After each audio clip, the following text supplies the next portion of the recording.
Mhm.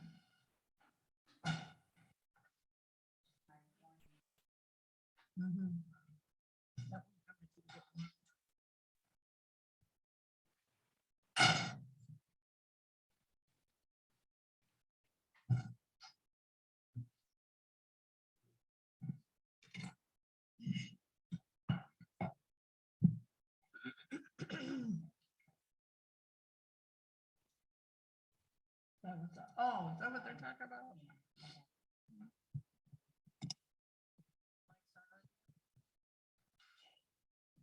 Mike's on.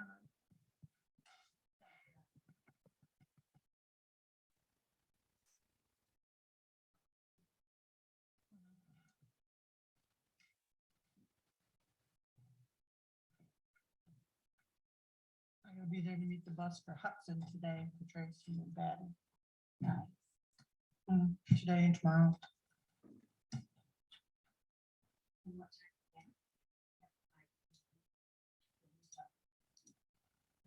Heck, that's not on my list.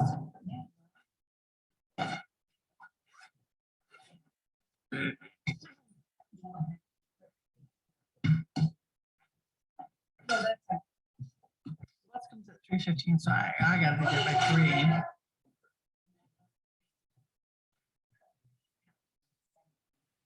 Kidding, all my notes are at home.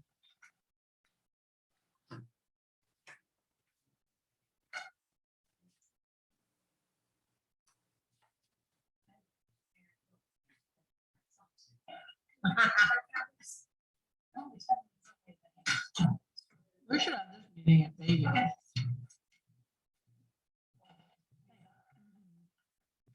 This one too.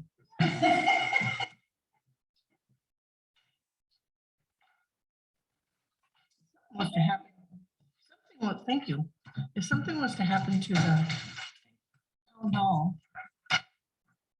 horrible thing, where would we have a meeting?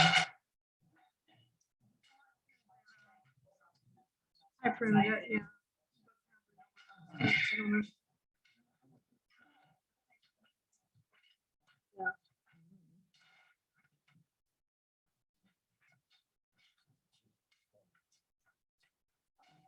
This is the same thing as you sent out. Oh, nice, thank you.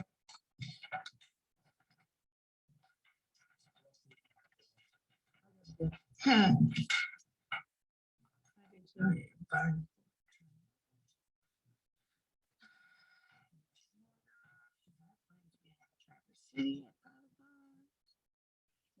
Yep.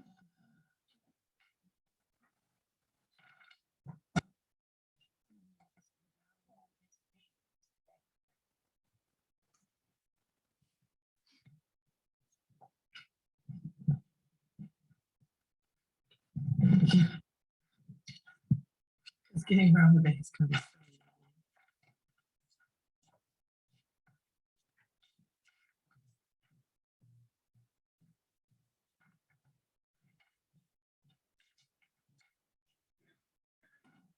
At 5:30. Yes.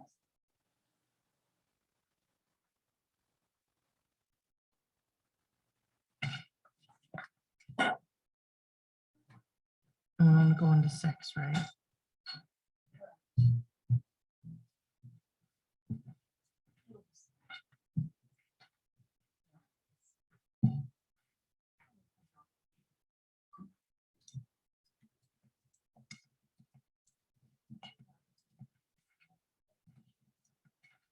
Of course she is. Sure is.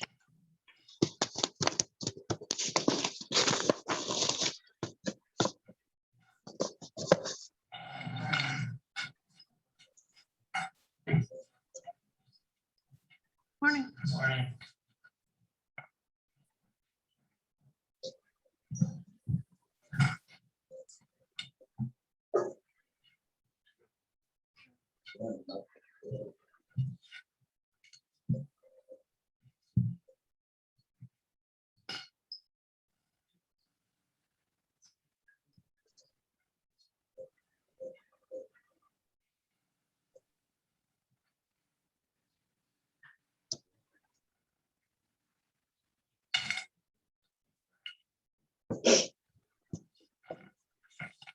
Let's start 90. Yeah.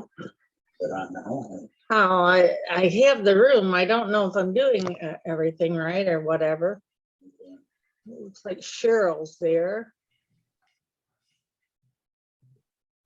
And this must be the fat guy, must be Poop or Pop or whatever his name is.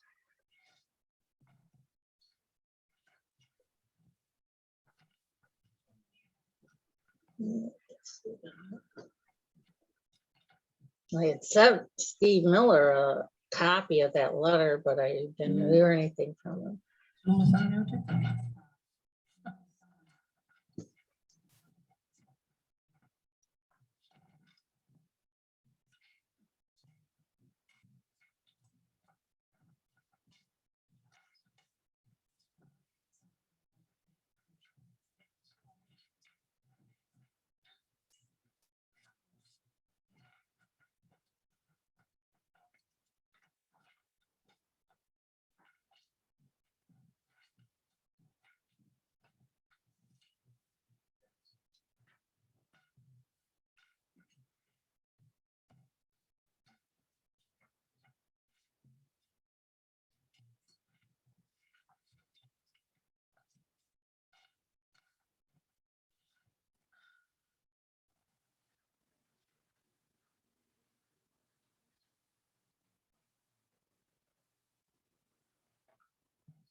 Yeah, it's just a reminder, please have your microphone.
I do apologize for everything fired up. Heidi, how are you doing? Where to go? Okay, Done? I'm ready. Lois? Cheryl? Ready. Good to go.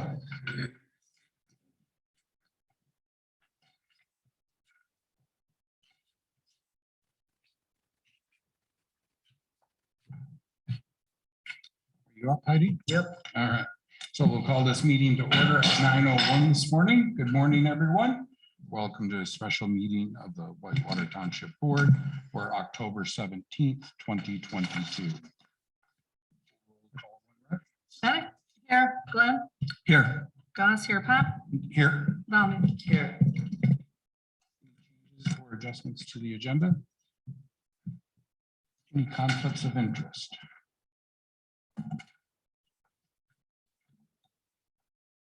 And how about public comment this morning from the Township Hall?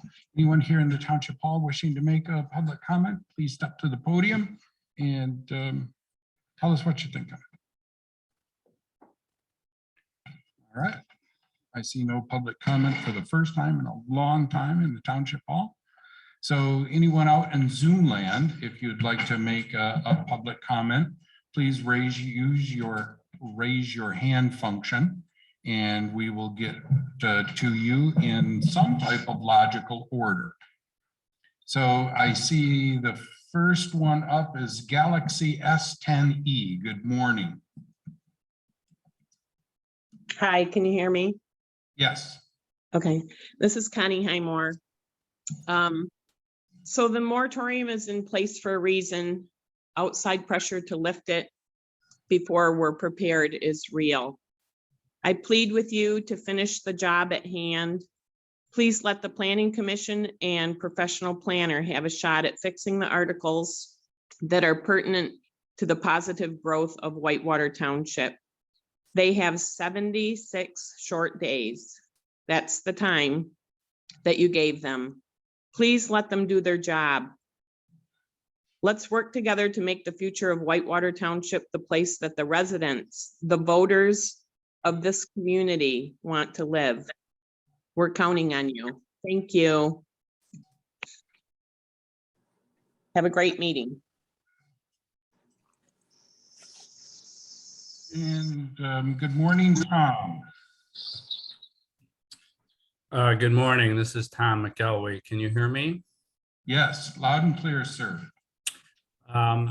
My wife and I have been property owners and residents of Whitewater Township for 18 years. I've been following the activity of the Planning Commission and the Township Board since just this February. There seems to be widespread agreement that development of various forms is coming to Whitewater Township. The Planning Commission has been focused on rewriting various articles of the zoning ordinance on a microscopic level. It seems to me there is a lot of attention to fine detail in their process. The process has been slow. I'm surprised that there has not been a broader view of the township and an effort to have the township leadership, be that the board or the Planning Commission, to redefine the zoning map in an effort to steer the development to specific geographic areas. Don't we want large tracts of open land to remain open? Isn't that what defines us as a rural community?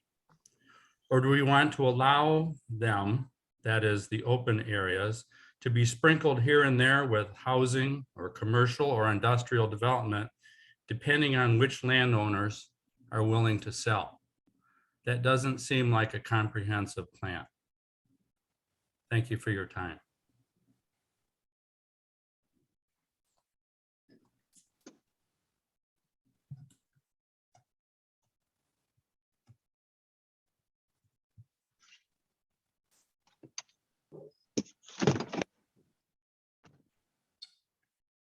I don't see any more hands raised out there, so I trust there is no more public comment. Going once. I have public comment. I couldn't raise my hand. Okay, Good morning. This is Vicky Beam. I want to thank you, as I always do, for your time. I have mentioned this before, but I am so happy that we now have a planning consultant for the Planning Commission, along with board member representation. I, like the previous speaker, have been attending not only the board meetings, but the PC meetings since March or February, I guess it was March, and have echo what was just said. That is why I've become so passionate in wanting to be part of this. I just encourage you all to give the new planning consultant that you have, along with the board member, an opportunity to help get our master plan updated, as well as get our ordinances in order. You can't pick up a paper, watch the news, read the TC ticker without hearing about our entire area and the pressure that is coming here to develop.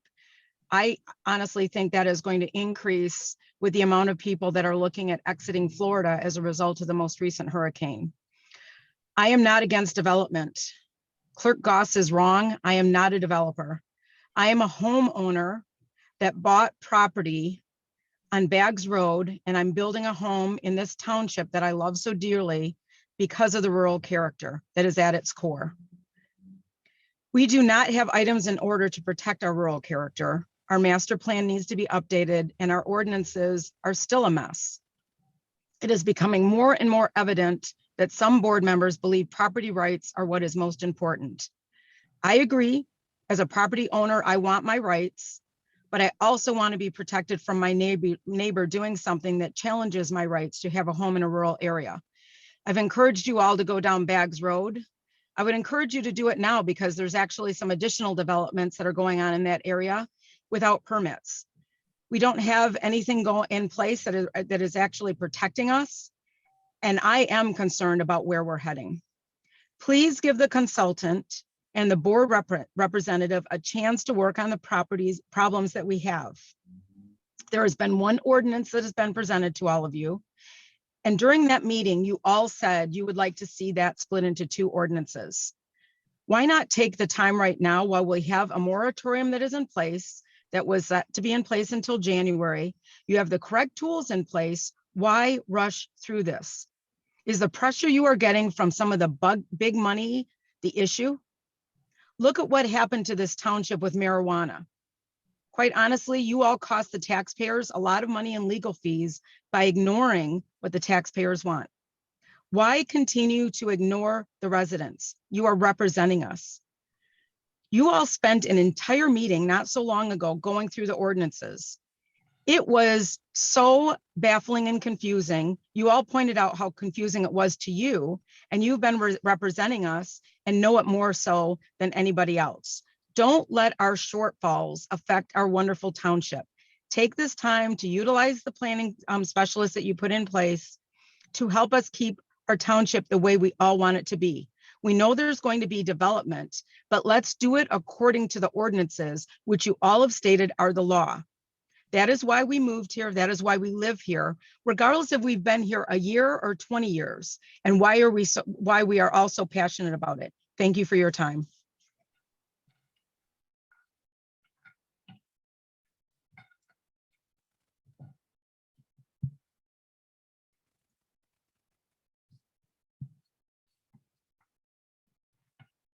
Okay, anyone else out in Zoom land that would like to make public comment?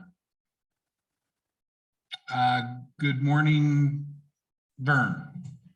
Yeah, Ron, thanks. Just real quick, I'd like to echo what Vicky and Connie and Tom have said here right now. I think we need you to spend some time and I think also try to be as transparent as we possibly can. Thanks.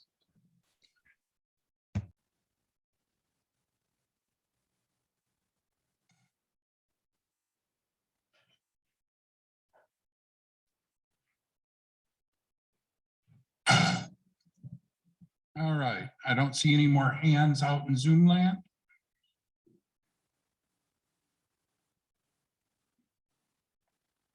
Okay, so we will then, agenda item number 1, review details of various fiber expansion details provided in alphabetical order.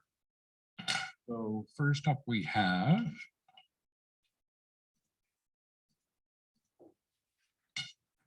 .186 networks.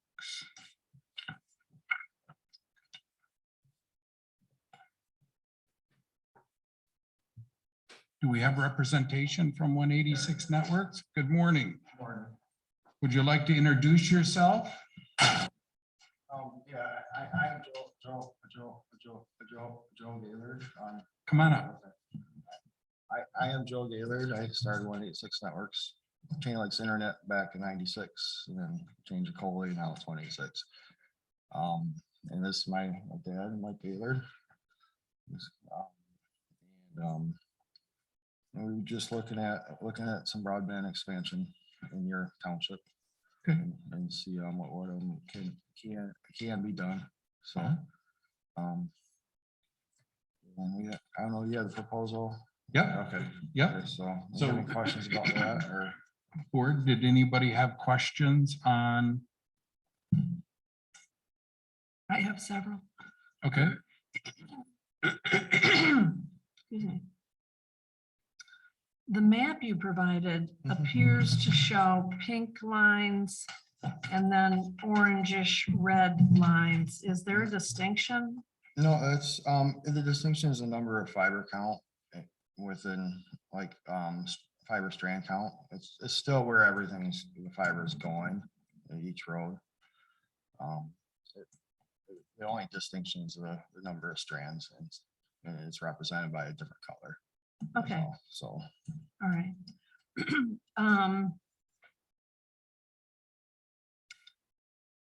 So the map also does not appear to show a line on several roads in the area you propose to service.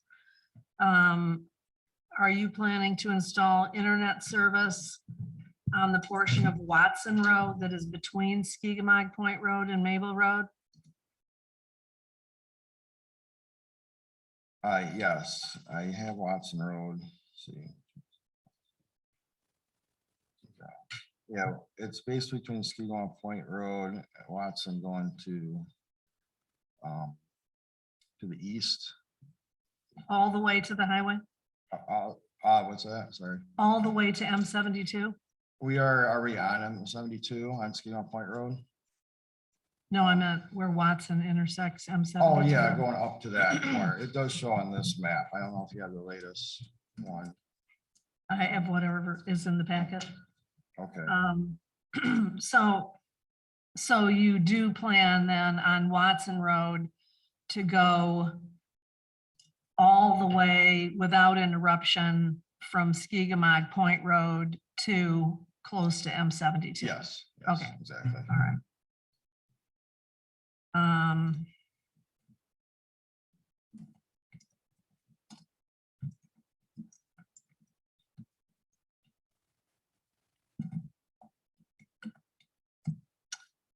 Also, I did not With see. respect to that question, Cheryl, I'm sorry. It looks like they're doing Linderleaf Lane and they're going east to the county line on Watson as well. Well, is that the county line? I guess I'm not sure that's the county line. I don't believe that actually to be the county line. I'm quite sure it's not, because if you go straight south of there to Truax Lake is not on that close to the county line. So that I is see your not a point. complete Mhm. map of, I wish we would have had the complete map of Whitewater Township. But yes, I do see that they're going down Linderleaf Lane. Now, when you get to Deal Road, it doesn't look like you intend to install internet on Deal Road east of Mabel Road, nor down Lackey Road. Do you know where that's at on the map? Yeah, Truax Lake area already has charter, so we're trying to get to the non-charter areas as quickly as possible. Okay, does all of Lackey Road have charter, do you know? I think where Lackey Road is. Lackey Road is.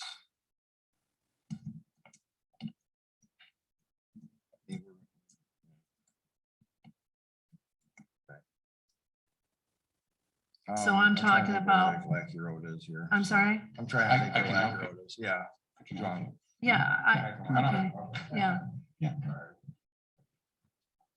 No, you're doing good.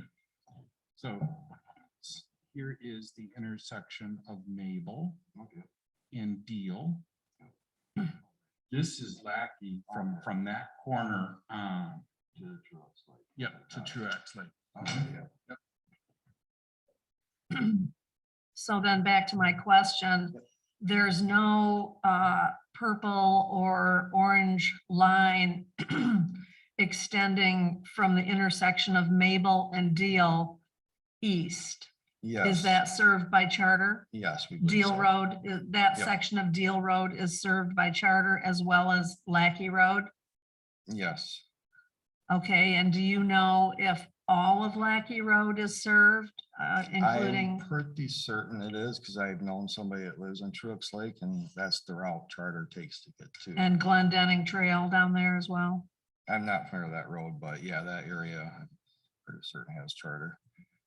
Okay. If we find out it doesn't, we could make changes too. Yeah, I mean, there's a lot of houses down there. Yes, there is. And that needs to be serviced, if it's not already. And, you know, people might want to have an option down there. Yes. I have property out there beyond Glendenning, and it's serviced by charter. Okay. So let's see, what did I have next?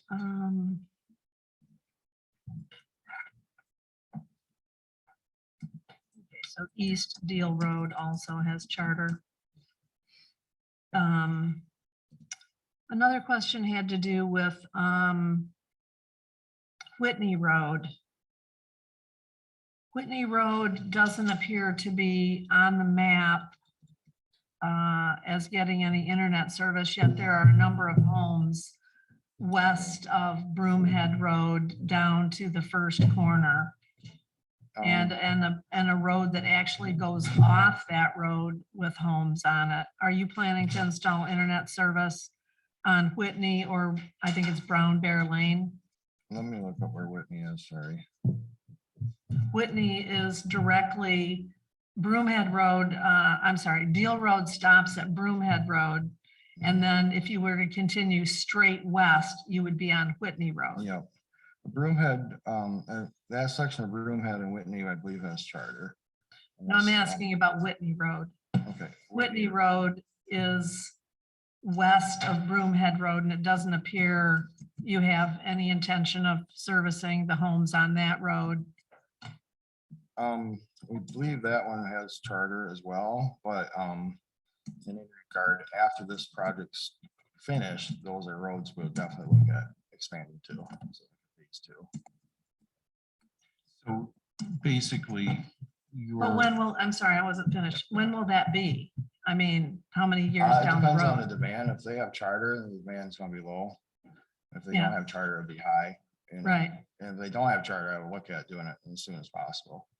'Cause, we do want to get service everybody within the township that we possibly can. Well, that's that what doesn't this have is all charter, about, yeah. getting service to the underserved and unserved. Yes, And to me, that means pretty much every house that currently doesn't have internet access. yes. Yep. Another question I have is, it doesn't look like you're intending to provide service on Samuels Road. Are you familiar with where Samuels Yes, Road yep, is? and they do have charter. I know somebody lives on that road. The entirety of Samuels Road has Up charter? to the first subdivision. It doesn't mean we can't come back from Broomhead that way or do Samuels Road at some point in the future. Depends on demand. There's only a few houses up past the first group of houses. Oh, right, I get Yeah. it, that there's only a few houses, but Yeah. most houses need internet access. If they've got kids, elderly, whatever, really any age. Let's see, so right now, you believe that Samuels Road has charter to the Yes, first, the first few I know for a fact does, because my daughter has a friend that lives on that road. okay. Let's see, I think I have a couple more questions here. So you've got a $508,000 figure on this. And obviously that's more than the amount of ARPA funds that the township received. So even if the township were to award your company 100% of the ARPA funds to 186 Network, where would you get the rest of the funds? We'll come up with it through ourselves, the business, either by loan or use any additional funds we have. Okay, either a loan or funds Yeah, on other hand. means, yes. Do you have any of those funds committed to other townships currently? We have Funds on one hand. project that we're working on, but yeah, we'll have to probably go, if we're awarded the money, then we'll those funds will become available. We can use them. I'm sorry, I couldn't hear you. Well, you'd be able to use those funds. We'll have to go get a loan or which we readily can. Okay. And I think I have another question here. Are you going to be applying directly to Grand Traverse County for ARPA funds also? It's undecided yet. We're looking into it.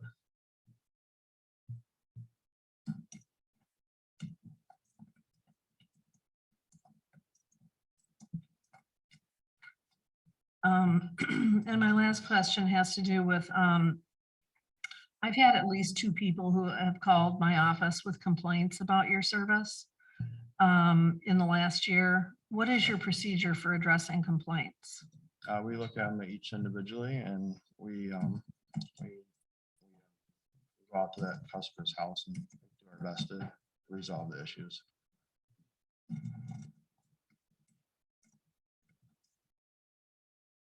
Do you have, I mean, obviously there's times when, everything's down. What do you have what is your plan for emergency restoration of service? If it's a fiber network, it's the very first priority. As far as, What other priorities do you have? Do you do other things other than fiber? we do wireless as well, I'm sorry. wireless internet service. Okay. Yep.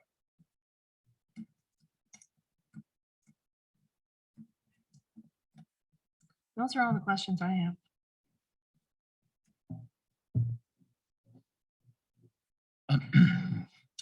Joe, is it? Yes.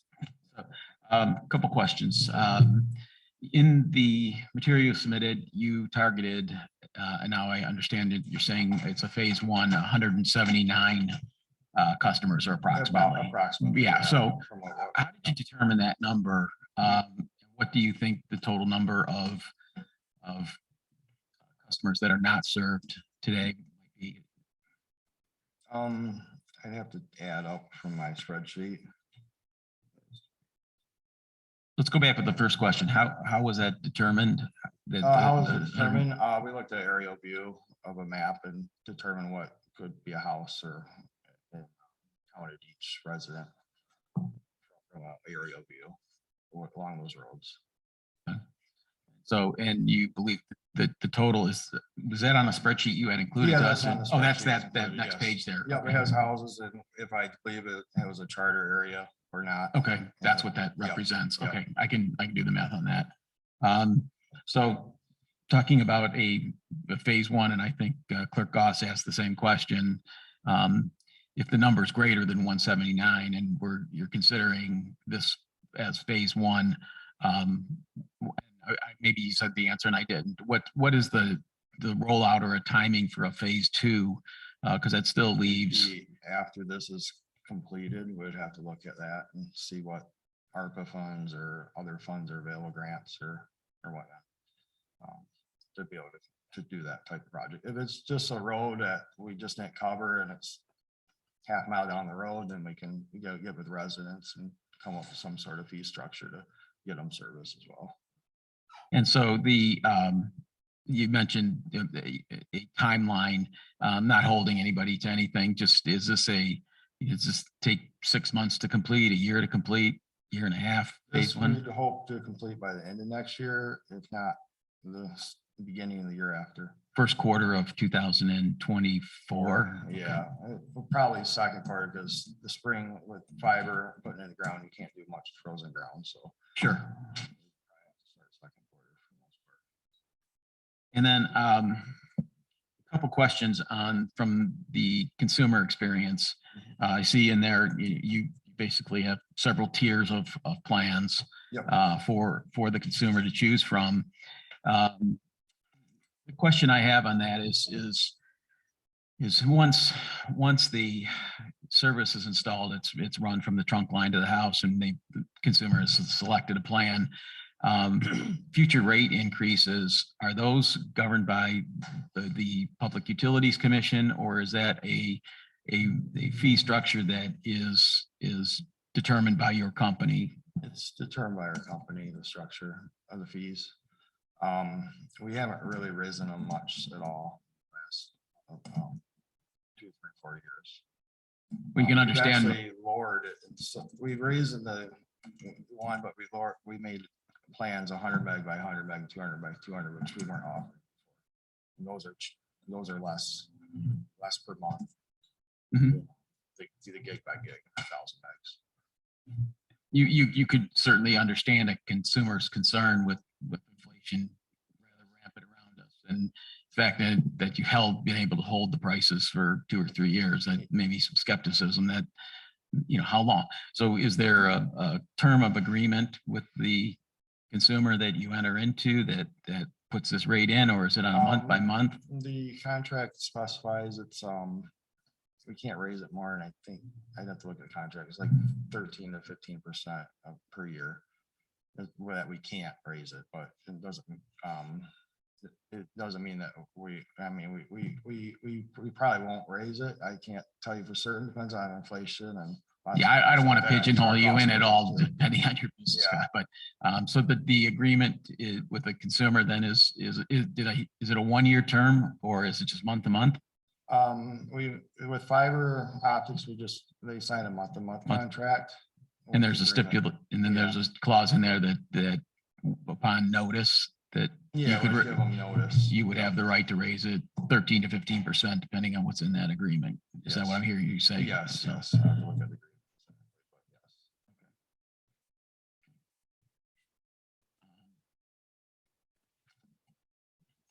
That's all the questions I have at this moment.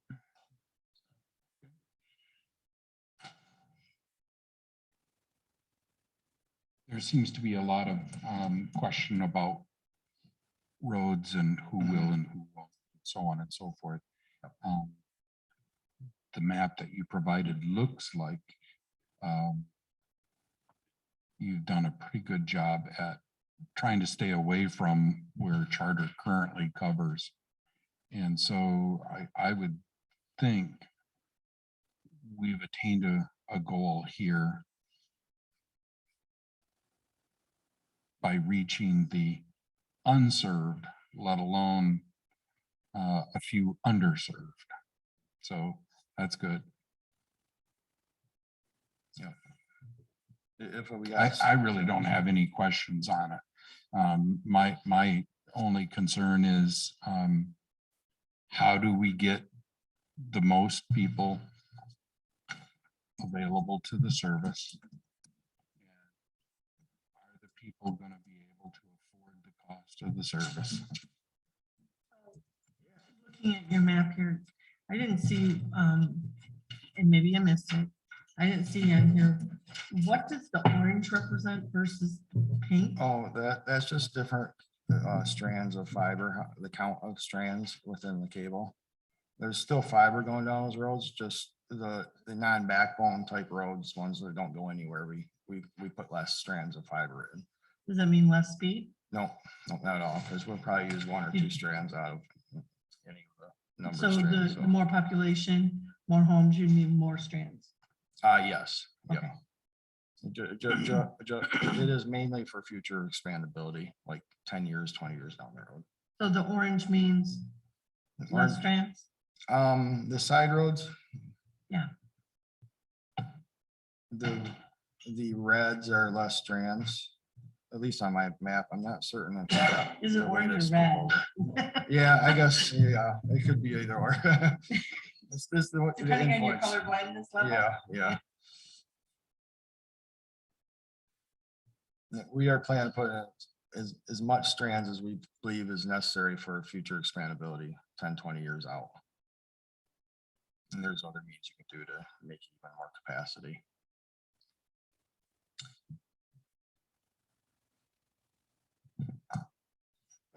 So where it says, we believe all roads south of Odell Road are lacking good internet options. We anticipate that this project will cover up to 179 households. Is that 179 households just in the Odell No, south that area, that or would be the everything whole- on your map? everything on the map Okay, I just wanted clarification. within reason, close to those lines. They're drawn on there.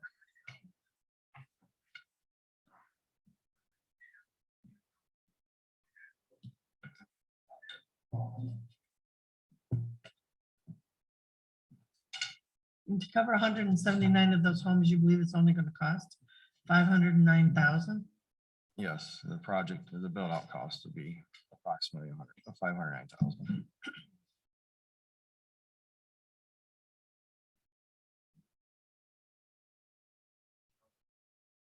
Remember, we are already in your township, so we don't have to get from A to B in your township. We're already there. We've already done Skidmore Point and even Skidmore Point to Muncie. So we don't have to build to you. We're already there. So that makes it a little bit cheaper for us because we don't have to. And you do above, you don't vary, No, we correct? You We do, do both, what is this yes. project? This is Berry or mostly above? berry. There's- Mostly here. Mike, can you come up to the microphone so the folks out in Happy Land can hear you? Thank you. Okay, yeah, so, we try to stay within our area. And the big deal about fiber is getting it there sometimes, from A to B. And so this circumstance and the reason the map is what it is because we already at Watson and South Skigamog Point. We're already there. And so we're gonna go from there. So we're already within the township where we're starting. We're not starting somewhere outside the township and having to get to the township. We try to keep ourselves local so we don't get stretched out too much. So manpower is what it is now these days. So we're gonna try to keep it close. And if we can, we can, we don't, we don't. So we're not gonna stretch out very far. We don't have to. And that's why we are already in Milton Township and we're doing a project this fall there. So, but that's the same type of thing, it's close to us. We don't have to go very far and we're covering areas that's not served at all. About wireless. So we're already doing that. And if you didn't know that, we are. Okay. And it's our fun money. Joe knows all the technical stuff. A couple more questions. Yep, sure. Are you done, Della? I am done. So, a couple questions. So as I understand it, your proposal does not include fiber to the home itself. In other words, the last mile. It is just the backbone of the system going down the roads. Yep. So you won't be entering private property with this. And also, I remember when you were here before, you had, your proposal included serving the Island Lake area, and you were gonna go down Diagonal Road, which is extremely remote. And so has that been abandoned? It's not been abandoned. That once this is built, we're gonna expand off from Williamsburg Road down to Island Lake. You're gonna expand off of what road? Down Island or down Williamsburg Road Okay, to supply to Island Lake. okay, This just gets more homes with this current proposal than that one did. is, do you know if anybody's else is, coming from the Traverse City direction is planning to put fiber to the Island Lake development? I don't believe so. Okay, I'm not 100% certain. right, But, yeah, I was just curious. Thank you. The Island Lake doesn't currently have charter. No, they do not. They have our wireless service. Okay. And they're itching for something better. So That's Island Lake. I missed your. yeah, and the school Yeah. there, yeah. And the what area? The school, Woodland School does not have, they have us, our Okay. service wirelessly.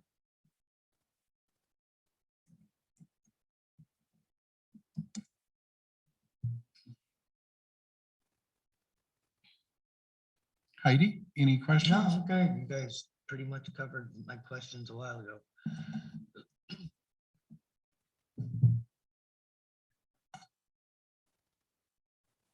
Okay. If there's no other I'm questions, I'm good. I'm good. thank you. Thank you. Thanks, Joe.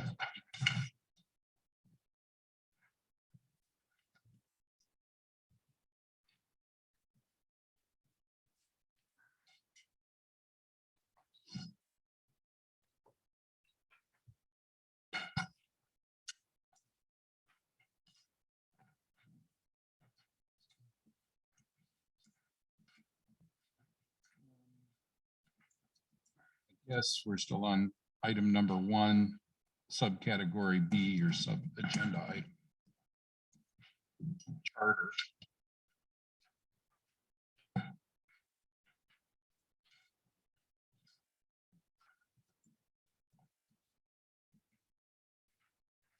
Really what charter is looking for us from what charter is looking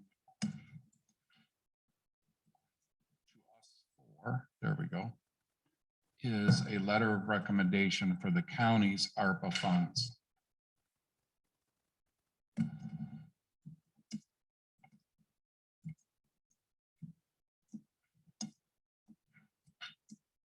I asked for detailed maps when Joan reached out via phone. Really what she provided was areas of service that I guess they don't currently cover, but I'm certain they do cover Island Lake. 'Cause I have friends in that subdivision, or not Island Lake, Truax Lake. So these really aren't maps, but they're not asking for anything from Whitewater Township except for a letter of recommendation,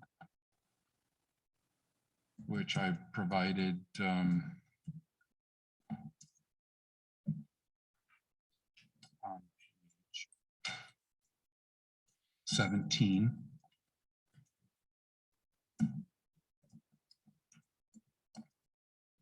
This draft letter was constructed in part by Joan, who provided a base letter, and I kind of added some things to make it personal to Whitewater Township.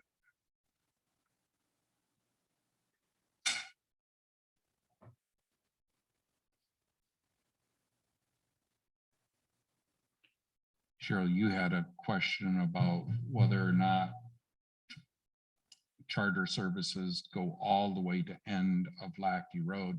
That's a great question. I don't know. I thought charter services ran down Williamsburg Road to a point. I think they do. And if we took a look at Joe's map,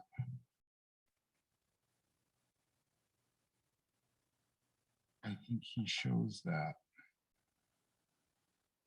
He's got a list, but on the list it says it doesn't.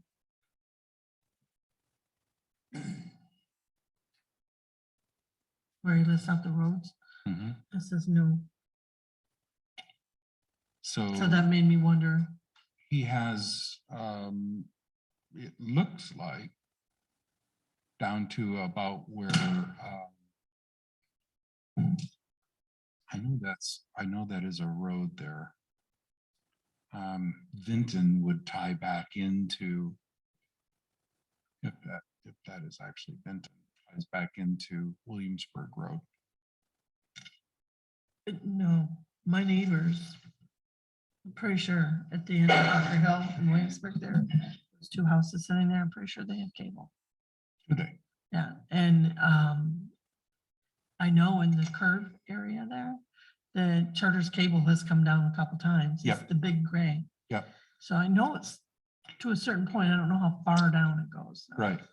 So you think it potentially goes to Bunker Hill?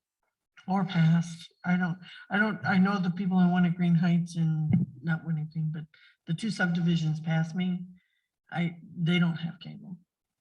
So does it stop at Bunker Hill? Possibly. Mhm. I tried to get that answer from Charter and they wouldn't supply it. I looked at Charlie's map this morning. It stops at, according to their latest map, it stops at Bunker Hill Road. It does not cover all of Bunker Hill. It covers the first curve and then turns It doesn't cover Bunker Hill Road at all. at all. Their map says that it does. It does not. Yeah, I know would that question their that was maps. I looked this morning before I came here.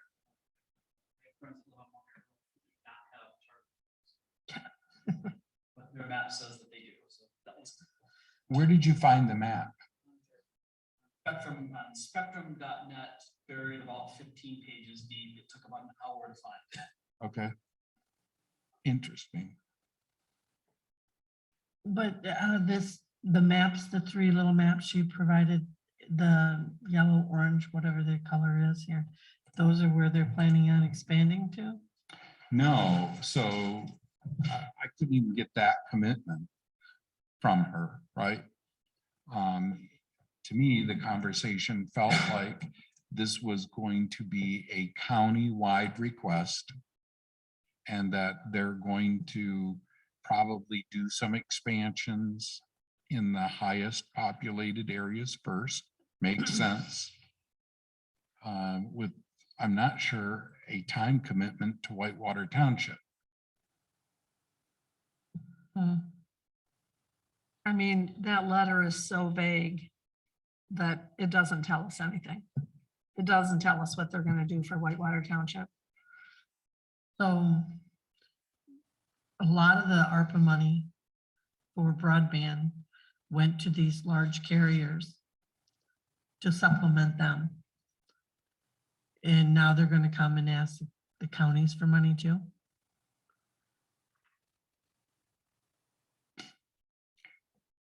You know, it seems like everybody has their hand out. Yeah.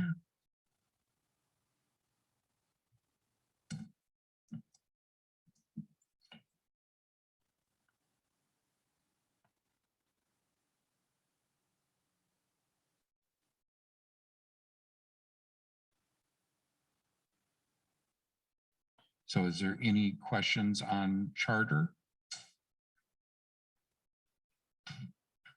I don't think we've been supplied with enough information to develop questions. Okay.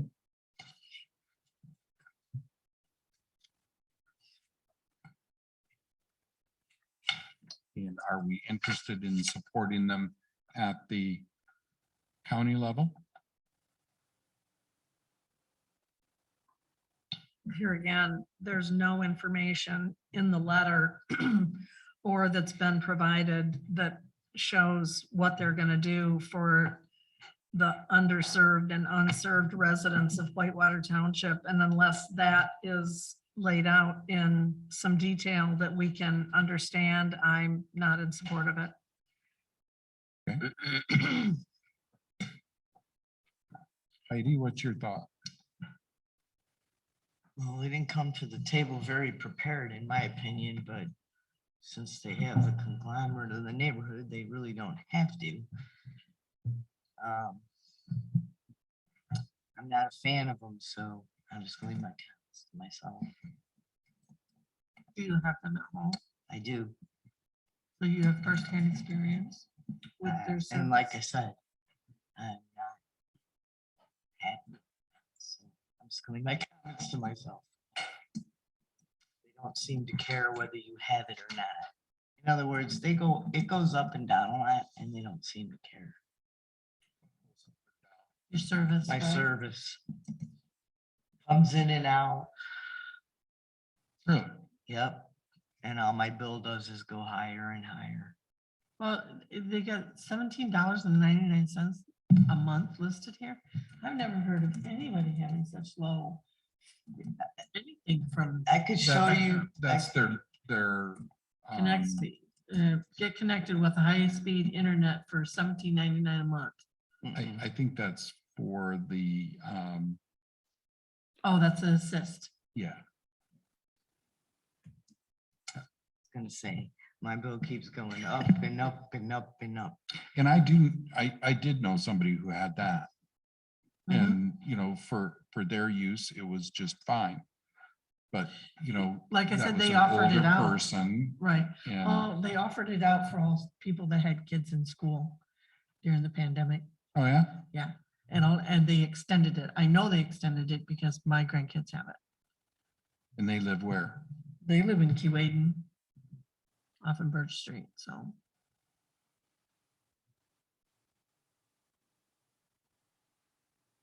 Okay, so I guess no action on charter, is that kind of a board consensus? Don, I haven't heard from you. Yeah, I would echo Cheryl's comments. I think this is vague. I think there's, I think the fact, I think someone pointed out here that they are a large conglomerate, and if they're going to do something at a county-wide level, now we're competing with 13 other townships to try to get our needs met, and without any type of commitment back from them on how fast that would happen, you know, could you envision a scenario, and it's hypothetical, that if we move forward with them, it could be several years before they get to us. I think our citizens deserve better than that, than something that open-ended. seriousness of what we've all experienced over the last 2 years with the pandemic. I don't have an active spectrum. The service up in my area is fine. But you know, I guess I just have lower expectations. If we're living in a tree wind driven area and service goes in and out, it doesn't distress me, and I don't blame Charter for that. So I would agree with at least a lot of the comments I heard around the table. I just don't think that there's enough here to act on.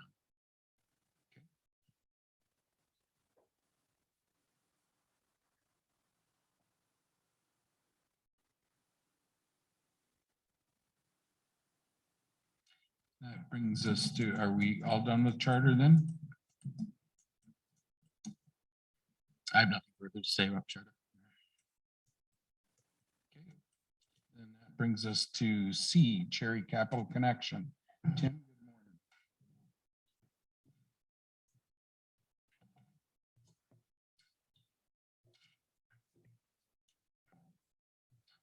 Tim Malone, CEO of Cherry Capital Communications.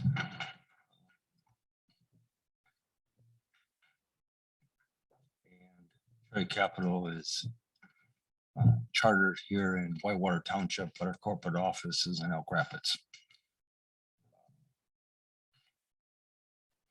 I provided yesterday a timeline map to try to condense all the funding that's going on and the relationship between the funding. I thought that it worked really well in a couple other presentations. So I'd like to quickly go over the timeline. The state of Michigan has formed a Michigan High-Speed Internet Office. Eric is running that. He's very competent in the broadband world.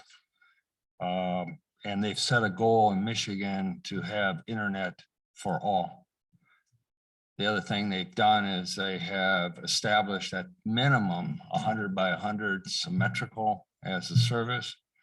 And so I applaud all the local providers who are moving to fiber, because that fiber is really the only medium that will allow for that growth. And that's important, that once you build the infrastructure, you don't have to build it again. Robin, which was just released this week from the state of Michigan, set unserved as 100 by 20, which if you look at the 477 maps from Charter from just 2020, they weren't doing 100 by 20, they were doing 100 by 10. But so these numbers of what is considered unserved and underserved is a moving target depending on the program. So Cherry Capital bid for this area in RDOF. We were one of 12 companies in Michigan that won. It's an 8-county area, Grand Traverse County being in the middle. Leonard, Benzie, Manistee, Wexford, Grand Traverse, Misaki, Sheboygan, and Roscommon. The idea there is they had certain census block groups, about 2,780 homes, that they want us to build fiber to the home with at least gig service. And that's our model very, very well. When we bid those blocks, we bid them to make sure that we didn't have to build to them. So those blocks fit within our current fiber backbone that we get through Peninsula Fiber. They're a partner of us on many of these projects. We focus on the last mile, they focus on the middle mile. And it's worked out really well to reduce our cost and to fully utilize by partnering existing resources, so you're not building on top of what's already been invested with both private and government money. We're here today to talk about funding for Whitewater Township ARPA money. You're under the 10 million, so the rules on ARPA money are pretty laxed because you're not going to be audited. So it's a real good catalyst for positioning the township for future funding that's coming down. So one of the things about Robin, which is 250 million ARPA dollars from the state. So you can assume per county, a couple of million will come to the rural areas, because 250 million with 83 counties isn't going to leave a lot, to every county. But they ask that you demonstrate your readiness, your viability, and your community support. And that's where we see ARPA at the township level and at the county level as demonstrating. It shows that, one, we have the readiness because we've already started building the RDOF, which is going down Elk Lake Road or Williamsburg Road, past Island Lake, and then all the way to Cadillac. There's a series of roads that take us all the way to Wexford County. Viability, we've been vetted by the FCC. Our engineering goes through an annual review. Our finances go through an annual audit. There's a lot that goes behind becoming a federal, accepting federal dollars. So in November, January, we're going to do a deeper dive to identify the unserved areas as defined by Robin, which is 100 by 20. That basically all areas serviced by fixed point wireless in Whitewater Township would be considered unserved. If you use the definition of the 100 by 100 symmetrical, that would eliminate all the coax, because coax is not symmetrical. So we don't know where they're going with this. Every program unserved becomes really unfortunately, there are people with no service, but the unserved as by these funding vehicles keeps on getting broader. In January, we've already started this in Benzie County. We formed a consortium of PFN, Eclipse, and ourselves. We accepted ARPA money over there. And what we'll have ready to demonstrate the 186 network in this area is a marketplace. So build the infrastructure once. Even though we have existing infrastructure that wasn't federally or wasn't state or wasn't locally funded, we're bringing that to the table. And it will allow the consumer to go to a marketplace and pick the provider of choice. So build the infrastructure once and allow multiple ISPs to participate. Fairness to 186 network, we have not met with them yet, but that's our plans. We're working it out in Benzie County, so we have more data. We should have our demo ready to show. We're actually piloting off of Sweden's approach. It's been very successful over there, working with public and private partnerships. We anticipate off of this money that spring of 2023 is when the first installations that are directly related to the ARPA money from Whitewater Township, they would start to see service. We assume that Robin funding will start the summer of 2023, and that leads us into then beads. So it's going to take them another 12 months or so to figure out the rules for beads, late 23, early 24. And then we anticipate all ARPA funded programs would be done by the end of 2026, and BEADS funded projects would be done by 2028. The goal for Michigan is at the end of BEADS, with private sector investment plus government investment, that they'll achieve 95% of all households having internet service. Now, that won't be at 100 by 100. It'll be there'll be some charters still out there that won't be at the symmetrical level, but they want to make sure that 95% of all households are connected to the internet by then. That's any questions on the timeline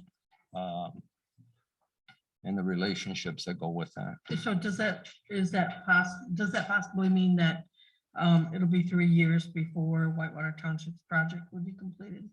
No, for what we proposed, that's about a 1-year project. Now, depending on winter, that's always the variable. So we like to always say 18 months because you never know during the winter what's going to happen. So when, sorry, finish. No. So it's, So construction, you never know when you go underground what you're going to find. So to Ardell's question in terms of when a completion, you list two steps in this project one and a project two. And Those are 2 steps. Those Pardon? are if we get 150,000 funding versus 300,000 funding. So it's one or the other. oh, they're not, Related to your ARPA. okay, these are not daisy chains. So it's, No. there's option A and option B, Yeah. for lack of a better term. Yep. So option A being, or project one being 96 households at a $750,000 build out. Or a second option hitting 200 households for $1.05 million. And again, I'd ask the same question that I asked at 186 Networks is, how did you determine these numbers in terms of 96 or 200? Yep. So we overlay in our GIS system called ArcGIS. It's a pretty common platform that's used by many sources. We put the 477 data. We take our own data that we have. We drive out and look at those areas. The numbers vary because some over reporting was done in the 477, but if you look at the 100 by 20, again, that opens up more blocks. So it all depends. How we determine what's unserved or underserved is dependent on the funding source rules of what defines unserved and underserved. If you look at the Robin definition, that's about 400 households we feel will fall under the Robin definition. ARPA had a 25 by 5, but we believe that some of the reporting on the 477 level was just too high for fixed point wireless. But that's what our engineers tell us. And so that's why the other number is a little lower. Because if you So in an extrapolation, then, if you're saying Robin looks like starting to be available in, say, the summer of 2023, and potentially another 200 there. So if you look at option B or project 2, your nomenclature, the 200 households at the $1.05 million, and if there's another 200 under Robin that are not served, then basically you're adding another $1 million+ to get those. Yep. And the Robin brings the speeds to 100 by 100. 100 by 100 in order to qualify, minimum to qualify for those funds. Right. So it's we use a real simple formula of 18 households per route mile in this rural area. And that's what basically it's averaged out to. We then assign a value per household one way. And then we, which is 2,800 a household passed. And then we use a $50,000 route mile based on the number of miles of fiber going in the ground. Mainline fiber. We don't count the footage of the drop that's included in that number, and we do a sanity check both ways to make sure. So far, this area of the state, those numbers are pretty predictable, but we're putting everything in at a level that allows us to support 5G. So it needs to be in conduit. There's a lot of things that go into being telecom ready for servicing those things. Because with a 5G, if something fails, you have to be back online within 4 hours. So there's a lot of logistics and a lot of thought that goes into design, not just to get the homeowner, but how this network will survive over 30 to 50 years. So, I mean, to answer one of the questions, where is our route miles? Our route miles are going to be every road that has a home in Whitewater Township. This money is not, I mean, we apply it, we use a formula of applying it to the per household, $700 a household, just to give value back to the consumer, but we're obligated and we're committed to the full amount of the construction. The Whitewater Township ARPA money is really to position us for Robin and Beads, because it's a stepping stone. It'll take all three funding plus private money to achieve the goal just for Whitewater Township.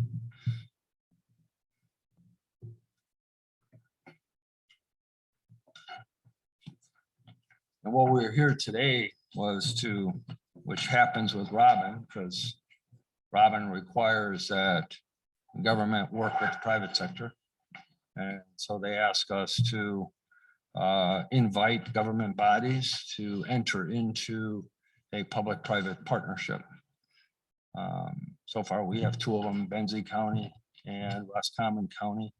You're our first township to talk to, but we're going to go through every township.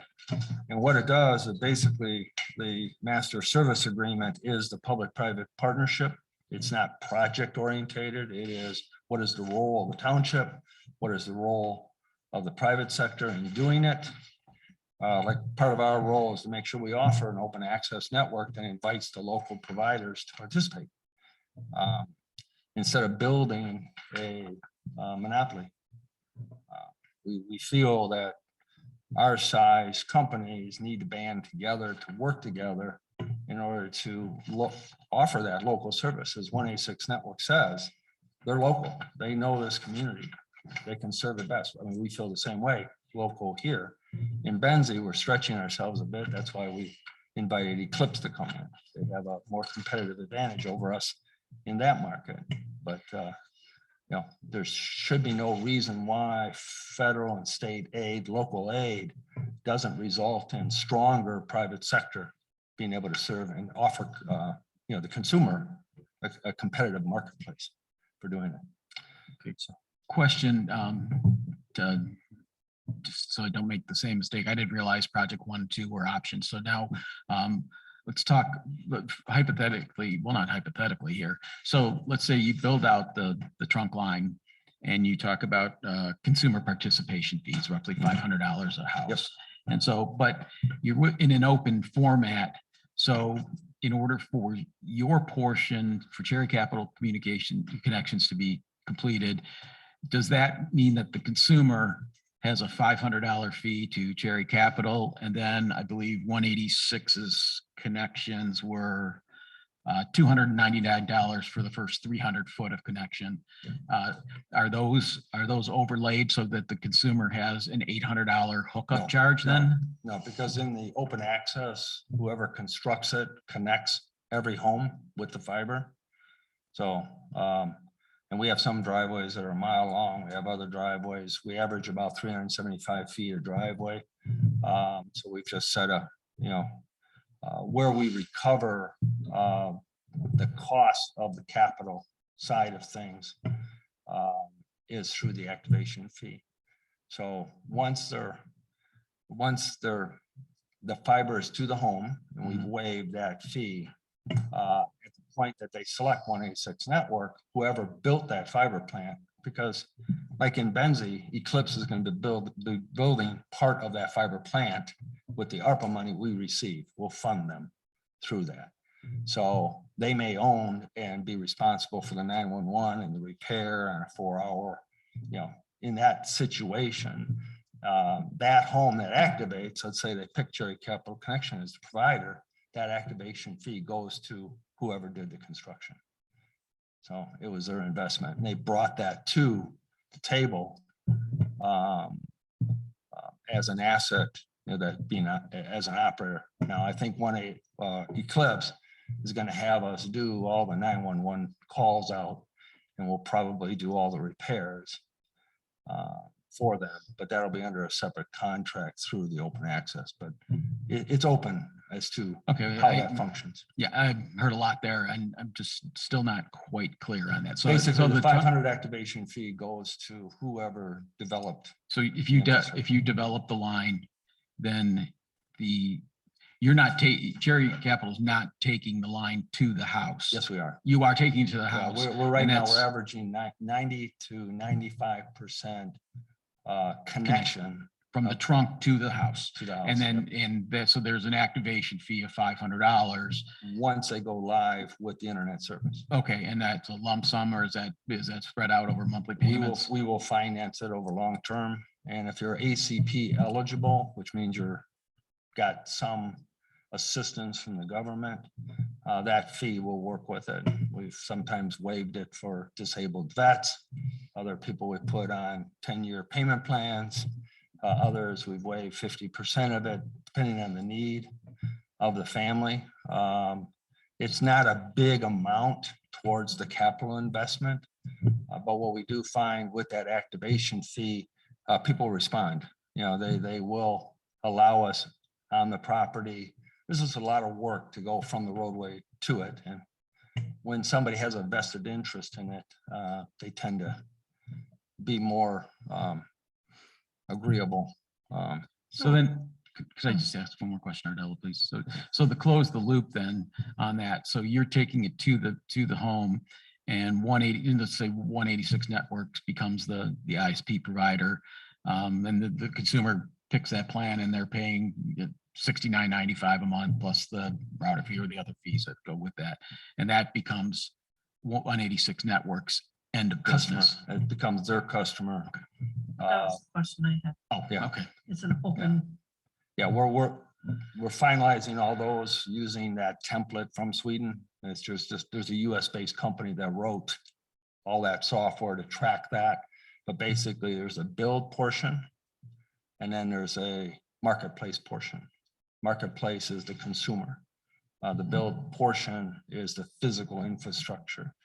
So inside the home, there is a device that translates light to copper, because most consumer or mass market areas are copper based today. From that pass off, it's all that provider's stuff. It could be their router, could be the consumer's router, whatever it is. And there are other services coming down the road. It may not just be ISP, it may be telehealth providers that you subscribe to. You know, where this is going with a fiber backbone, services is a very broad definition. So, I mean, telephone service could be one ISP and could be another ISP. Yeah. so Charter does not do that. If Nope. Charter runs the line, your choice is Charter for your service Yes. provider. Yep. And that's a typical model.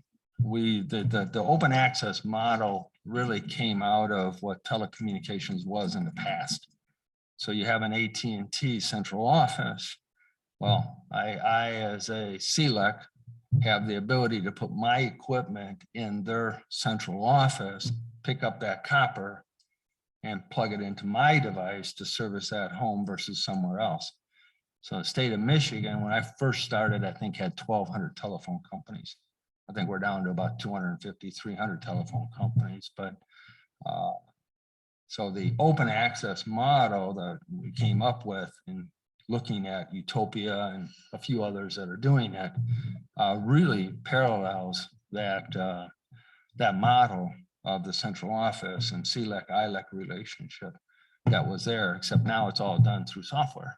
You know, we actually route from the home to the provider through a designated path. So as if I own the fiber, or if I'm the operator of that open platform, I don't even see what the traffic is. I just know the MAC address and I know the type of traffic, and it gets forwarded to the proper provider. The provider gives all the IP address. Everything's in their system. I'm just the transport from the home to So if the you, provider. if you built it and you partnered with 186, Mhm. there's other ones that you're going to be possibly partnering with Yeah. also. I see in this remote area, rural area, I think it'll be local providers like 186.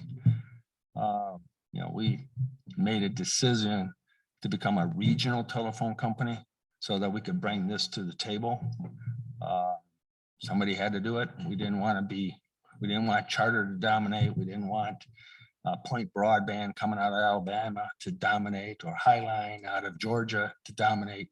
we wanted to make sure we put something in place that the local providers could continue to service the community they know best.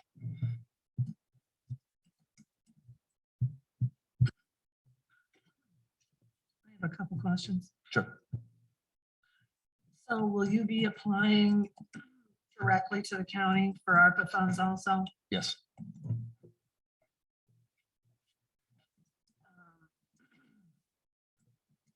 And is that where you expect to get some of the Cherry Capital Connection contribution to either of these proposals? The Grand Traverse County proposal is much broader. Okay, I indirectly, I guess it would affect, our investment. in Whitewater, you mean? In the fact that there's money going into a pool, and as you segregate the labor associated with one project or another, I guess indirectly it does minimize my risk in other areas. But when the other flip side of that is on our contribution, we're obligated to do it. So whether we're looking at a loan from a bank or taking it out of retained earnings, we're going to go after other funding opportunities. We think we can do more that way. So if we're going down a route and we're doing the unserved and underserved, but somebody who has charter wants to get on fiber because they want gig service that's symmetrical, that's where we allocate our money, is the other routes. And so we try to separate it by what is the definition of what we're serving with that money. But it's accounting wise, it's, we try to separate it best we can. But the auditors have given us a pretty broad brush on it. So How, and I remember we had this discussion before because of course there was a resolution to support Cherry Capital Connection with a third of the ARPA funds. And I believe you even, we did an article in the newsletter and you had direct contact with residents and had some people who wanted to sign up for Cherry Capital Connection, I'm sorry, for That's good. communications. And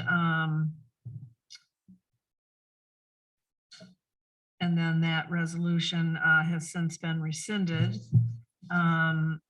But so the other funding, I guess my question was, how can the township board be assured that whatever amount of money, I should have asked this of 186 too, but how can they be assured that all of the ARPA funds that Whitewater Township would contribute in whatever amount that winds up to be is spent in Whitewater Township? So what we would do is tell you what households we hooked up, what was used to get there, and provide you with a final report. When we get done, we'll provide you an address list of all known households, categorize it by that which we feel is eligible under Robin. We'll keep you, even besides the Whitewater Township ARPA money, we'll report to you the progress of the other funding vehicles that come up. It's what we do. That's what we do in Roscommon today, and that's what we're setting up to do in Benzie. So, I mean, if that's a fair question, then Yeah, I think we just want to make sure that Sure. whatever those funds are, and I can see that they don't really go very far, No. the funds. And costs are going up. I mean, Yeah. conduit just went up another 10 cents a foot. Yeah, So things aren't going down. Labor's going up, everything's going right, up. yeah. Thank you. You through? Cheryl, are you done? Yes. Okay. Another question that popped to mind. You said you've made application as a regional provider going in, we have 8 counties, I think you said. Right. 8 counties. So again, I'd ask the same question, the same thought that I had with charter. Where does Whitewater Township fit in terms of scheduling work? So we do it based on support of an area. So Whitewater Township, with these funds, we would develop a crew. We started last year with one crew. We now have two crews. We're in the process right now of hiring for Benzie for a third crew. We have a series of 3 or 4 subcontractors that we can bring in, although we do prefer to do our own work. This would start, well, we've already started it. We're doing a meet point over by Axe. That's where our fiber tie-in point is. And we'll begin building, aggressively, well, a little bit in this year. It's kind of late in the year right now, so that we're, hitting the ground running once the frost laws are lifted. So if we can do a private area that allows us to get in sooner, we will. We'll build the infrastructure and wait for the light to get to it. So we look at every opportunity we can to make our short construction season as long as possible. Thank you. Is this the yellow bullet points in this little map? Is that the 96 homes? Which, no, what that was, those little circles are people who have signed our petition and have asked us to, if you're talking 96 homes, it's not many homes that are Do you considered. know where they're located? Any of the 96 homes you're proposing? It would be a shortened path. So instead of going east and west, we would go north to south with it. I mean, we're committed to doing all the homes. I mean, we would love as much capital assistance to remove our risk as we can get, and we can be more aggressive with more money. But we are going to connect every unserved and underserved home in Whitewater Township. This is our home. I mean, once I complete all the designs based on funding availability by year, I'll submit you, where that is. ARPA funds will be done within that time frame, but there's always going to be more to do.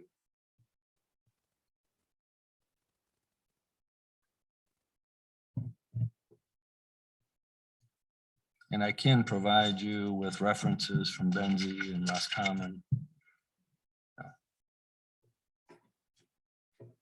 And I will share our proposal with 186 Network. It has an overview of at least a decision tree of the open access.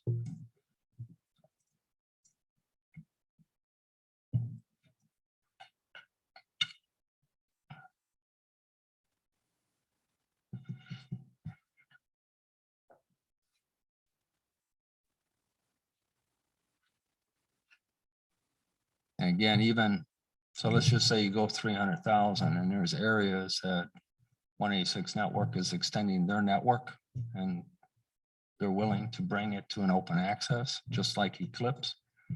We can look at a shared percentage and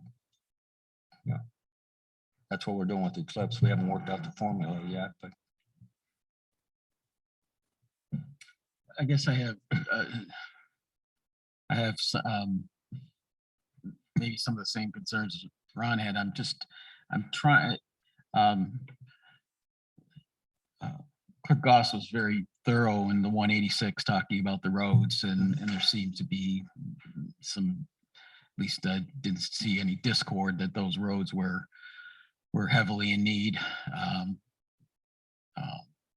based on knowledge of the township. Without that detail was helpful to me because it was able to quantify at least what they were looking at in terms of where I could expect, and I just not speaking for the board here, just in my opinion, that where they could expect that work would be done to move homes. And so it becomes very specific to talk to citizens, consumers that hey, listen, here's what's going on in your area, and this is what the target is. And I guess not having that type of map or type of listing of, you know, it seems a little open-ended to me. And take this, please, it's not meant to be judgmental of it. It's just, you know, sure you're going to do things at the best efficiencies you can to control your costs and move through an area. But does that actually represent where we need to get some of these non-served and severely underserved people? So first, we're going to serve with your dollars, the unserved and underserved first. But there's a path you have to build to get to them.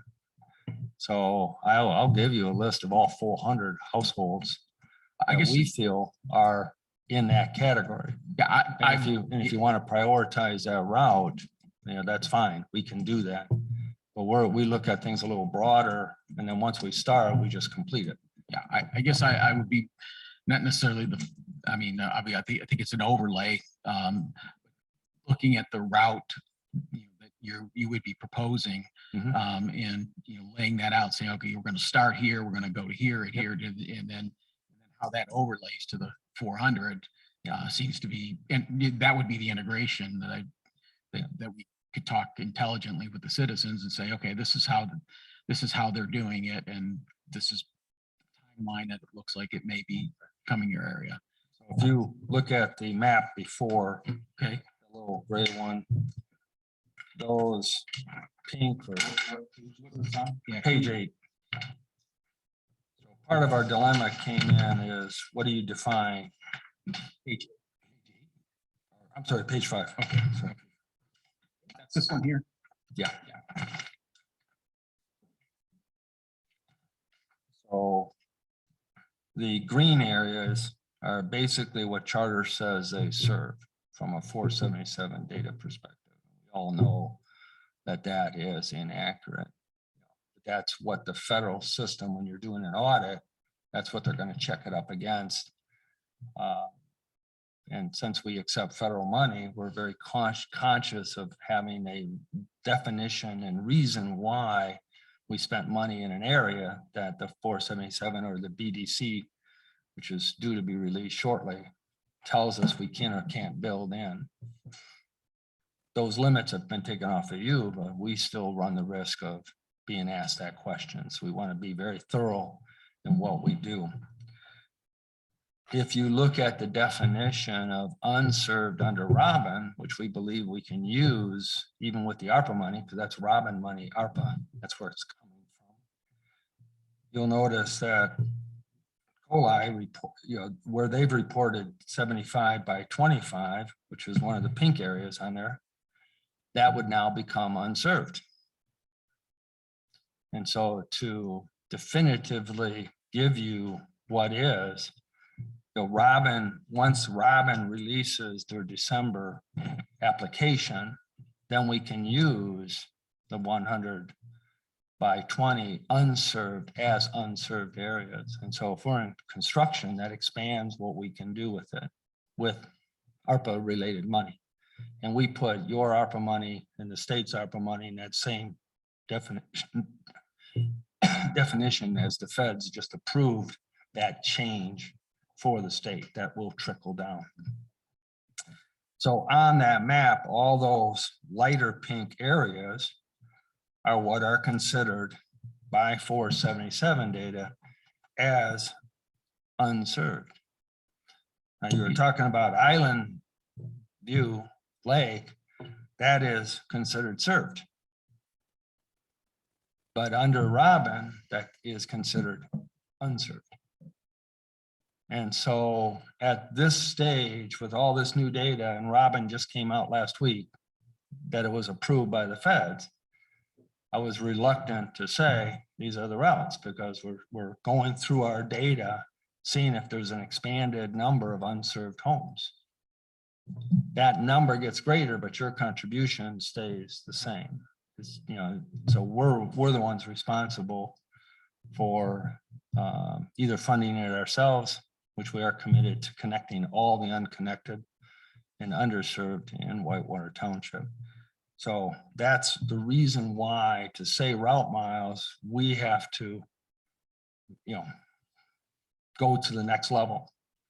for Whitewater Township. If Whitewater Township says, nope, they don't want to put any money in, then our focus changes to RDOF.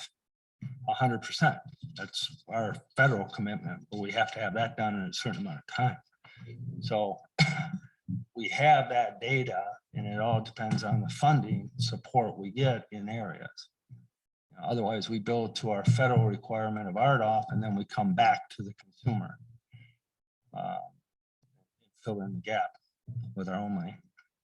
So the pink dots on this map, the petition signers that you had? The green map. Yeah. None. Not this. The green map is the little. Yeah, round okay, then what yellow. is what are the pink dots? What are representing? those are, so our artificial intelligence software looks for anything with a 60 square foot roof. And other criteria, like it can determine a driveway. We'll make it a certain color pin. And then other pins, we have two colors. I think I only put one color on here. No, there's green and pink. And so the pink ones, so the green ones are the ones that are high probability of being homes, whether they're in the GIS database or not. And it does match that against GIS data. The pink ones are ones we have to physically go out and look. They could be a hunting shed, or it's just not a servable location. And so we do a two-part analysis with our artificial intelligence software. Thank you. I believe it would be good for us to have a list of the addresses, I can get you that. so we can kind of see where everything's gonna go. And Tim touched on one of the, I don't know, half a dozen questions I had. I think I forwarded them to all board members as well as you, Tim. And I forget how you said it. But we have to be careful when looking at an area according to the 477 data that is served, spending money in that area. Though the 477 data may not necessarily be correct. So where we think is going to happen, ARPA money that's used to overbuild spectrum will end up being lawsuits or challenges that come in. So with ARPA Township, I doubt they're going to come after the township and do something. So that's the most robust number of dollars you have. But when you start getting into state ARPA money, or you start getting into BEADS money where there's a match, they're going to be real clear where you can go and where you can't go. Mm-hmm.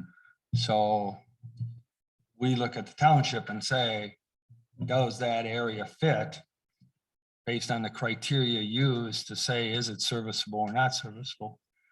But if we're going through an area and we find a census block that was over-reported or doesn't have anybody serviced in there, we'll build that out. Now, will that come from ARPA money or our own money? Yeah, it all depends on the pool that's there. But the addresses, even giving you the address list, we're going to do that off the pink. Because, and we'll give you two. We got a pink that has fixed point wireless at 75 by 25, which means by ARPA's original standard of 25 by 3, would have been considered served. And we'll break them out. And then we'll give you an address of, those that are by charter that could be eligible for use as we go by and find that charter 477 was over-reported. Don, And we're going to do that anyway, because we're going to go after Robin and Beads. It's just a process of getting there. circling back to a question you had earlier, and this documentation is on page 6. Has to do with connection fees. The construction fee is 700, and then the activation fee is 500. So that's 1,200 to the consumer, right? That's the way we've always built our fiber networks. Okay. What we're seeing happening with ARPA funds coming in, we're starting to market just a $500 activation fee, and any area where we get government money, we just waive or assign that to the fact that ARPA did it. So, I mean, if you only do 150,000 and everybody we connect, we're not going to charge some homes 700 and some homes, or 500 and some homes 1,200. Once we start in Whitewater Township, everybody's going to be a $500 activation fee, except for those that are ACP. Is that the intent of your Plus a sentence? $700 construction fee. No, if ARPA money is given, we take that 700 and say, because of your township's commitment, we've eliminated that for everybody that we hook up. Are you eliminating or building it into it? The sentence there above the table, under the section of project 2, then down, a portion of the township's contribution would eliminate the consumer's construction fee, which I take to be the $700. And so you're saying that the township's contribution in this project 1 or 2, that $700 is being taken out of that, it's an expense in the use of that money. It is, I mean, it is valued to that contribution.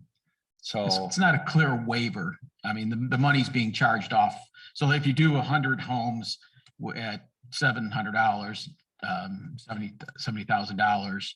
So if the contribution was 150,000, basically your accounting would take $70,000 of that and offset the consumer's construction fee. Is that a fair statement, or is it? I don't want to put words in your mouth. No. What actually happens once we start in Whitewater Township and you brought ARPA, anybody who connects with us will waive that 700 for the consumer. It's waived, so they don't pay the 700. So if we got all 400 homes on, they would pay a $500 activation fee, not a $700, no matter how much you've contributed, to it. It's just, we wanted to provide to you from a political sense, something that, affected the consumer. And so the consumer sees value in what they're doing. So I could ask one more follow-up question, just again. So in the scenario that we talked about earlier, that if you bring the service from the trunk to the house and you say, okay, 186 Network's going to take that as a customer, and how you're getting the $500 activation fee. Are you then whoever built it? But yes, in your example, in my example, that Yep. you're getting the $500 activation fee. Are you then turning around and billing the ISP provider, in this case 186, the $700? Or Nope. Okay. Their cost to participate is the network they bring to the table, where it's connected. If I'm using my internet service to get to their data center so they can do internet service, but they'll have to invest in connecting with our network. That's part of that open access, so that I can send that traffic as quickly as possible to 186 Network or Eclipse or anybody else that participates. So my cost of using fiber we construct, or fiber we lease for point to point is what it's called, is a lot cheaper than internet fiber associated with internet service. So it's transport and internet. It gets a little complicated in the formula, but the sooner we can get the participating providers to their data center to manage your experience, the better. And that's what we try to do. So their only cost is to connect to one of our meet points, or us to connect to their meet point. So the ISP providers, pros and cons. I mean, they're picking up a customer at a monthly rate, and then they're paying you a connect fee to to the meet point, which is a flat fee, or is that an ongoing service fee? It can be based on amount of bandwidth. It can be a per port charge. So Eclipse may have a customer over here. They do a lot of businesses. They have a business that locates in Whitewater Township. They want to service that office location as well as the office locations in Frankfurt and Beulah. They may not want to fully bring fiber to our meet point here in Williamsburg. And so they want access to that customer. So we have to do it over a logical connection using our internet service, and they'll pay a port charge. It's cheaper to pay the port charge than it is to buy, 10 gig of throughput. So there's multiple models that are given to the ISP depending on the market area that they want to service. In 186 networks, they want to serve a larger area around here. We'll do it based on total throughput that has to be available. So it's in the old DSL days, we used to pay AT&T, a certain amount of money to have access to that port that went to the house. And we had to make a certain commitment per month of how many houses we were going to serve. So, we had to have a business model that worked with AT&T's model. I think I heard first on, just to verify that at this point in 186, that you and your company 186 is not, you have not formed any relationship at this point as an ISP. We're working out the details with PFN Eclipse in Benzie. 186 Network is more than happy to join that conversation. We want it to work. Our goal is to achieve the 95%, not connection, but we want 95% of the people to adopt on that fiber rather than getting 60% or getting, it's better that that fiber be fully utilized. So we're modeling it off of, like I said, the company's called COS. They're the Sweden-based company that has a US presence. And we'll have a demo up and running by December to make it fair for the ISP to look at it and make sure we can work out those, because they got to do a business case, just like we had to do a business case.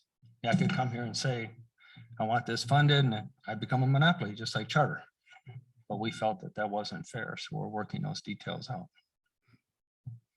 And in Roscommon, we didn't make the same commitment, but we're going to go back to the board and tell them that it's an open access, and this is what we're going to do. Roscommon just doesn't have any small, oh, they do, M33 access is over there. So the network we're building with their ARPA money and RDOF money, plus our own, we'll bring that to the table, and we'll invite Glenn from M33 Access to participate. So, Ron, I think I may have stepped on your questions. Was there something else that I'm certain I'm the only one here, but the last 20 minutes of my life,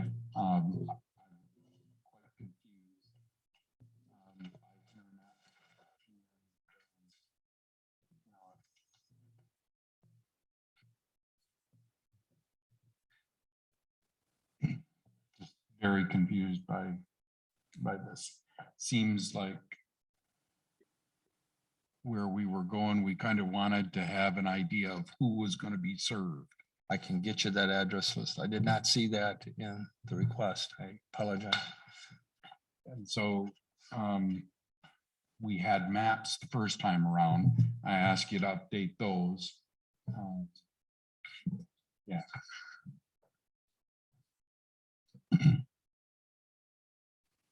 Simply put, Ron, we're going to connect every unserved and underserved home. And that unserved, we think, is 400.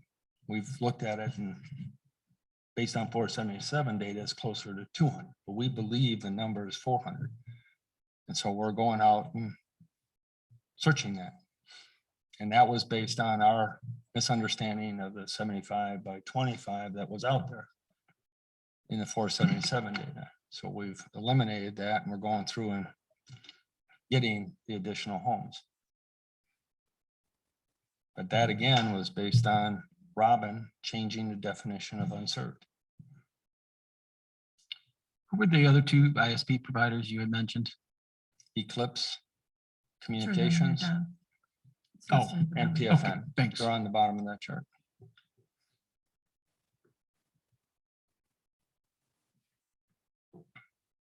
Did I hear you say you sent this out yesterday, Sunday?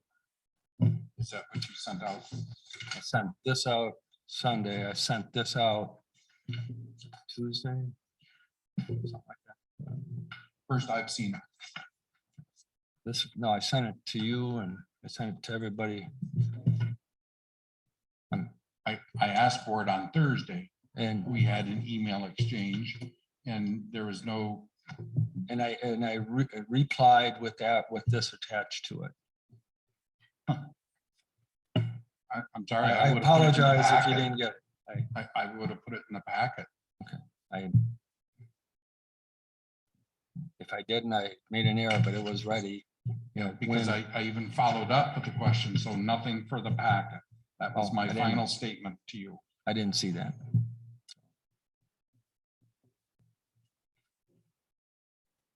Put this together on 10/11, or no? Or Can th- I th- ask you another question? What does our, you've already gotten approved for the RDOF funding. Mhm.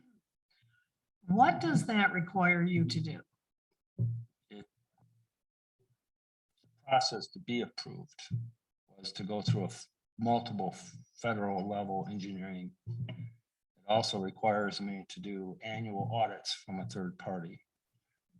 Okay, it's to make sure you're sustainable and viable with independent verification. We have, I think in Grand Traverse County, 290 homes to pass. And I didn't bring my RDOF folder with me to know which of the 3 townships, how much is Whitewater Township. But it's one of them. But it's one of those. And we are obligated to deliver what RDOF called gig service, was 1 gig by 500 meg. Mhm. So we actually had to add that to our subscription because we thought 1 gig meant 1 gig. But, and then we have to stay on our pricing. We have to adjust our pricing annually to an aggregate study that the FCC does. And so 1 gig last year was more expensive than 1 gig this year. And every year we have to change our subscription rate to make sure we don't exceed that aggregate. Now, all of our subscriptions are well below that aggregate, but that's a requirement along with it. And then we have to, on an annual basis, report all addresses that we passed and all addresses we've connected in 2 different systems. So you've already used RDOF funds to connect to build fiber to down roads? So the requirement of RDOF was 10% of the RDOF money had to be used to secure a irrevocable line of credit. So if we fail, the government gets the money. So all of my RDOF proceedings are sitting in a bank in North Carolina called Live Oak. They just announced a little ahead of schedule that they've increased that another 5%. So up until July, all my RDOF money will go to Live Oak Bank and sit in that account. It's my money, I just can't use it. After that, as long as I reach 20% in 2 years and 40% in 3 years and all the way up to 100% in 6 years, you know, I'm in good shape from securing it. And that's based on past failures of people that walked away. Yeah, sure. They wanted to make sure there's something they can grab a hold of. Right. And so all of our development so far, about 2.5 million, has been funded by Church Capital. It's just part of the game of being a small provider. You know, I'm sure Charter didn't have to set aside in cash, but That's really based on the bank's position. Mhm. They wanted cash for this thing. It's kind of new to them too. So Yeah. I hope that answers your question. Yeah, I just wanted some more detail about those funds. So they're sitting there waiting to be used for the installation of fiber. Now, we've already installed the fiber. It's just sitting You've there. already installed I've, that. yeah, we've already passed 240 homes and we're doing another 200 homes by November, end of November. That money comes directly out of, you know, Cherry Capital Connections. Okay. So as you're completing your requirements for, it's the RUDOF, right? RDOF. RDOF. Yep. Um, Rural Development Opportunity Fund. right, those funds get released after you've. No, they're completed being certain released. percentages. They're being released over a 10-year period monthly. So it's, Oh, okay. I want to So say it's not- 48,000 or 43,000 a month is being released to us, but it goes to a bank account and sits there. So my asset balance sheet looks great, Mhm. you know, but it's cash that's not. And I have to get it built in 6 years, but I get paid over 10 years. Oh. So it's a system designed to, you know, kind of eliminate the small player. I mean, we had over 180,000 in expenses to get that money. But we were, as a family, felt very committed that we wanted to participate in this and make sure this area got all the money that they could. And having a foundation where we won that positioned us well for future funding. Mhm. So, you know, whether or not you help us with our capital and expand our areas beyond RDOF to more underserved. Remember that a lot of areas that are considered unserved under Robin were not considered unserved under RDOF because of the 477 reporting. Mhm. Now we, you know, we do a 10 meg by 5 meg when we do reporting on fixed point wireless to the Fed. So we're very conservative with that number, but that's our engineering requirements. Mhm. Pushing it. So Any other questions? Thank you, Tim. okay.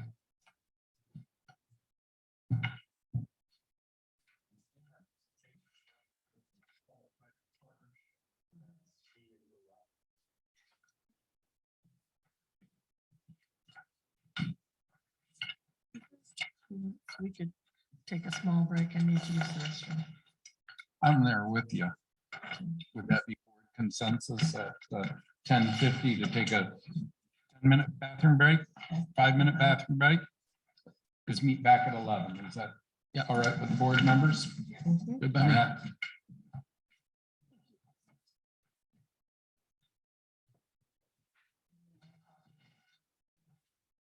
Have it, but you better hurry up. I'll run over you in the hallway.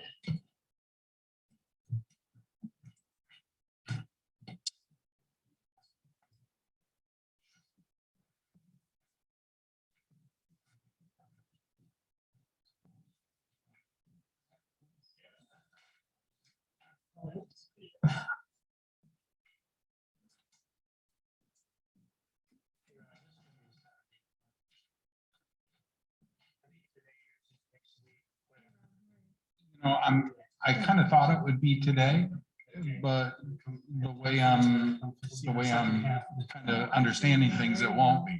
Let's finish it up. Yeah. No, I can appreciate that. Yeah, You have a nuance office, not that I like it, but I have. Oh, yeah. understood. Yeah, meetings All right, are well, let us know. incredibly okay. too long. Yeah, thank you.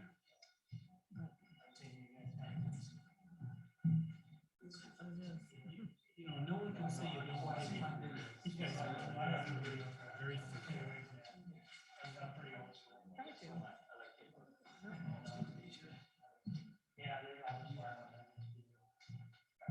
What's going on? Thank you. Appreciate you coming out. Yeah. Yeah.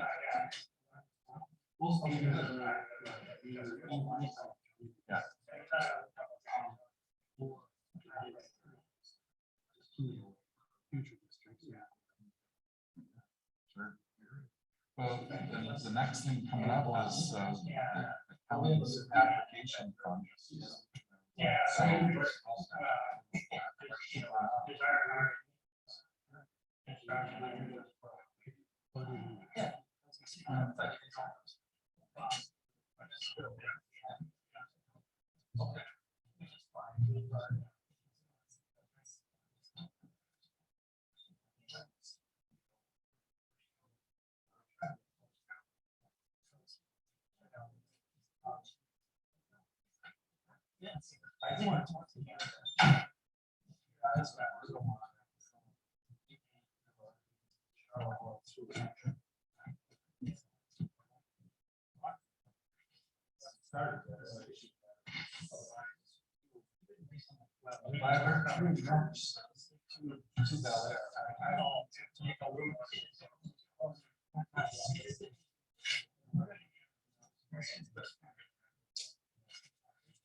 I'm sorry. Keep yawning, I'm gonna fall asleep. I went to bed at a decent time and everything. I don't know what this yawning's all about.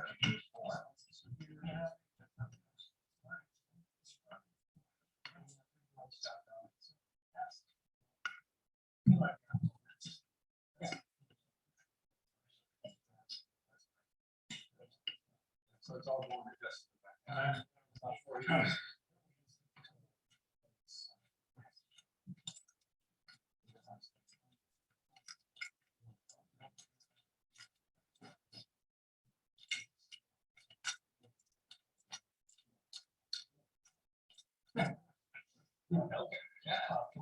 Yeah.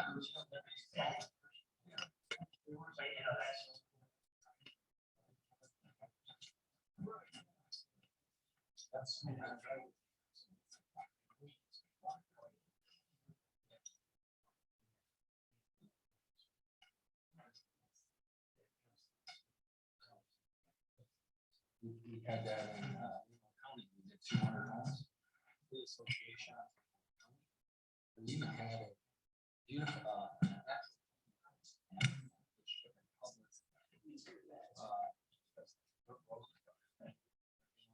Touch the tree, but the county worked for us.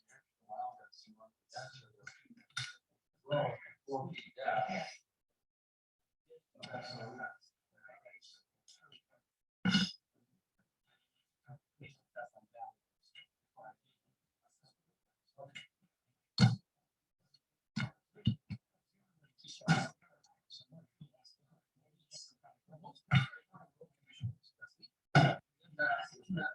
Well, they're pretty good.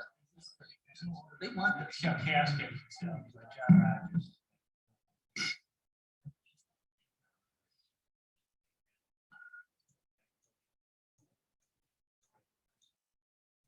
But that's a DDP.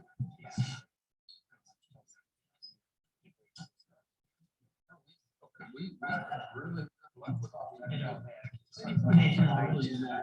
No, no, just in and out. Yeah. No, I saw it. I think I might be with Joe before the.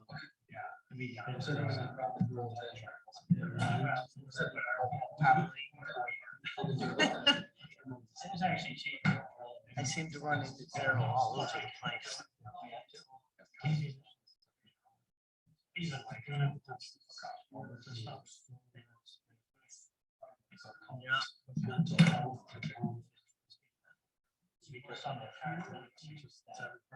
Right. Yeah, it is. You get to find out a lot of stuff that you really don't want to know about either. There you go. That works. We do. Yes, hi. Nice to meet you.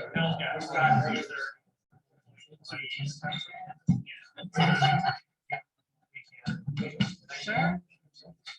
Since 2008. Create a matrix and it just didn't work out. So why is that? Tried to create a matrix and it just didn't work out as well. Never intended it to be this long. This is the first time. The job I'm doing. Did you guys get an email? So I guess, I got an email, I don't know, I didn't look to when it was sent. It Oh, was, and she's good. I don't know when it came She's in. really I good. happened to She's be brought looking that at off some as stuff the yesterday technology just of by it. chance. Set the bar high. So I I didn't mean, even pay, it- didn't even pay any attention when it Any was sent, kind just. of I apologize. problems of not balancing with the county is If I caught missed almost it, monthly, Which, which makes it very easy come closing time. You know, and it never used to be that way. It used to be you went into Bill's office and you found out there was problems. Yeah, but I see your email on the packet. You had, Everything was done on he said it was paper. closing down on business on Thursday Yeah, to so get it in. it's really nice. And, you know, he said he was gonna send Hopefully it the county over is gonna be able to help earlier in that day, and negotiate a better So- rate with BSNA for the cloud service. That would be awesome to be able to work from anywhere. You got that packet. If this Goldenberg now, you don't have to worry about not having access. we did? Yeah. I'm looking at it in my email. Well, I've done the. time to come in, Cheryl. I've connected up with BSNA and they did a tour of it 4:46 with PM. me and it's very exciting. It's just They went to out of everybody. our price range. So, So that was after I think. oh, is she really?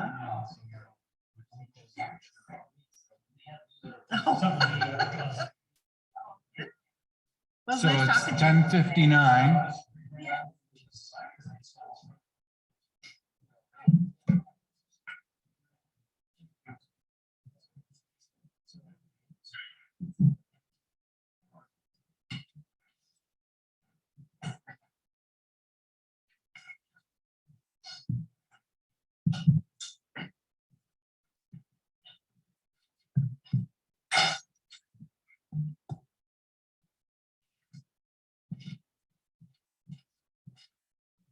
All right, well, it's not quite 11 yet.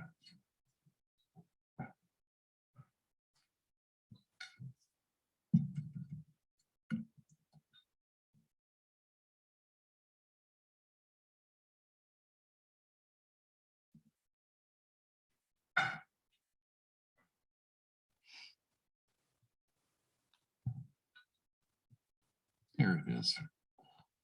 So we'll move on to 1D, Grand Traverse County ARPA application.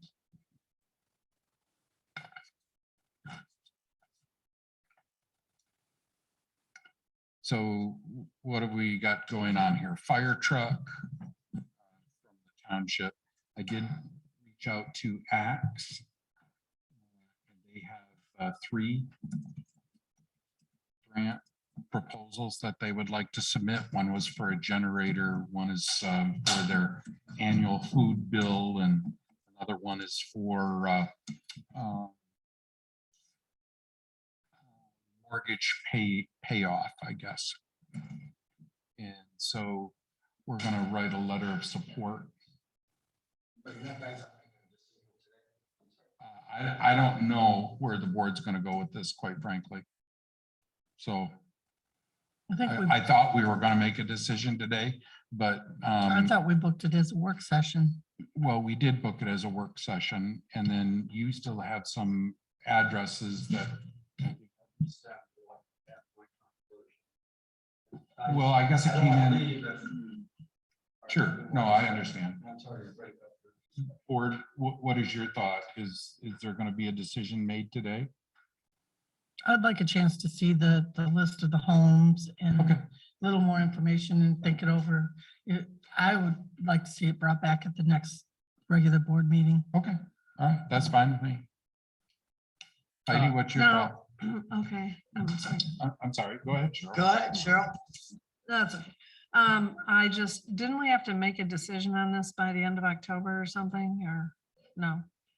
I don't remember that. We don't have to. Okay, all We right. do for the county ARPA fund, right? Right, okay, that's what I'm thinking Yeah. of then. Yeah. To Okay. my knowledge. Right. Heidi, what was your thought? I'd like to see the list of addresses. Don? Because it makes it incomplete without it, sorry. Can also, do you have a cut sheet or anything that's on Eclipse or PFN that just talks about their service, their programs and their rates for the consumer?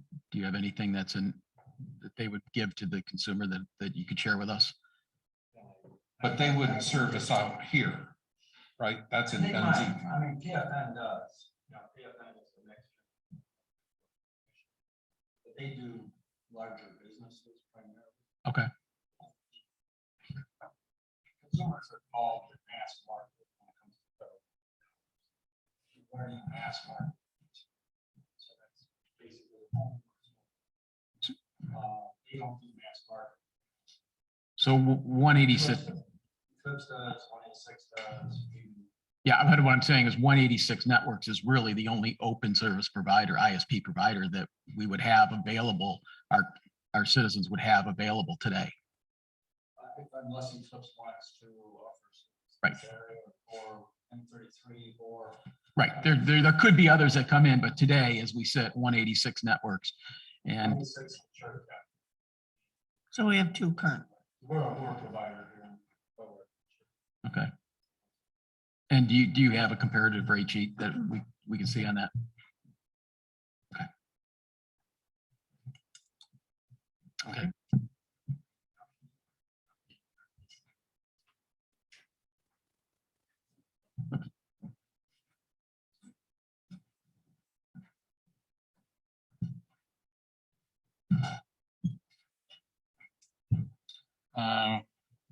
Forget where I was at with the county, but You just got done with Axe. You said there were Yeah. three projects. Mortgage relief and grant writers apparently can tie that into food security and things like that. So that's how they're gonna attempt to do that. Generator, you said. Generator, yeah, and then food. So we'll continue along. As I understand, we're gonna write a letter of support for their applications. Is that still the board's wish? Yes. I think we should, Okay, because we can't do anything else for them. We might as well at least give them a letter of recommendation. I agree. and then the their main county subcategory was increased childcare, so that involved down by the creek. And to my knowledge, they're got a set of blueprints that they're going to try and put an estimate to. And So then, you've contacted the property owner. Um, You've been able to work with them. yeah, that's the property owner, not the business owner. Right. So I don't know how they're gonna handle their application. I just reached out to Tony Dean and indicated that the board was willing to do a letter of support for an application with respect to childcare. And it looked like the next step they wanted to move towards was infant care. Apparently, they don't offer infant care currently. So that's And we what, need a lot of room for that. Not a lot of people do because it requires so much more manpower. right, Yep. yeah. And so that's, that was the area of focus that apparently the business owner is looking towards. But, so. And so the business owner is going to submit an application for ARPA funds, Mariana Sanford? No, she's the business owner. Dean is the property owner. They're gonna have to do it in conjunction together. I think they're gonna do it together was Okay. what I understood. I've not spoken to Mary Ann, so I don't know her. So we're still gonna provide a letter of support for down by the creek. Is that correct? Yep. Yes. Yes. Okay. So that's kind of where we're at. Any park updates, Cheryl? Well, Melissa and Amber were in here last week, working on those park applications, and I think they're gonna be back tomorrow. Okay, Fire truck, we worked on it about 4 hours on Saturday, and it's back to him to take our ideas, interject them in with his, or just hit the button. He was over in one category, under in a few, so we tried to give him more verbiage for his shortages. Denise and I didn't So the last time I spoke to Chief, we were thinking that maybe the township board would be a partner in that grant process. In other words, we would set, we would contribute X number of dollars to that application, so the county board could see that there was. He didn't, all we have is the $100 that, or the 100,000 that we already. He left that open because it wasn't. In other words, I know where you're going with it. He did put in there, you know, a piece of the ARPA funds, but he hasn't put that on the grant yet. From the township. you mean? Correct. Okay, so thinking about the data we collected at the town hall meeting, fire department, I think, was in the top 3 if we remove roads, which I think We all agree, board Jim. consensus that we were going to remove roads. And so fire was in top 3. Can we give Heidi a number that we're interested in setting aside to the fire truck, so they can complete that grant by October 30th? Well, there's $50,000 that was supposed to be transferred as a budgeted transfer that's going towards that. And I think we had about 50,000 or something in there for that. So I think 100,000 is about the amount. That's what he shows now. So he included that transfer. So I'm That sorry, transfer hasn't been made yet, but let me clear up my question. Of our ARPA funds, can the board provide the fire department or fire chief a number that they might be comfortable with assigning towards the fire truck? Not just what we have budgeted or agreed to transfer. This So- would be in addition. so is the board saying today that we're doing a third? We got 3 things we talked about on the survey. If we take the roads off. Mhm. So are we splitting the ARPA money equally amongst those 3 things? Is that what you're saying? That's certainly one idea. Yep. It's the only way you're gonna balance it out. Can't give a number until we make that decision. How the money's gonna be split.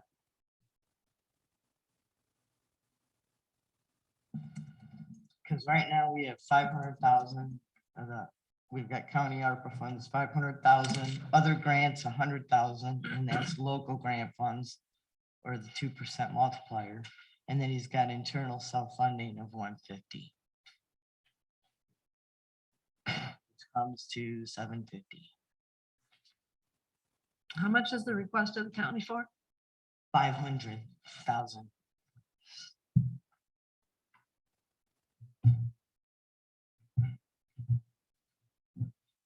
Does anybody know if they choose your application, if they can choose to fund it for less than you've requested? Yes, they can. They can. Yes. It's okay. Yeah. They can decide to just give you 100 of your request.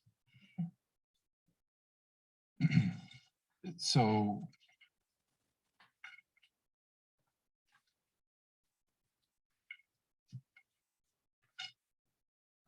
our ARPA total is what, about 217? I'm sorry, 297 now. Is that right? Yeah. Well, it was 294, and then there was 500 that was received through some townships who declined the ARPA funds. And then there's been some interest. So should we just use Not very much 295 interest. as a round number, divide that by 3? And that number then goes to fire, and it goes to internet, and then it goes to, what was the parks? I'm good with that that's kind of what the board's been talking about all along. Is there a reason to move away from it? I don't, based on the survey and the town hall, and we, they're all equally as important.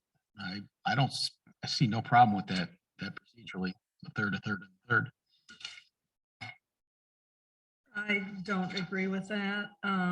Broadband was the thing that people were the most interested in. Fire and parks were almost exactly equal. And so I think more money should be going to broadband than anything else. It's going to take an awful lot of money to get broadband to all of the unserved and underserved people in the township. That's my opinion. Do you have a proposal?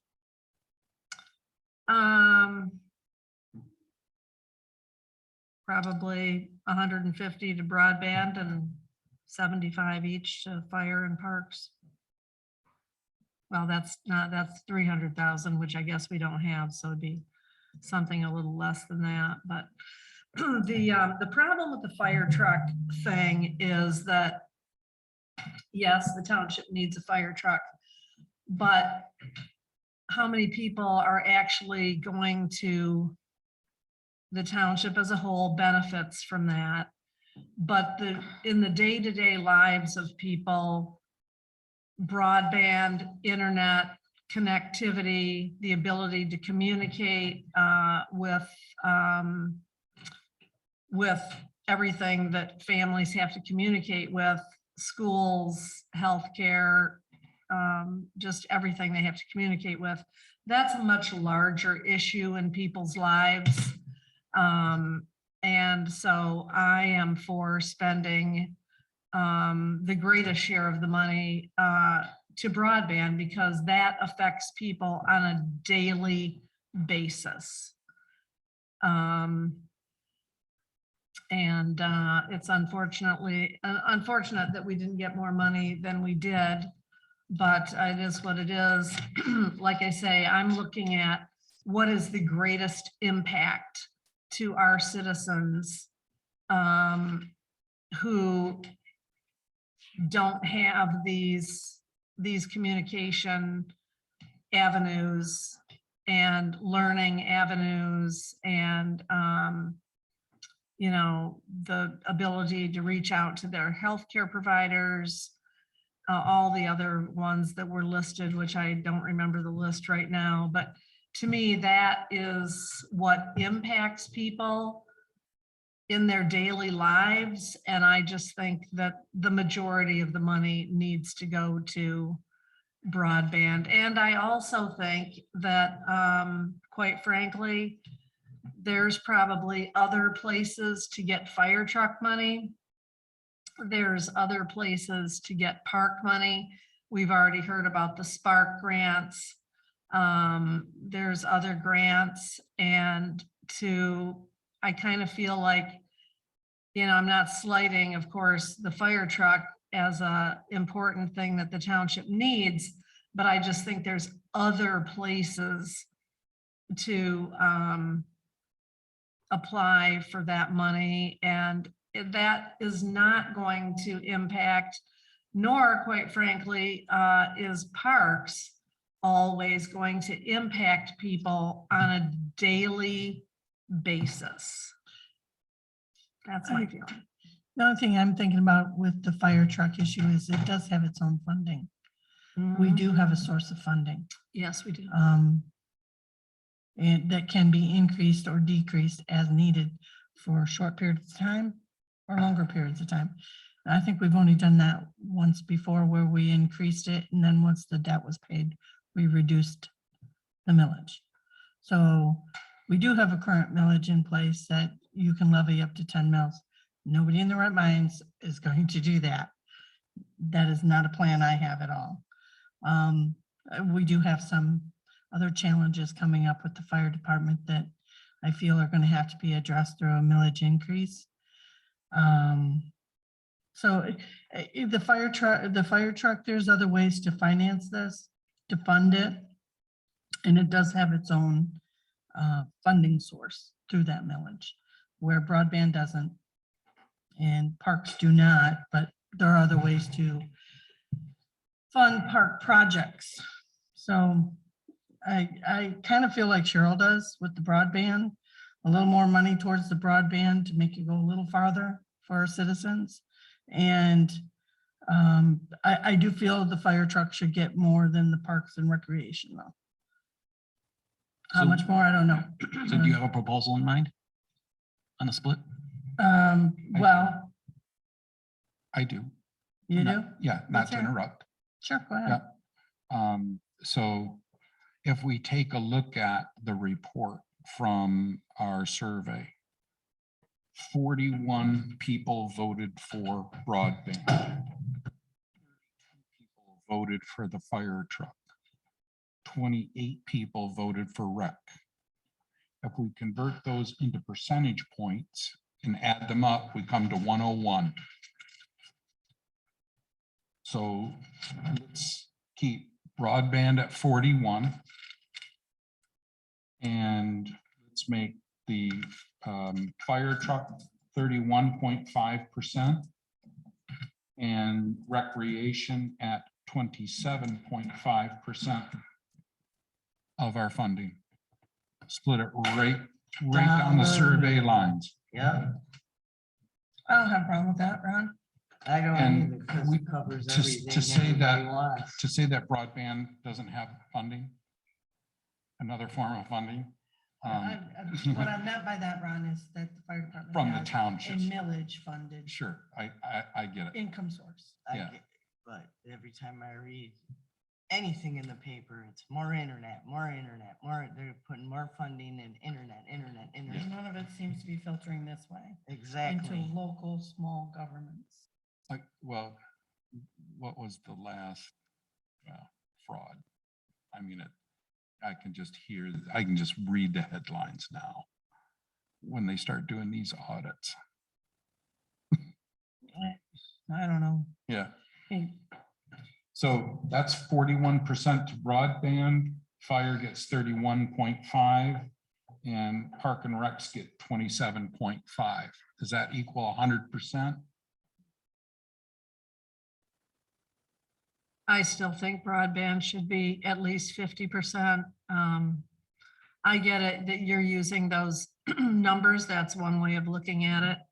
But here again, I go back to the daily impact. And what can we do with these monies to impact people's lives on a daily basis? And to me, that is broadband. But whatever the board wants. And do we go one step further and take some of that broadband money and make a spot for somebody to come here and work until they get the internet? Because how long is this going to take to complete? Well, I understand where you're coming from. One of the programs appears 2028. The other one appears to be within 2024, maybe. I understand that this is a public building, but I don't necessarily want to come here to open it up because Josephine wants to log on to her appliancerepair.com account. I get and it. Order You'd have to some have- appliance repairs. It would have to be within, structured hours. I mean, we could do something wireless outside the building, which we already do, to my knowledge. Yeah, I think you can sit in the parking lot and access the township's internet. Yeah, but to expand on Heidi's idea, I mean, we could make that a little more robust. I don't know, I've never used it out in the parking lot. So that is It something we works. could look into. It Sure. works pretty good. I like the idea of the methodology. It takes, I think it takes some noise out of the situation of why did this program get more money than this one, And I think doing it statistically like that just gives is a process. You can disagree with the process if you'd like, but there's a It's pretty methodology, even. and it says this is where we went with it. We have support for the decision. Data supporting the decision. Yes. And then do you split that between, do you split the broadband in between the three providers that are asking for it? Or do you just give it to the ones that are actually doing something within the community?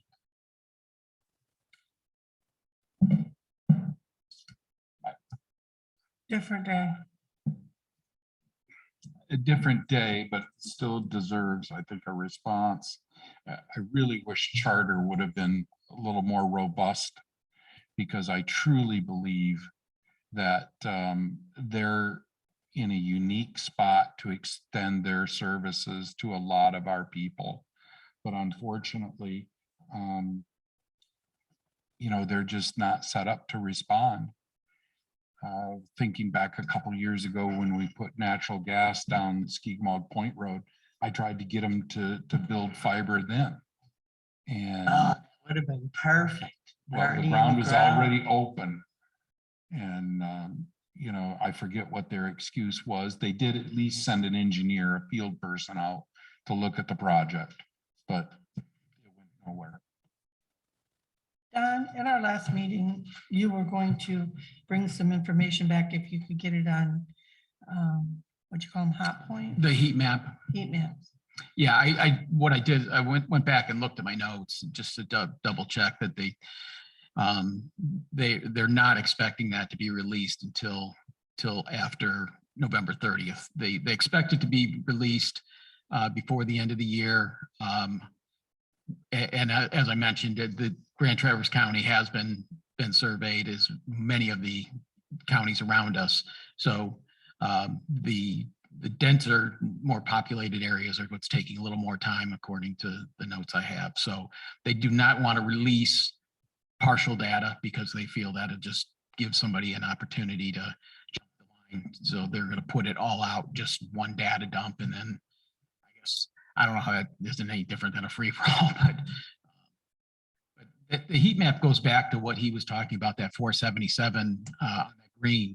The federal government shows that area is serviced because there's providers in there, but it doesn't really go into the depth that it needs to do, which is how far off the road. Just because there's a trunk line running along there doesn't mean that signal penetrates, or there's a fiber optic cable going into those neighborhoods. So the 477 data could be misleading.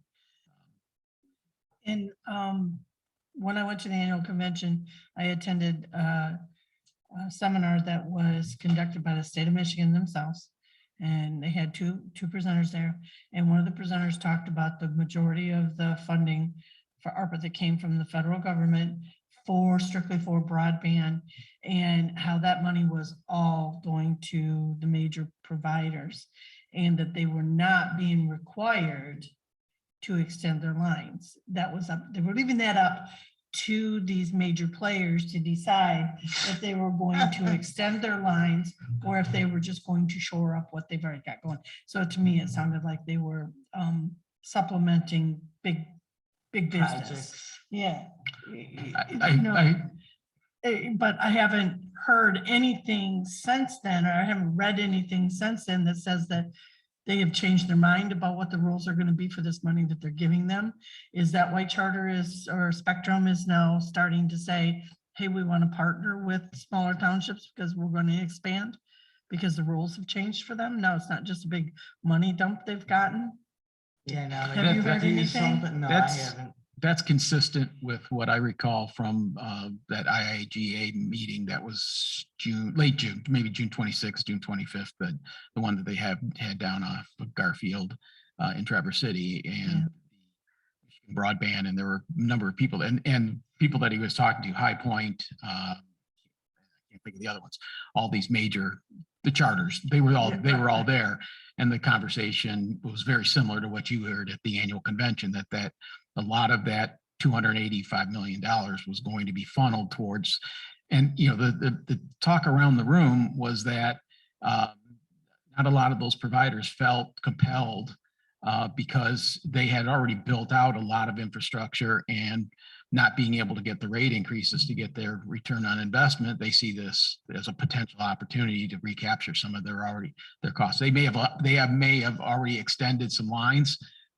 on their own accord, and they feel that this might be a way to recoup that expense that they've already put forth. So how much farther do you push that out? I really just Yeah, don't but know. the problem is that that's not what this money was meant for. This money was meant for servicing underserved and unserved.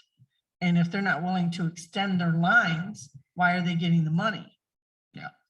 And that was the huge outcry in the room. How can you do this when the money was meant for servicing people that have no service now?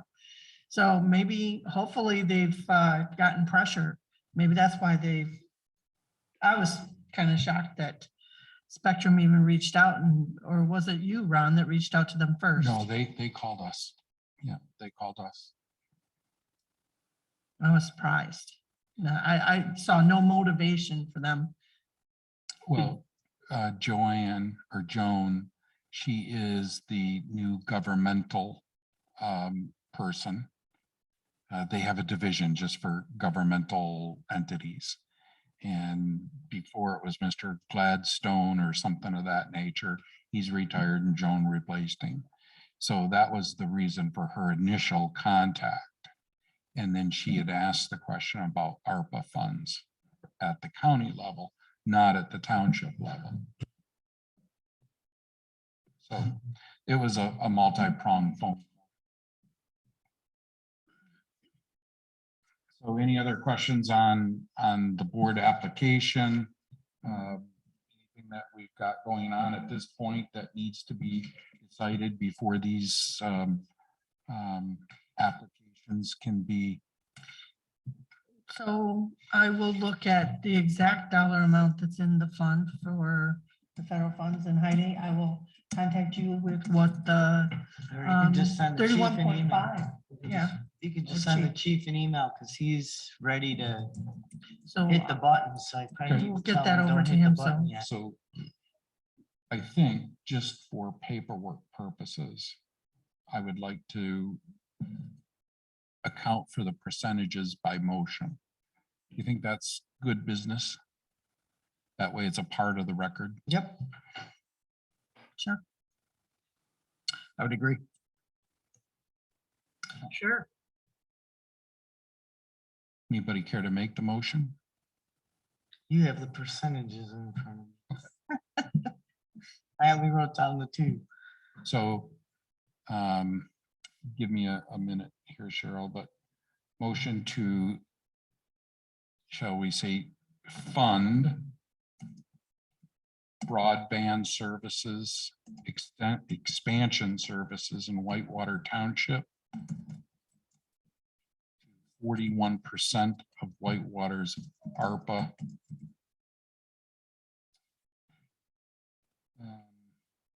funding. That's not really what I want to say. Contribution? Contributions will be split 3 ways. The ARPA funding is ARPA funding. What we received was our share of the ARPA funding. Is that right? So we would say 41% of Whitewater Township's ARPA funding. There you go. Does that sound like, Cheryl? Probably should be allocation Okay. Where would you put that word? in place of funding. Okay. So can you reread the motion with allocation? Motion to fund broadband expansion services in Whitewater Township to 41% of Whitewater Township's ARPA allocation.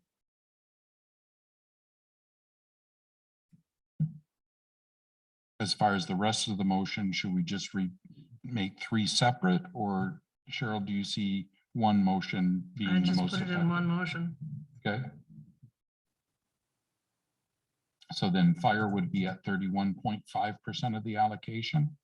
Okay, so and to fund the fire department And would it be fire department or Yeah. fire engine? Fire truck. And to Fire fund pumper the truck. fire truck at 31.5%. Mhm.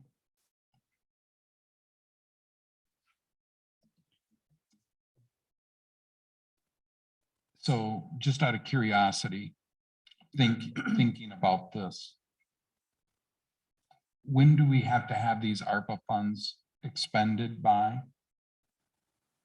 I thought it was Until 2026. Yeah. 2026. Mhm.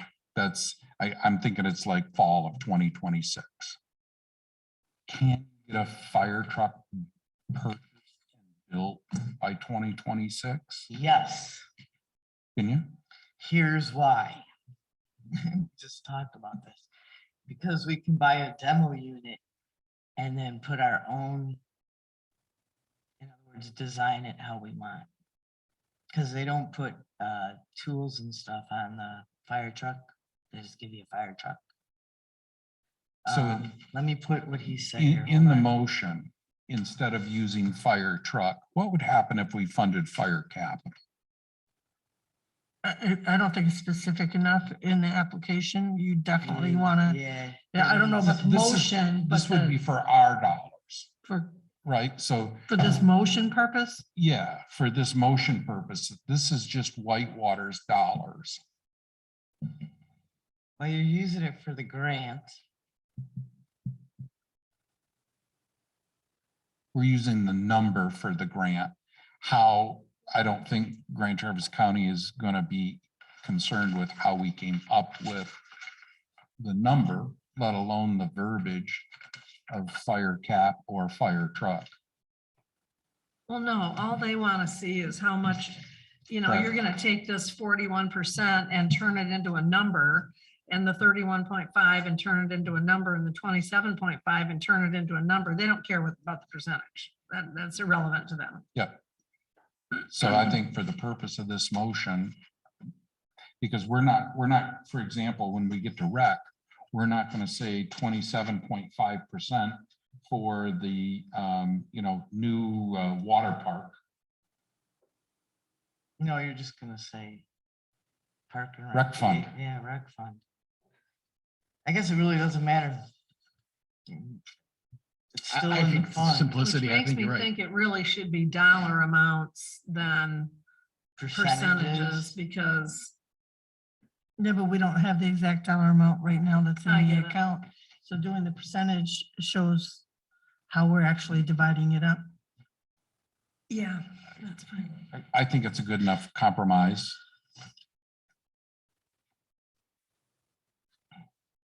Board good with that? Still the percentage wise? Okay. Yeah, I'm not good with the percentages, but I'm trying to get your motion down here. But I've Della? already expressed that, so. I'm fine with the percentages. Do you want to see, can we use documents that were in the last board meeting for account values?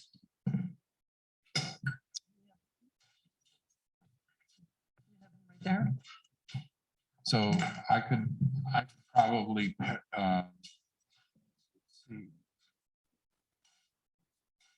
That can be reported. We can report those actual numbers in the next board packet, so all the board members would have them. But as long as we stay with the percentages. My only question is in the motion, maybe it is important that we put down what we're allocating this 31.5% for the fire truck for, so that when they put it in their application grant, so much comes from capital improvement, but so much of this percentage is Well, they actually only coming from ask- your ARPA. That shows our commitment of our ARPA money to this project, so that They only they would listed look on more the budget. favorably Here, on this is what us. it looks like. yeah. Adela, as of the August 31st that you provided last week, it shows the federal funds, ARPA, FCB 285 at $295,434.22. Yeah, but that's, It's dated at least yeah. 6 weeks, right? But Yeah. that's the closest thing we have to. And I say we just go with that number. The fact that it's continuing to accrue dollars, it will. What will we do with those interest accruals?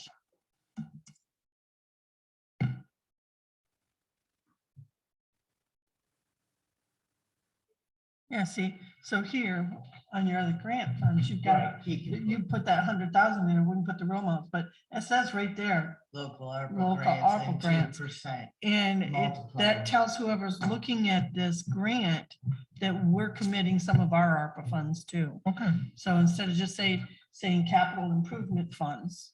Because we wanted them to know that we were gonna go out and go above and beyond. That's why we weren't asking for the whole amount. So we're still not going to be able to do the same thing for Park and Rec.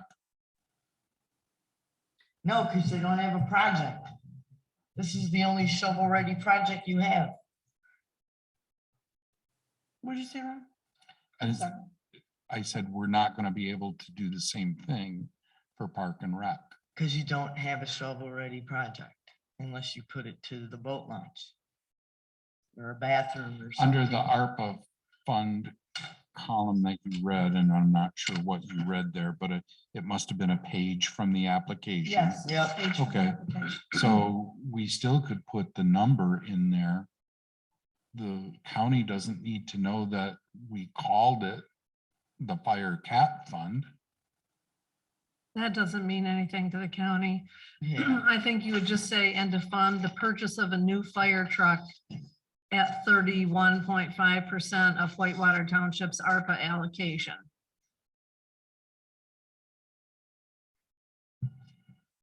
Or ARPA balance or something like that.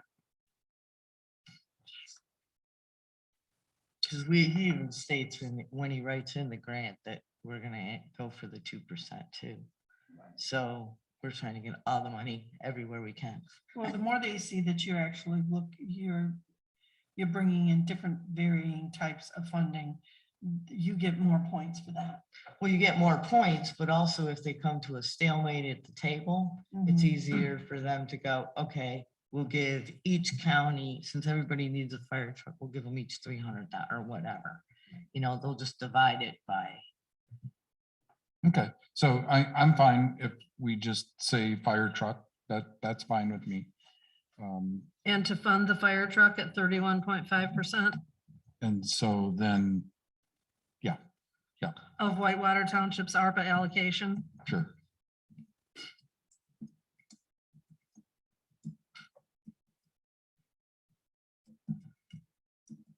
And then on recreation, how do you wanna fund recreation? Want to pick a project?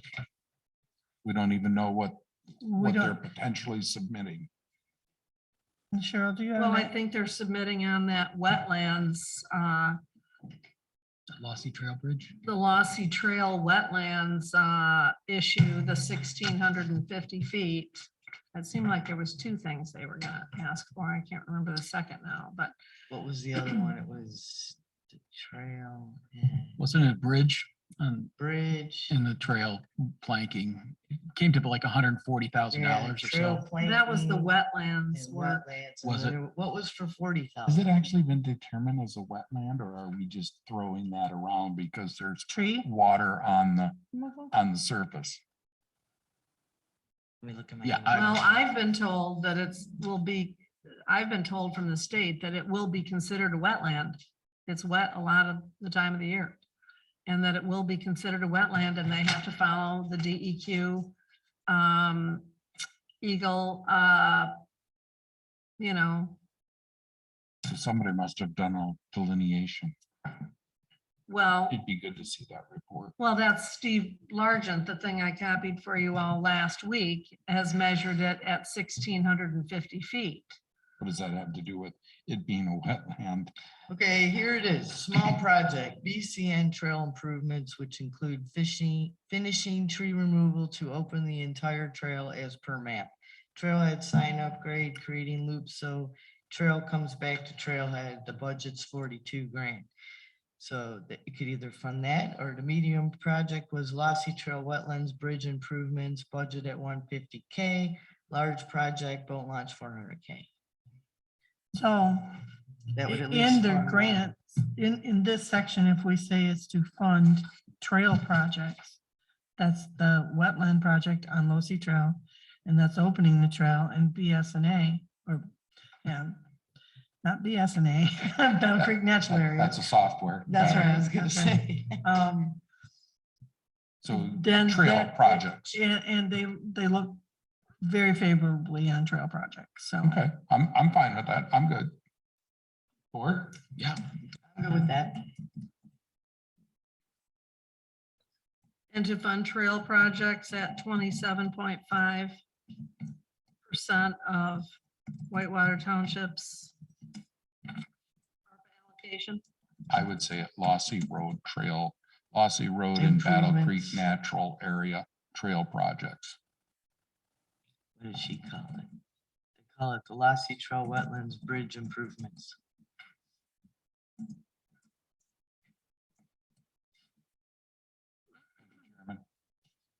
Thanks for coming. Hmm. Yeah, we do have to get that lock fixed.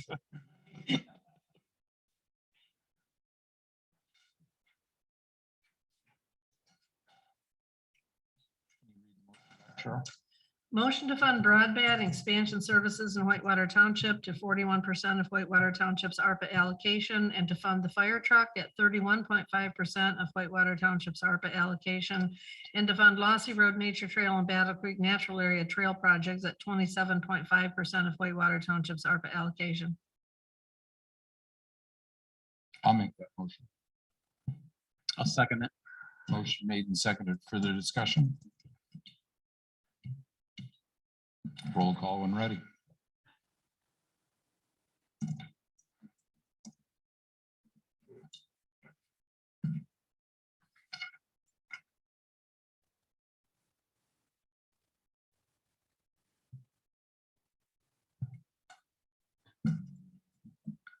Bauman, Yes. Bennett? Yes. Pop, Yes. Glenn, Yes. Goss, no.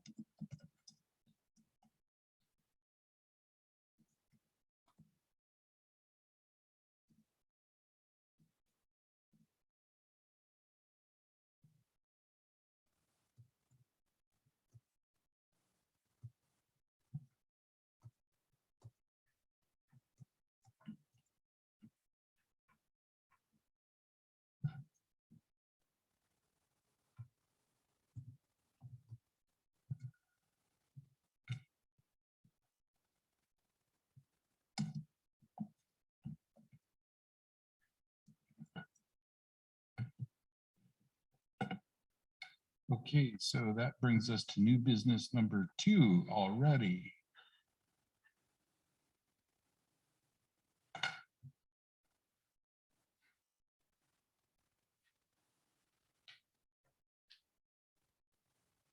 I'll make a motion to amend the policy and procedure manual, section 4.5, subparagraph A, periodic revenue and expenditure report as approved October 17th, 2022 to the administrative policy and procedure manual.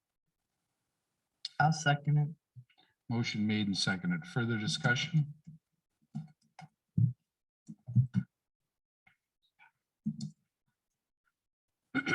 Della, do you want to explain that, or do you want me to?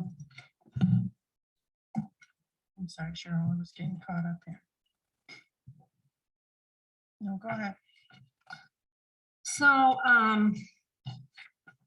I don't think, Don, did you reach out to Della's office about the flow of receipts I have not. through the township? And I know you haven't reached out to my office. So I think this has been poorly investigated. I get it that you want a financial report of each month, but you should understand that that's not really how it's set up in township government to provide monthly reports. And certainly not by, what is it? And shall be presented to the board at its regular monthly meeting. For instance, on Friday, the bank statement for September came. So we don't have everything posted for September.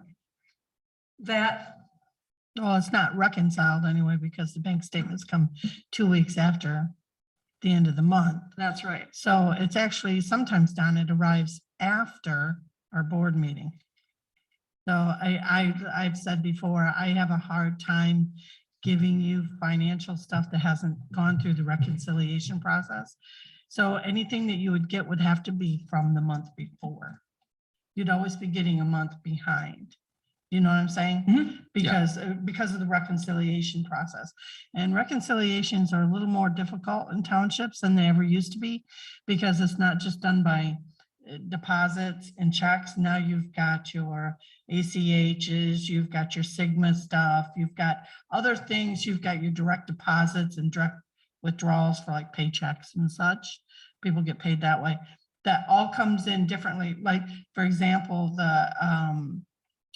the credit card from the park, the way that comes in, that's about as clear as mud, and it takes a while to sift through and compare it to the actual documents for those deposits. So that takes more time to actually do a reconciliation than it did when I first started here, before we had all those other things. Well, now everybody's paying through electronic means, and we have the credit card situation, so it takes longer. It takes a few days to actually do the reconciliation properly. So, and that's then after you get the statement.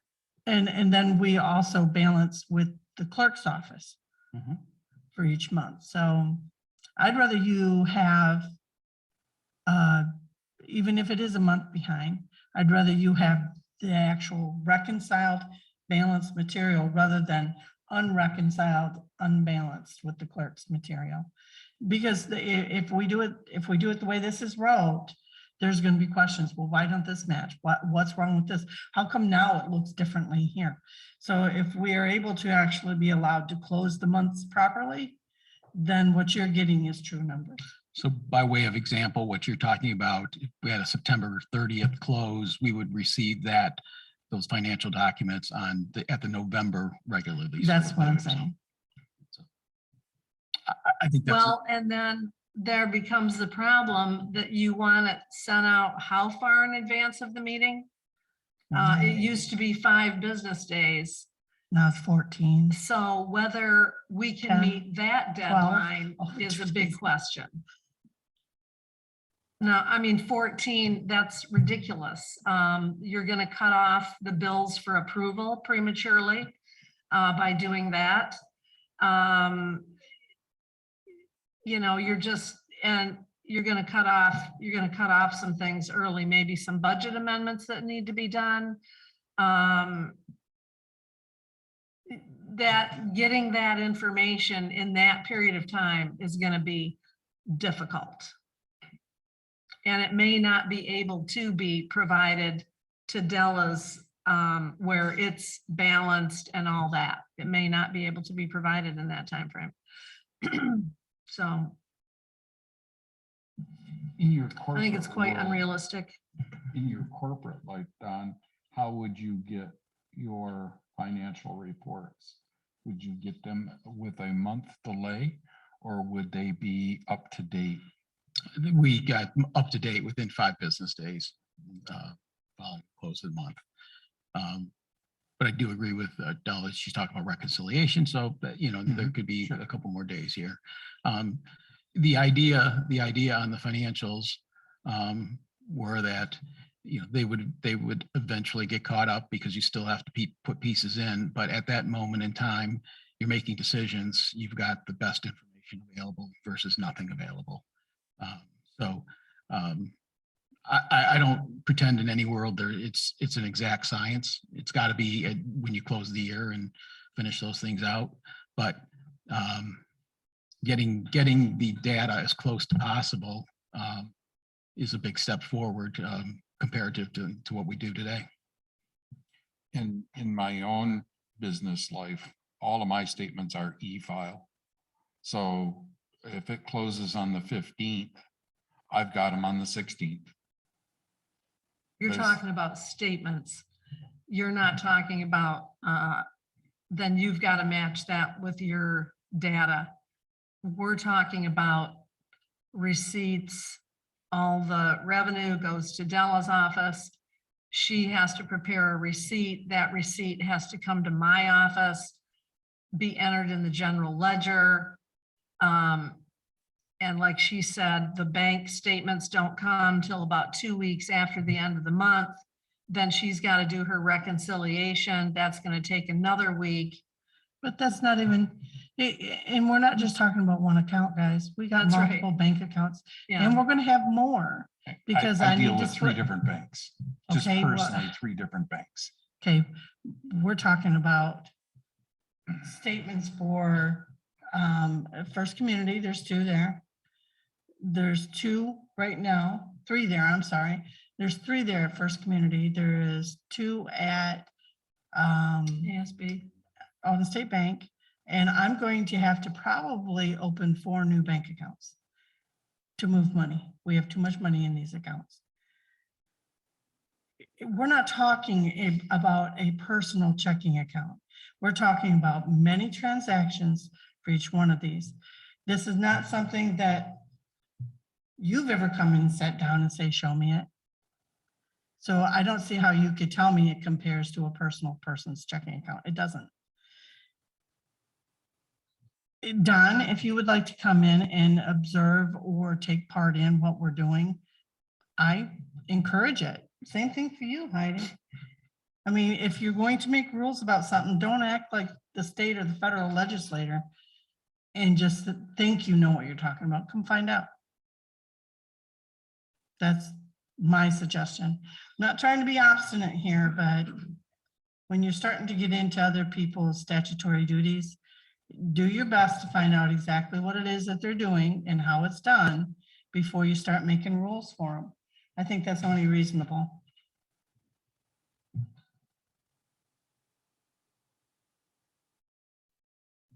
Yeah, and I can't post anything till the general ledger till I get the receipts from Della. And those receipts might lay around for a week or 2 or even longer before they get posted, depending on what I have going on in my office. So these aren't instantaneous things that happen. Oh, Della, Lois gives me 10 receipts and I sit right down and post them. They're not instantaneous things that happen.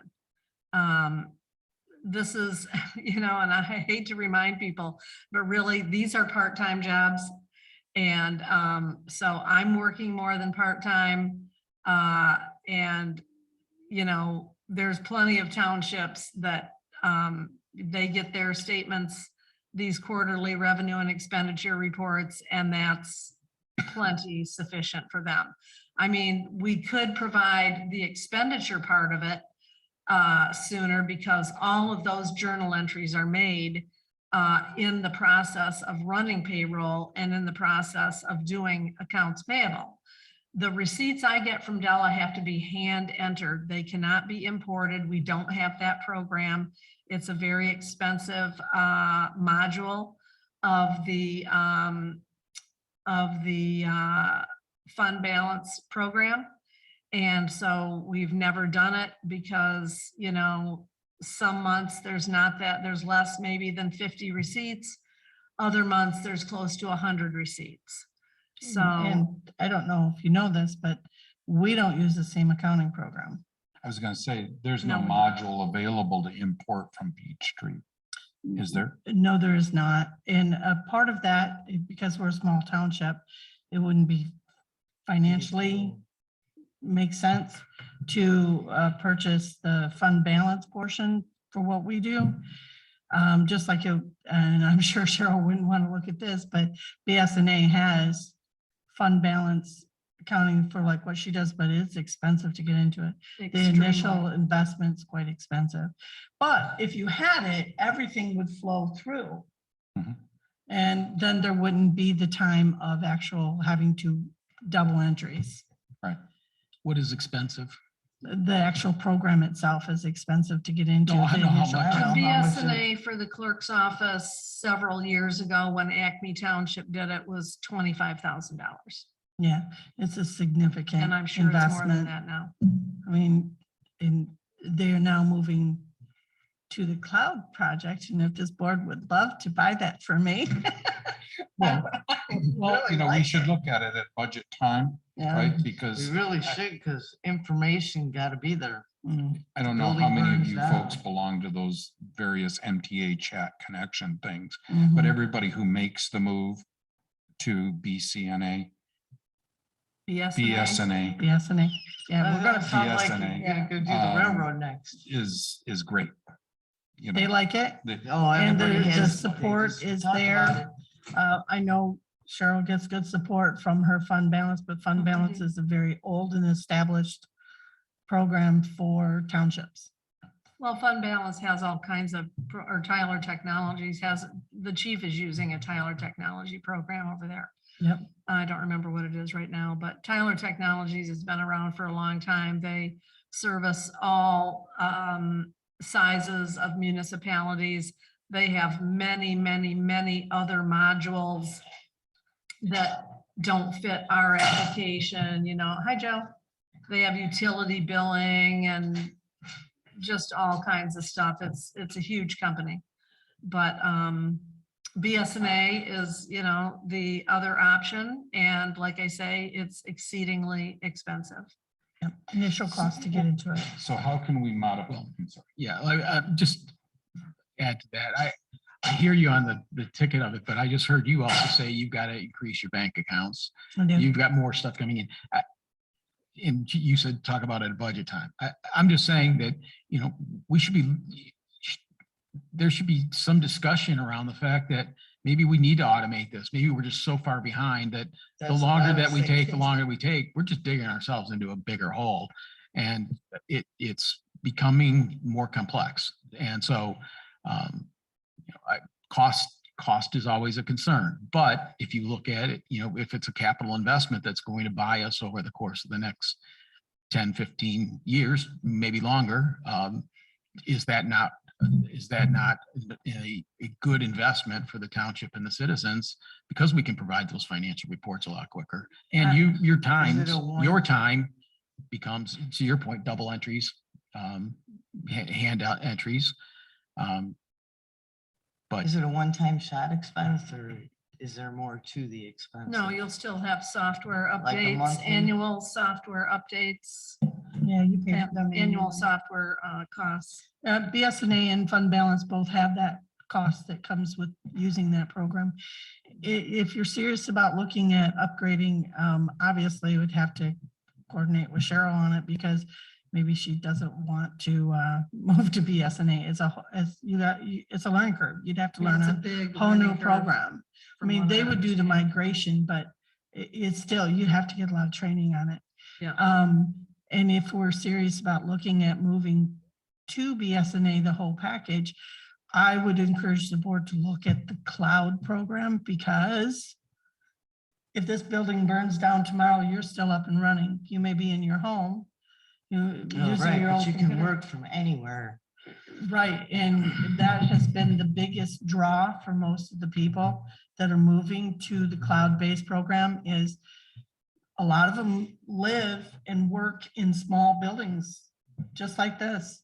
And if A lot of something them was work to from happen, home. what do? You know, because I keep my passport backup in the fireproof safe, but that fireproof safe is only good for certain amount of hours and certain amount of temperatures. So we could be looking at a total disaster. And I take mine off site every day. No, I don't. So if we're gonna look at it, I would encourage getting pricing on the cloud. so to your question of modifying this, I'm trying to find a solution, because we're just, I find it difficult to operate in a vacuum of the I lack of know. financials. You know, got two main responsibilities as a at-large trustee, which is to vote and to look at the fiduciary health. It took some effort to get the first quarterly report.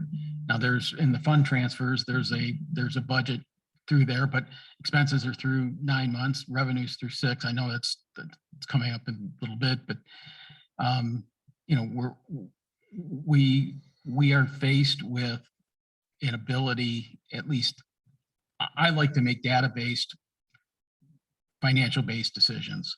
And it's got to find a solution, I think, because we are statutorily required to get that stuff out quarterly and get that out on a timely basis.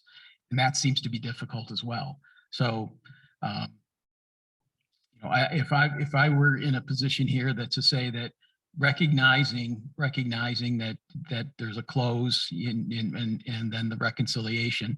And so if you had September 30th and you reconciled it through October and it was brought forth at the November regular board meeting, even though it's a month behind, that's a really positive step to keeping a continuity of financial statements that we know we're only 1 month off.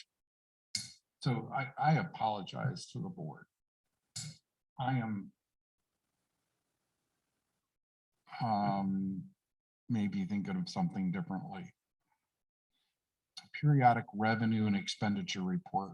Cheryl, I think this is something that you generate out of your office. It has the prior year, what the budget was, what the amended budget is, what we've spent so far to this year. And then over in the far right-hand column, I think there's a % of what we budgeted for.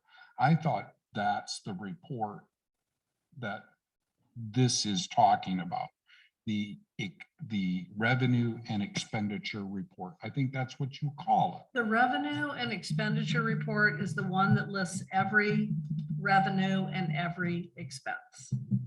That's what the revenue, it says right at the top, revenue and expenditure By report. account, not each individual. Oh, yes, every individual transaction in that quarter. Yep, every under, Okay, that's how you print it. But That's how it's printed. like at rural fire, for example, we got this, it okay, almost you looked like you want the budget worksheet then? it almost looked like a budget The budget worksheet. worksheet is Just totals. That's the one that was in the well, packet. the budget worksheet. No, I haven't put, well, no, I put the revenue and expenditure report in there recently, but okay, so the first quarter of the fiscal year, I put that in there. April through June, I forget what meeting that was at. Mhm. And then I haven't given you the one for July through September because it's not done. It doesn't have everything in it. It's got, now I have posted all revenue through August, but I don't even have all the receipts for September yet. So that report cannot be generated, right? I can generate the report, but it's not going to be the final report. So the You know what I'm saying? the report, the budget one that showed this kind of the summary that you put in for your budget transfer that we're getting to. Yes, that's how I and so- monitor. So it's my job to monitor the budget for things that are over budget by cost center. Right. And So- so that's a budget worksheet. Okay. Yeah. So the question is that expenses on that were through 9/30. Revenue was only through 6/30. That The is, day I ran it. so. Yeah. So, Changes every day. Could change every day. so why can't you run that report through 9/30 and 9/30? Right now, I can't run that report for 9/30 and 9/30 because the receipts, I don't have all the receipts for September, and the receipts I do have are not entered. So I get all the receipts for a month and then I enter everything. And then I print out my journal entries report, make sure all the journal entries are correct, append and post all those journal entries. I mean, it's just easier for me. Now they do things more day by day, where I do things by the month. Now I can post and do post accounts payable and payroll more frequently than that. So the expenditure side of it is easy to keep up to date because those journal entries are created through running the programs. I don't have to create those journal entries.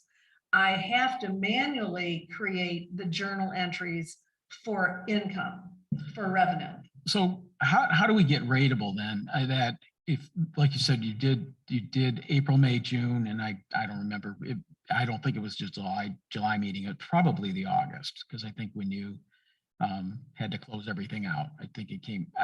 I'd have to look, but so we're up on another quarter right now. We've got July, August, and September. Is that? Can we expect that report to be in the November regular meeting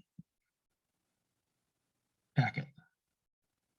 That would be the second quarter. Well, okay, you mean with everything, all revenue posted through the end of September? We can try. I also have an election going on right now. And that's my highest priority. See, there's is where the our election. office is taxes and income coming in. And, you know, I have other duties too, but that's the main thing that happens in the treasurer's office. The clerk's office has more responsibility and duties than that. So, you know, like she was just talking about elections, it takes up a tremendous amount of time. It does.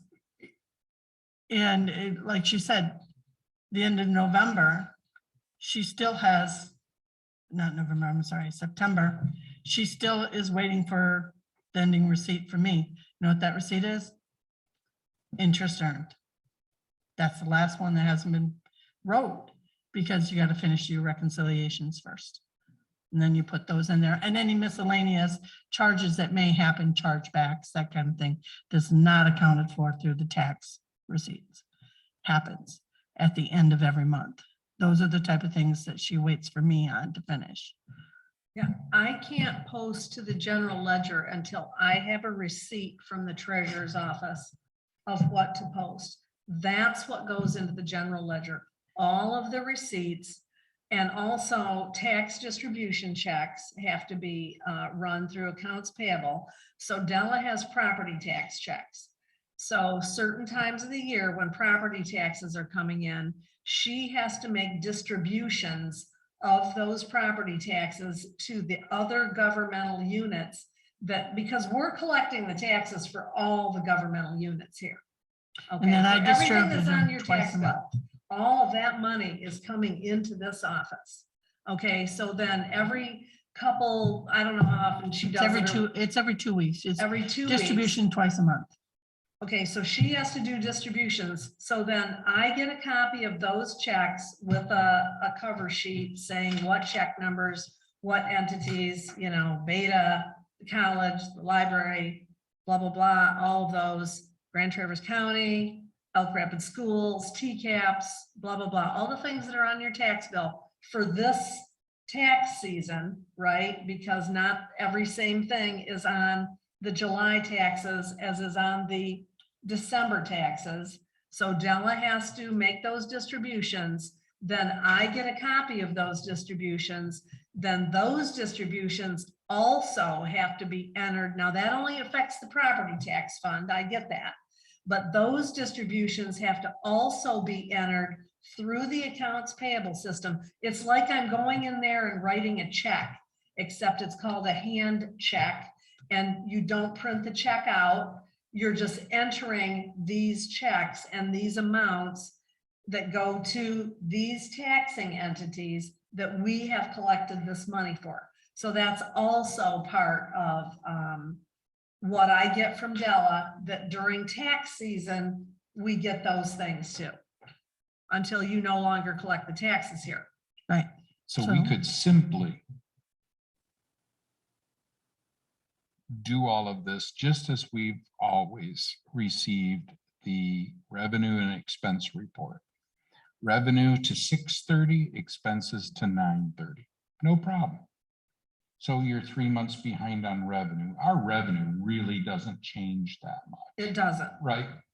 So we kind of already mathematically calculate what we're going to receive in property taxes. The only thing that's going to vary here is the interest rate. Okay, so you think in all of the accounts, there's about $2.8 million drawing 1.1% interest. We're not talking about enough dollars to plant a hill of beans.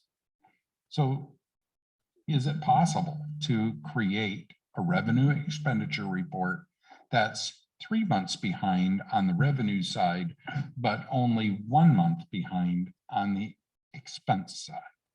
That seems like it's relatively easy to do. It doesn't need to be even 1 month behind on the expense side because it's easy to just post those.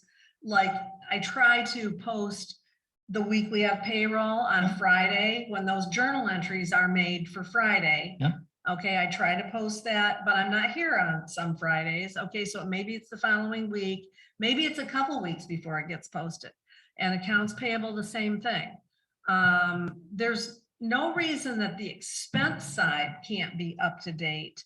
It's the revenue side that's going to lag for all of these reasons.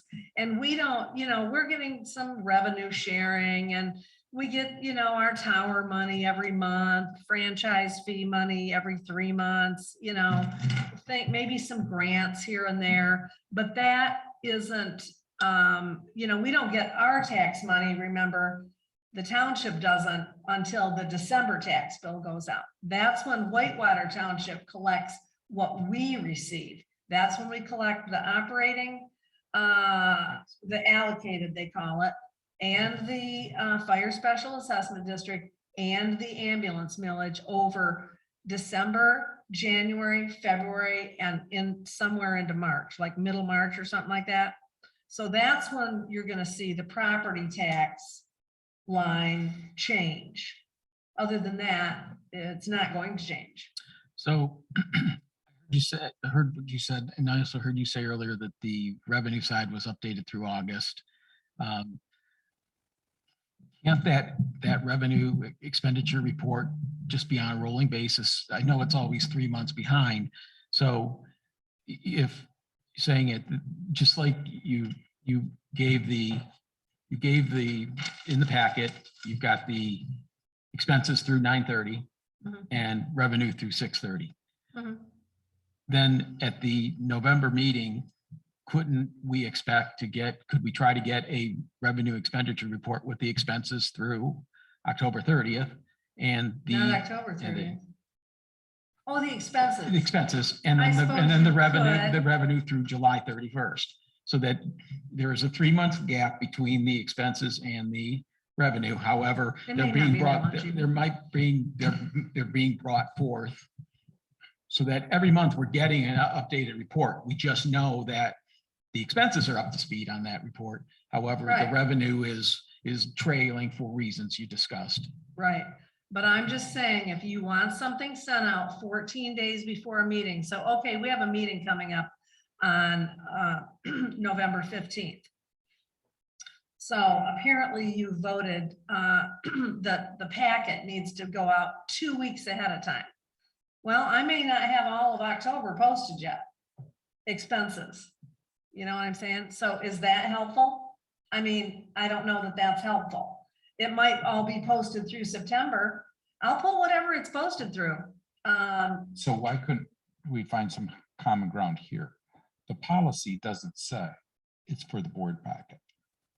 So what happens if we change, again, update this policy a little bit? And so it's provided. Yeah, it doesn't say that. I'm sorry? It's provided at meeting time. So the board has it for the meeting. Or it's sent out whenever you have it before the meeting. Yeah. And Could be then it. what gets included in the packet is actually, so let's just take our November meeting coming up. I think it's on the 15th. So let's say Cheryl completes the document on November 11th. So she emails it out to the board members, no problem. Me being a board member, I get it and I put it in the December packet file. So it does get posted to the public. We're not trying to hide anything from the public. They just receive it a few days later than the board does, which I think is reasonable. The board needs an opportunity to see and track what they're doing before responding to any public questions. And to be clear, I've only ever responded to a couple of budget questions in my years here. So is that common ground? Can that be? Could you live with that, Earl? I certainly could. Well, let me look at what you have in here. So it would need to be modified. Yeah, and I'm just thinking that. So I don't know would how you you wanna be modify it, opposed to wordsmithing this and bringing it back in November? Oh, that'd be fine. If Yeah, we could find common ground on that point right there. yeah. So we table this with me to based on this conversation, modify. A couple of different areas. Yep. Ardella, does that seem reasonable? I'm fine with that. I'm okay with that. Heidi, take my you're good? second off. Cheryl? Yep. Did somebody forget their phone or something? Because I hear something vibrating somewhere. It ain't me. Not mine.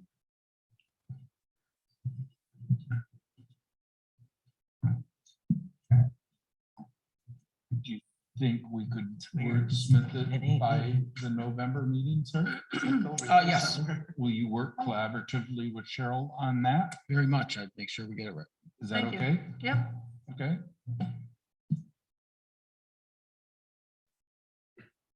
Cheryl, I'll take a pass at it, run it, shoot it Yeah, over to you, and then that'd be fine. let's Yeah. modify. Okay. No, were we tabling it? Not really tabled. We're gonna bring it back Okay. in November, so I'll withdraw my motion. I'll take my second off the table. and we'll Or just did bring- you second it, Don? No, I think I did. All right, new business number 3.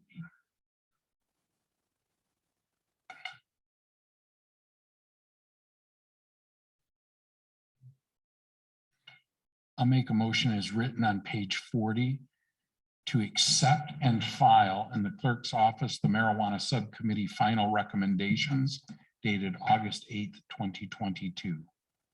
As ordinance 61 and 62 now prohibit commercial medical marijuana facilities and establishments within the boundaries of Whitewater Township, no further action will be taken on said recommendations.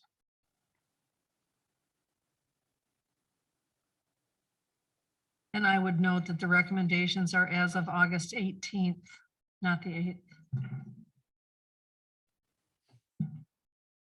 I can modify my motion if there's a second out there. I will second it. Motion made and seconded. Further discussion?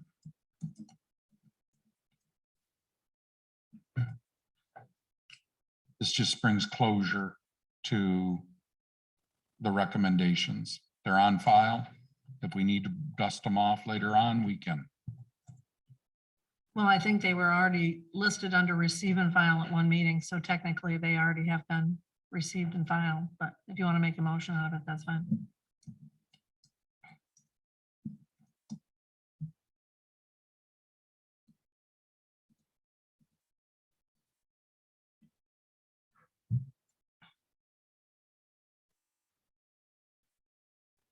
Roll call and ready.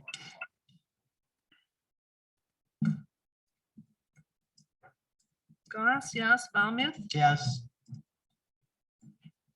Glenn, Yes. Pop, Yes. Bennett. Yes.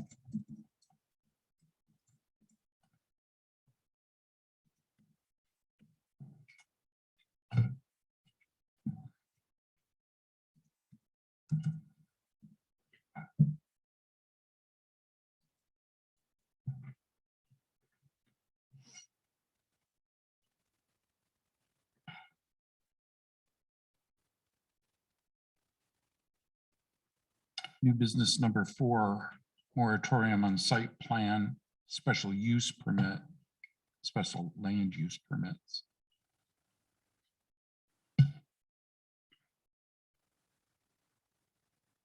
Make a motion to lift the moratorium on all site plan review, site condominium, planned unit development, special use permits, plat approvals and condominium conversions in Whitewater Township on October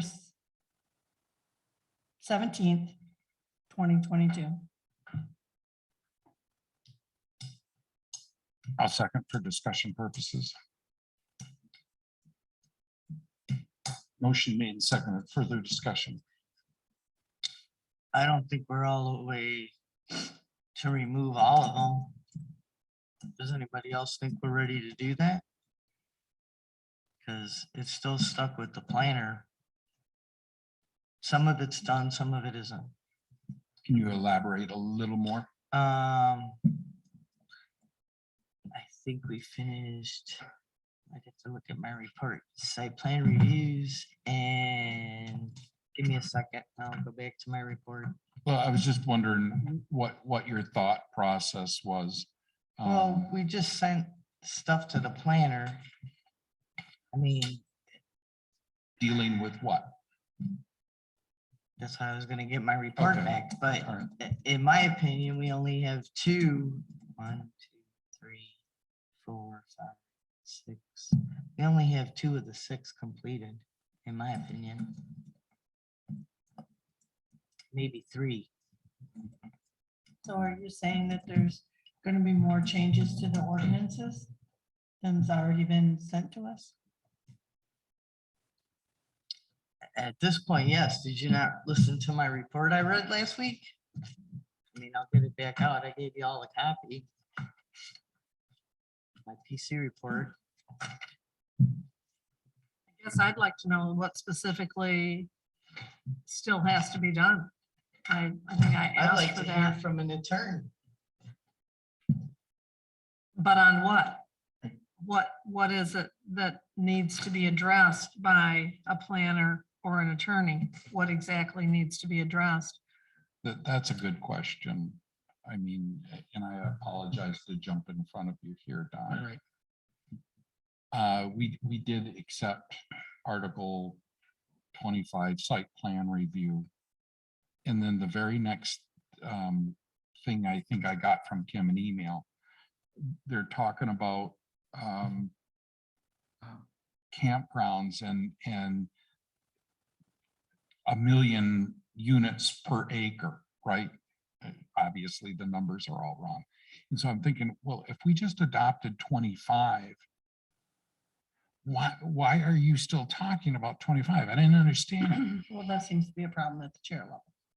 Well, Yeah, if we we've got, addressed what was the concern with the zoning administrator, the attorney, through those amendments we just adopted, then that's a different conversation.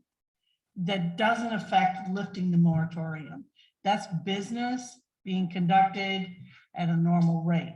The purpose of the moratorium was to correct those issues that the attorney and the zoning administrator felt put the township at jeopardy, not the shaping of the township and what we want, but the Right. legal aspects. right. And as far as I know, they've done that. That's why we adopted those amendments. Correct? To my knowledge, we still don't have density numbers, which was one of the big deals on the site plan review. Yep. For campgrounds, which happens to be a hot item in northern Michigan right now. Yep. Sure. Well, if you'll remember, and everybody except maybe Don should know this, the amendments that were brought for Article 25 were only for 3 sections of Article 25. Okay, having to do, once again, very specifically with site plan review and special use permits. And so we adopted those amendments. That was not all of Article 25. No one should have thought that that was all of Article 25. Zoning ordinance amendments typically only address certain sections of each article. Okay, whatever article they happen to be bringing. I mean, their other amendment was to Article 1, 3 and 12. 3 and 12, or, no, I thought 14 was in maybe. their waterfront. Well, it was 1, 12, and 14, I believe, was the other amendment we didn't get to, zoning ordinance amendment. So that's not a complete rewriting of each amendment. That's just fixing what Article 25 is a long article. It is. Okay, and so and then I'm hearing that, you know, the planning commission's proposing 2.5 acres for a campsite. Was this meant to zone out campgrounds? I mean, that's beyond. Where'd you ridiculous. get that? It's laughable. Has it, that's why It's the planner laughable. has it. Where But did you get anyways, that from? Ridiculous. No, it's in our The ordinance. planner It's has actually it. in our ordinance. 2.5 acres per site, 2.5 acres. Yep, Well- currently in our ordinance. I believe so. Yeah. So then, For commercial campgrounds, I believe. So anyways, I don't want to get off track, but, so the problem is that That's why the planner has it. I still, this is the reason I don't support the moratorium. No one seems to be able to articulate, you know, we've definitely dealt with site plan review and we've definitely dealt with special use permits. What ordinance, article, or sections, ordinances, articles, or sections specifically have to be addressed to lift a moratorium on site condominium, planned unit development, plat approvals, and condominium conversions? It's like this moratorium is out there. Oh, gee, now we're going to decide what ordinances, articles, and sections need to be modified. That should have all been delineated before a moratorium was ever put into place. Moratoriums are not to be lengthy. Moratoriums are to address very specific things that a township board or some other kind of board feels need to be addressed, and they're to be handled very expeditiously.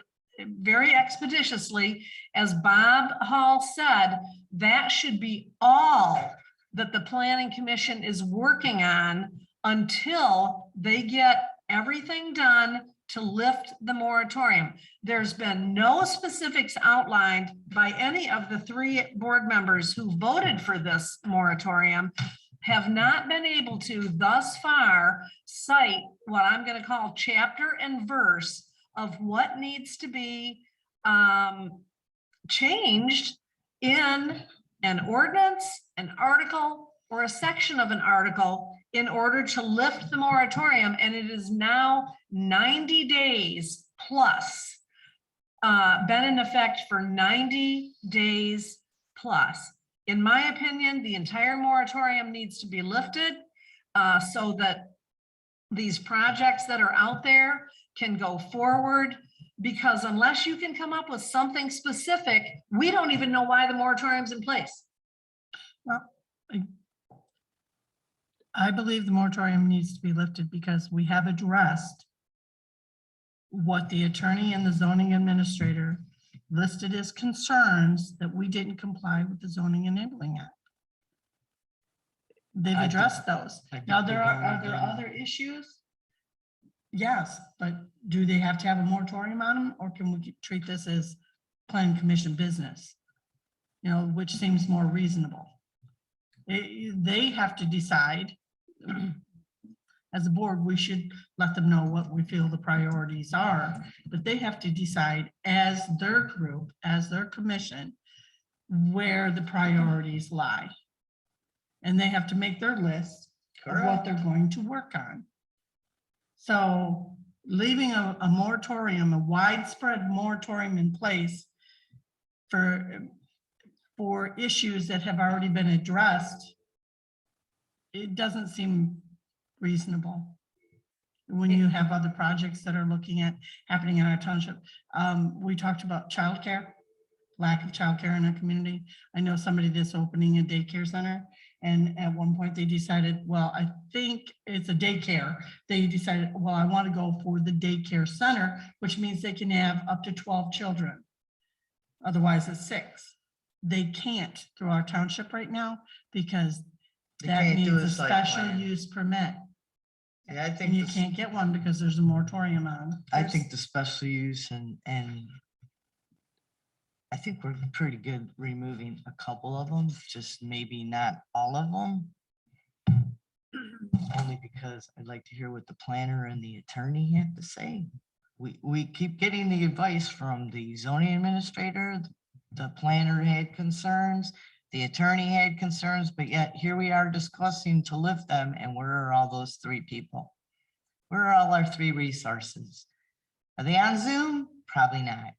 So I'm not gonna make a decision until I hear from at least the attorney on this issue, because I'm still waiting to hear from an attorney on these issues. So You mean whether the initial recommendations that he made to put the moratorium on, if those concerns have been addressed? correct. And I think Ron and I have gotten a letter that pretty much says that from Chris Patterson, or an email, I should say, from Chris Patterson, that pretty much says those concerns have been addressed. And secondly, I would also point out that at the 9/21 meeting where we did adopt the Article 25 amendments, herself was asking for what topics and sections that the board wanted the planning commission to be working on. So they're out there, they don't even know what they're supposed to be working on to lift this moratorium, because they haven't been directed by this board who placed the moratorium to what exactly they are supposed to be working on. So they're not working on it. So ergo, Oh, I think we're The working on days it. I are- think we're working on it, the Cheryl. Don't days- say we're not working on it. the days are, well, less than a month ago, Kim Mangus was asking what they should be working on. And So, the planner and I sat at the table and I gave you a report. Did you listen or read my report, Cheryl? it didn't answer my questions. So to answer your question specifically, and everybody else's who's gone way overboard on this specific list, the site plan review is the first step in all of these processes listed in the moratorium. So if you can't complete the first step, site plan review, then none of these other things can happen. That's why they're listed in the moratorium. So to eliminate any questions, oh, site plan review, does that affect condominiums? Does that affect this? Yes, it does. Because without an approved site plan, you can't move to step number 2. So it's not that they need any directions on what to work on. Get 25 taken care of.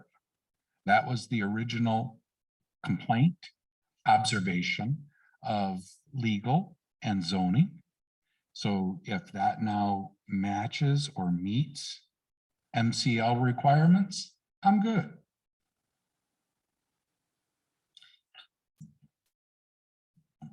Now, do we have other things in the works? Yep, we do. Those things listed in your report. I kind of side with Cheryl here. Had we put a moratorium on site plan reviews back in January, it would have been August, September before we voted on them. 9 months. I'm glad we didn't put on a moratorium then. So time was getting close to where a final product was coming to the board. Moratorium creates a delineation point. No questions before and after. So do we have that same concern now with these other things in the moratorium, like site condominium, plan unit development? Special use is pretty much taken care of. plat approvals or condominium conversions. I do have a concern that our zoning ordinance is probably not written to support the master plan like it should be, and is now required to be, right? So if we continue the moratorium on these, will we be waiting another 9 months? That's a good question. So I'm torn, right? I really want to give the planning a little time to at least make a recommendation. On exactly what? But how exactly does, So let me finish the thought. sure. So the use by right things and so the basic elements of a site plan review, I don't think we have a legal problem right now. Special use permits, I think we do have a problem there, but probably not legal. It's more on density. But as Della, as you said, that's community design, not legal. I totally get that. But then does it fall into the master plan? But that's something that I think that you fix as you go along. The master plan and the zoning ordinance, especially zoning ordinance, is what I call a living document. It's always changing, it's always improving, it's always, things are always happening to it. You're never going to get a zoning ordinance that says the exact same. Never. Sure. So to put a moratorium on all these things because we have sections, I don't think is productive in any way for the township, the new people coming into the township, your businesses that are being put on hold. The purpose of the moratorium, the corrections that were supposed to be made have been made. So if you want to put this moratorium should be lifted. If you want to put a moratorium on something else to address the other, I think that's, it's almost like spot zoning. You don't do that. You tell the people what it is you're concerned about in the planning department and let them work on it. Keep an eye on them, track them, make sure things are being done. Our planning commission hasn't had the best track record in getting things done in a very timely manner. Hopefully that'll change. Right? And keeping an eye on them is an excellent way, but I don't think we want to be known as the township that has absolutely nothing happening in it because we have stopped all growth. Well, the In an planner, overreaction. I asked the planner flat out on all these things since I couldn't get the attorney to tell me. He was okay with special use and site plan being removed, but he said we still had some things to do on the others.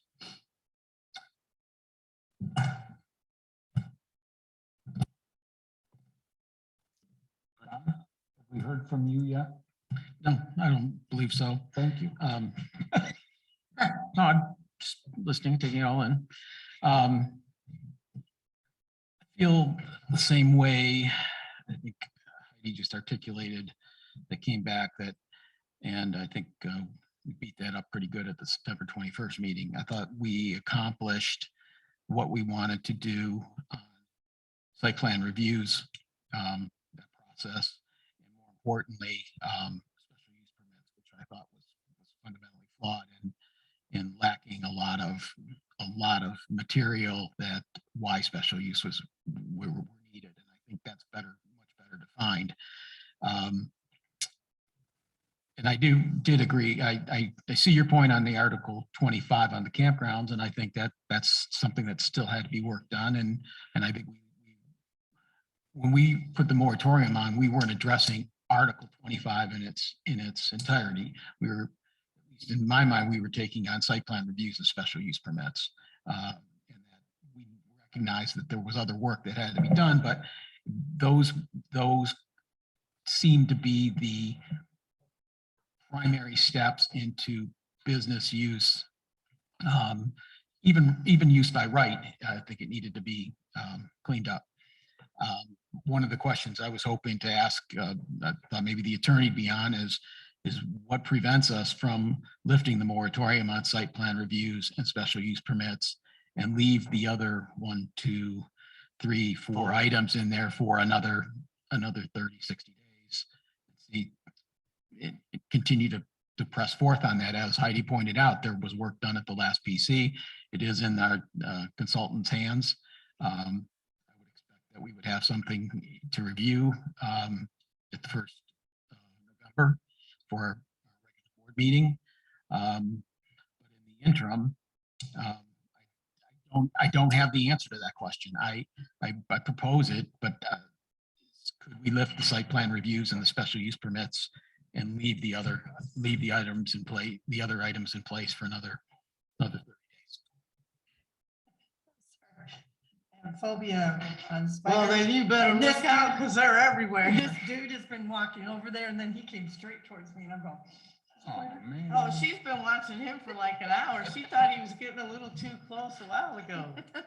I almost went and got a can of Raid for her, but sorry, guys. the one above Lois's head has moved, so you're good. That might be a fly though. I So just would like to- those are my thoughts at this moment. Because nobody has really given it, I mean, the 3 resources we have, one says one, the other says another, the other says another. Because I went through all their reports. And that's why I basically asked the planner, because couldn't get an answer from the attorney.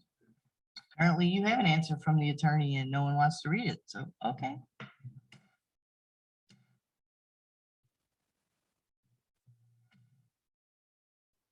You talking about the letter Cheryl was talking about?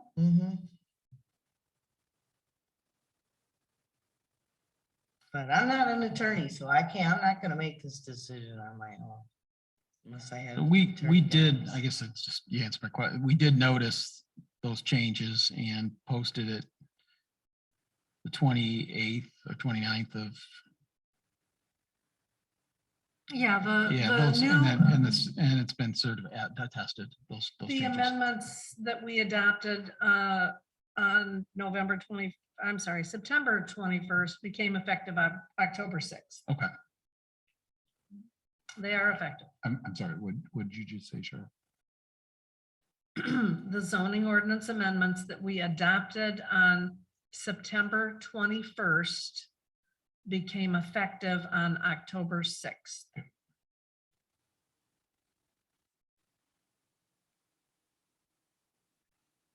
And those are all detailed on page 60 in the legal notice.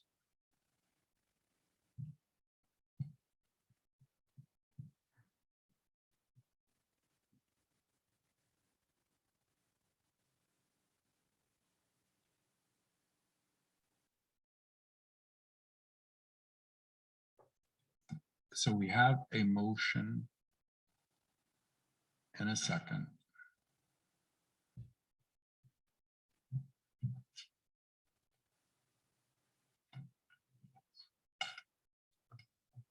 The moratorium was put in place, what, by resolution? Yes. Is that how Yes, we as did that? opposed to the Yeah. correct way to do it, which is by ordinance.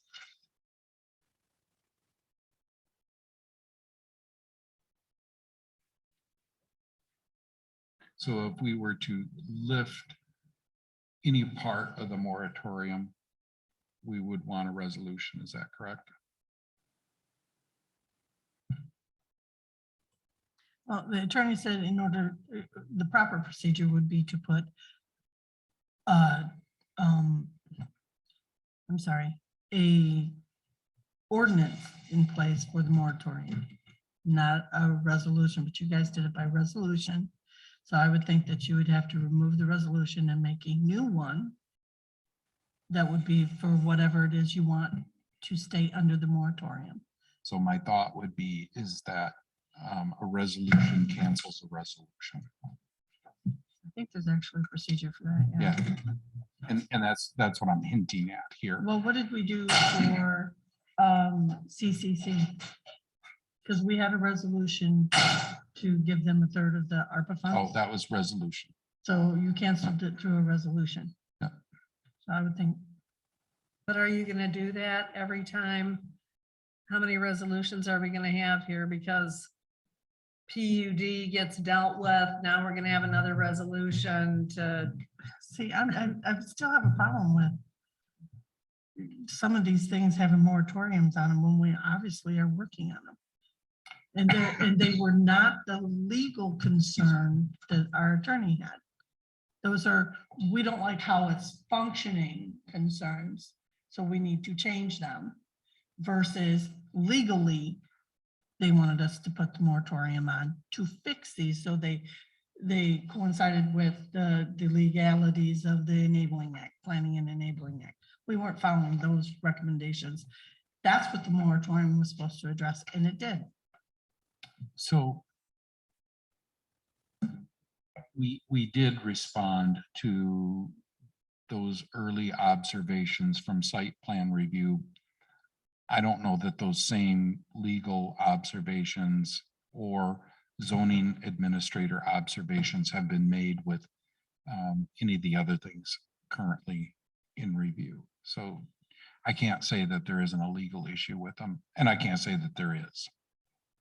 Cheryl just said you guys got the letter saying from Chris Patterson that those issues had been dealt with. That No. was of I their don't have a concern. letter. I meant the letter, the email that we got with respect to the High Point Holdings matter, I believe it was, that I don't remember how it was worded now, but I took it that Chris felt with the adoption of the Article 25 amendments that those issues had been addressed. Okay, that's her opinion. Site plan review and special use had been addressed.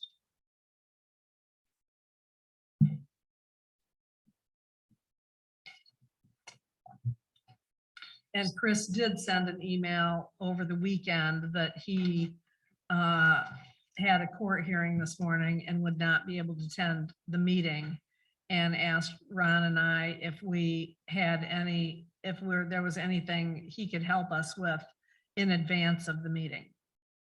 But I did not respond to the email.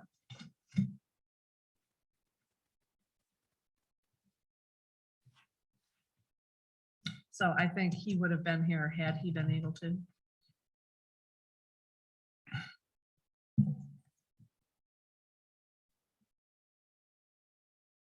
So shall I craft a resolution in accordance with the motion?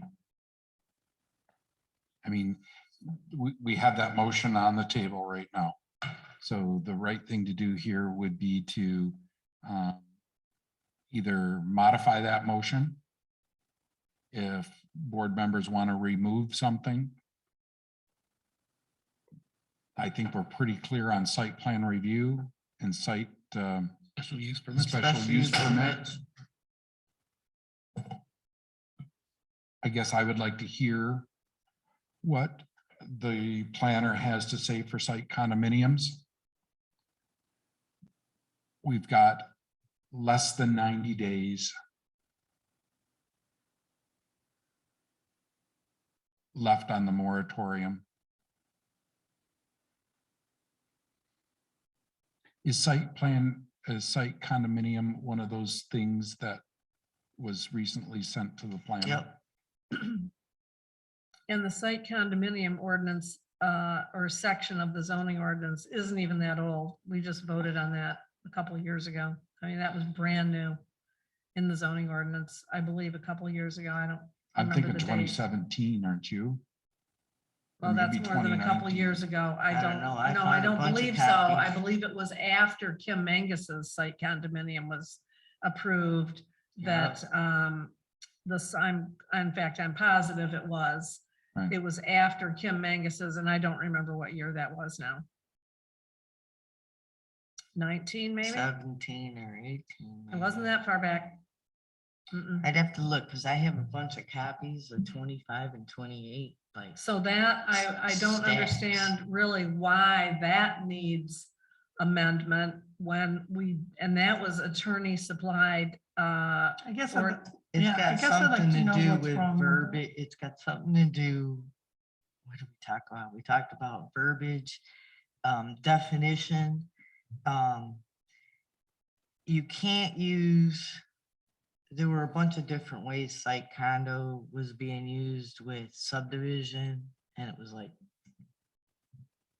So. And that was the original problem, if I remember correctly, that some people had with site condominium. It said, if you're going to do a site condominium, then use these rules. Well, these rules were, again, as I recall it, called a subdivision Mhm. rule. And so people had a problem because site condominium wasn't a subdivision. They weren't saying, call it something that it wasn't. They were saying, just use these design guidelines.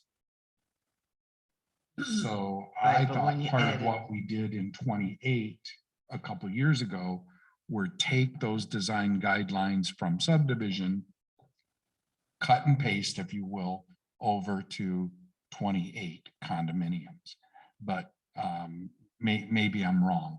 I guess I'd just like to see a clearer picture of what's wrong with these things Sure. Yeah. before we put a we moratorium don't on even it. know what's I mean, if wrong. this is being driven by the Specifically. Bags Road people that want to just stop this, if it is, I get that. then No, you don't legislate that way. It's got Right. to No, do I with understand. that. It's got to do with definition. And you can't refer to it because the planner was like, you can't mix your definitions. So it had something to do with the way site condo and subdivision were being. And that's gonna hold up. That's really That's the reason for a housekeeping. moratorium on It site was a couple other condominiums. things, but the planner, he hasn't even given you any opinion back or anything yet. And a lot of his stuff was talking about the master plan and how it related to the master, how they drive the master plan. So he said, we don't have to reinvent the wheel, but let me at least bring something back to the table in November.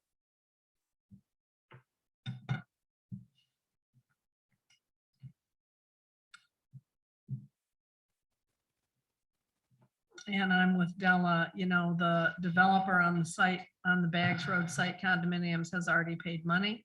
He's already had a pre-application conference. And I Has think he had a it's site plan extremely review? unwise to change the rules on site condominiums midstream for that particular developer. You just have to make sure that you're not changing your ordinances because it's being driven by an initiative, a citizen initiative group. You've got to do it as the betterment of the whole township. And I mean, sure, sometimes things are brought to light because of particular projects and stuff, but you don't legislate for one group over another. You find yourself constantly doing this. And honestly, I checked with Bob to make sure that there was no pre-conference, no money be paid down on Bags Road before I recommended the moratorium. I think they paid like $2,500. And I must have misunderstood. Yeah. Either that or I asked the question in a way that Bob misunderstood my question. Could be. Because I agree 100% with Cheryl. You don't start a project and then in midstream change rules on somebody. That's unfortunately. Nobody would want that to happen to them. I'm sorry? Nobody would want that to happen to them. Yeah, nobody would want that to happen to them. And I don't think that certainly was not the impetus here. And most likely what has occurred, because you brought this moratorium to the board 3 times before it passed. So if you had information from Bob before the first time you brought it, I don't know that this happened because I haven't looked at the dates of any of this. But if they paid and had a pre-application conference before a moratorium was in place, but after you inquired about it, Yeah, that could have happened too. Right? that may be what has occurred because Yeah, that's definitely. this has been over a period of possibility time. As well.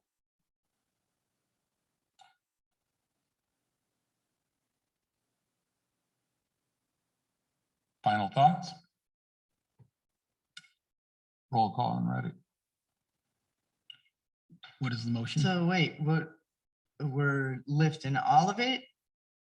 Or, and then putting back some of it? Can you- Well, Or, Ron asked Can if we you- wanted to modify the motion, Yeah, right? Yeah, I did.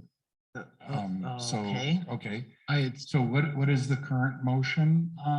It says red there with To the lift the exception of. moratorium on all site plan reviews, site condominium, planned unit development, special use permits, plat approvals, and condominium conversions in Whitewater Township on October 17th, 2022. So, And I had suggested that we just look at removing site plan reviews and special use permits and holding the other 4 items in moratorium until the November board meeting. okay. Till we hear from the planner or attorney or somebody. So will we be able to hear from the planner or the attorney or somebody about the legality of why we would keep those on there? Because remember, we put the moratorium on because it was a legal issue. That's been resolved. We've addressed, we've I addressed haven't that. heard from out of the attorney's mouth or the zoning administrator's mouth that we have resolved them legally. I have not heard that. And I went back and read every single report on this moratorium and do the same thing. You'll be confused as ever because they all say different things in different months. Is But the we still motion have no legal. going to be Maybe. revised or no? I think we need to move on that's from this really agenda what I- item, and I'm waiting to hear a revision. That's really, so you're asking then to make it to remove The site plan. moratorium on site plan reviews and special use permits. I'll amend my motion. I made the motion. Yeah, You may have wrote it, but I. and you seconded it. I'm sorry. That's how come you knew it was as read. Yeah, because I was waiting to see if it was going to be read the same way. Good. So is the revision to the motion to strike out the 4 things except for site plan review and special use permit? I'm not following what the conversation here. I don't know what the amendment is. The amendment would be to Lift the moratorium. Lift the moratorium only on site condominium or site plan review and special use. and special use permit. All others would stay in place. In effect.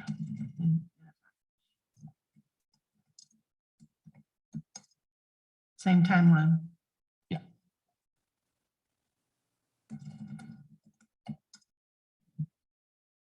Is that amended motion? Well, I just have that it's motion amended as follows, I guess by Bennett. And did I second? You did. No, you haven't seconded. We're He has- still trying to get the wording. Oh, you did? Oh, no, the first one he did. Yes, the first The one, first- but yes, this is okay. an amendment now. Right, yeah. To lift the moratorium only on site plan review and special use permits. All others would stay in effect, same timeline. That's my motion. Right. I'll second. Further discussion? Roll call. Well, my further discussion is that the moratorium should be lifted on everything. Okay, Bennett, Yes. Glenn, Yes. Goss, yes, Valmuth, Yes. Yes.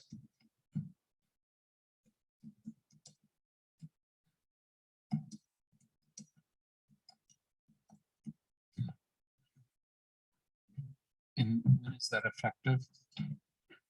today. It said on October 17th, 2022, and then Dallas said same timeline. Yeah, that's right.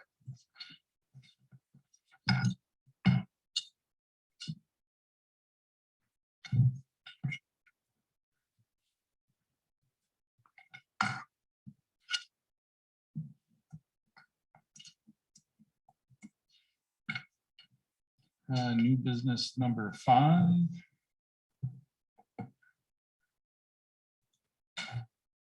I'll make a motion to approve Coons Electric proposal 22-117 for a new high pole parking lot light and 2 device lamp shades to focus light in a downward direction. Materials and installation not to exceed $1,200. Second. Motion made, seconded. Further discussion? Roll call when ready.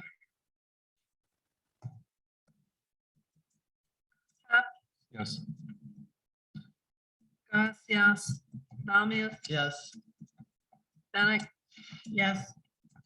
Glenn. Yes. Cheryl, do you want me to get a purchase order for this?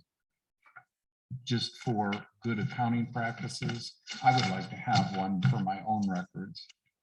Even though it's board approved, and generally purchase orders aren't required on board approval. Is that Right, correct? right. It still would probably be nice to have that paperwork. Yeah, I think so. So could you assign me a purchase order number when you have an opportunity? And I'll go ahead and get the particulars. I'm trying to remember what paperwork is in the packet here because I need paperwork for the PO, of course. Well, that's why I say, if you just assign me the purchase order number, I can go ahead and get the model numbers and stuff like that. Oh, well, I would just attach this estimate. That's all I'm gonna do. I'm Oh, just gonna okay. attach the That's estimate. good enough? Yep. Okay. Yeah.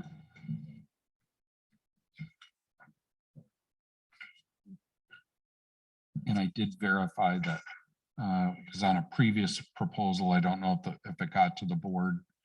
This is back when we were just looking for one light, or one shroud. The man lift is included in this, so. We're good.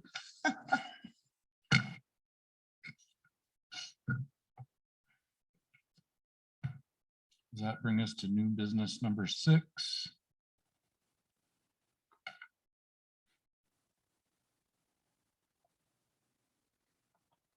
This is a discussion.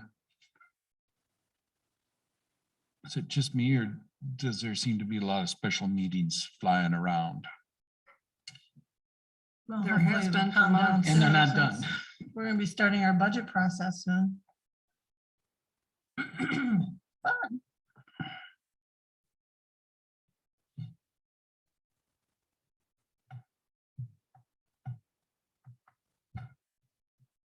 I've got What's my the calendar. What's the You proposed said bring your meeting calendar. date?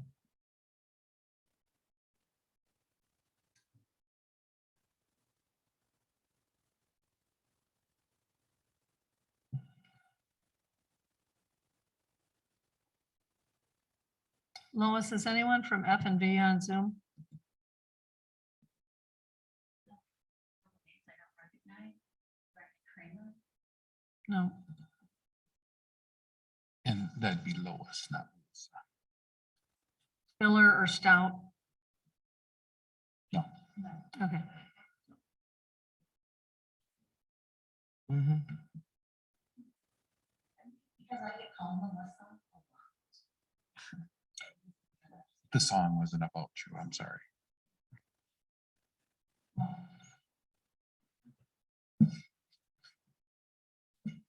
That's why I knew it wasn't budget.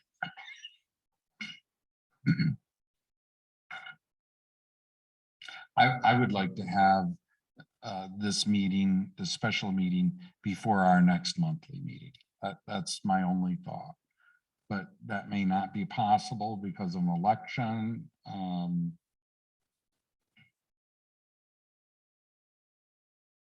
And I must admit, I have more design questions. The more I look at this, and I was concerned about this, but the more I look at just the design of the new parking lot, for example, that's where I turn my focus to on this time. There's no way you're going to be able to drive a 24-foot boat trailer and a pickup. And hi. Oh, no problem.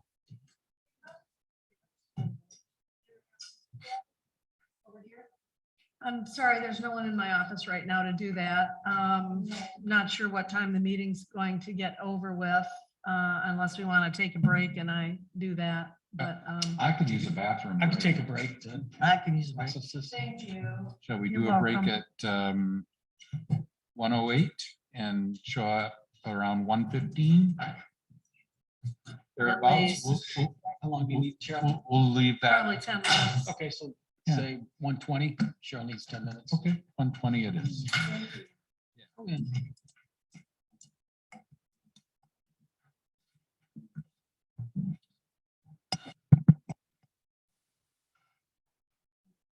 Use the restroom again.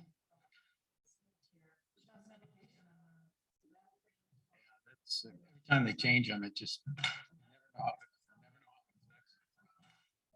Let's see.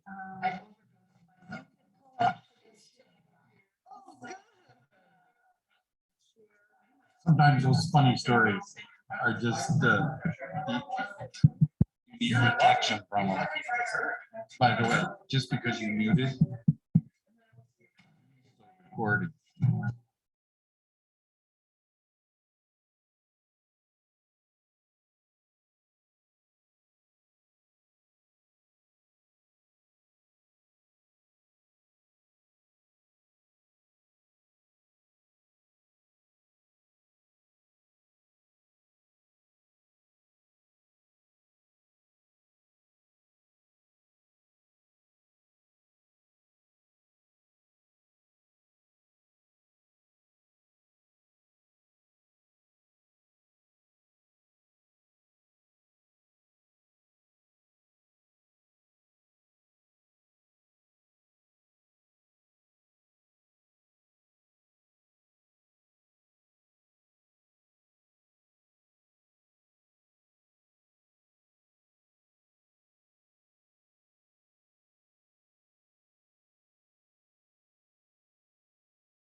quail eggs recently. Are they little? They are. Duck eggs are rubbery. They're harder. You need a pair of scissors, a special pair of scissors to open the quail egg. It's got a hard shell. Nice day. Yeah, I gotta be careful opening the turkey eggs because they have a very hard shell too. Yolks are like this big. They're huge. Okay. So see a couple of faces here on Zoom. So if you can just wave to me that you can hear us again, we're going to restart the meeting. Well, everybody went dark. Okay. Oh, there's a wave. There's a wave. Okay, so we're broadcasting live again. It is now 1:26. Thank you for allowing us to get those people to vote. And we'll finish up with new business item, boat launch schedule special meeting. And I believe we were selecting a date. I think Cheryl has to tell us what fits into her schedule. Start there. Yeah, so.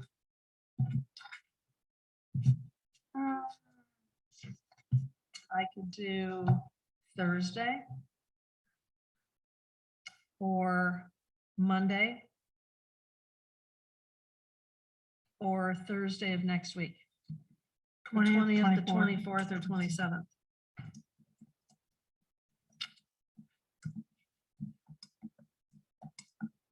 I am only good on the 27th of those dates.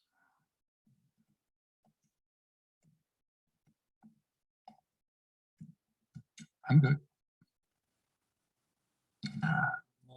Neither. Unless I change an appointment. Monday would be my only opportunity. That's the 24th.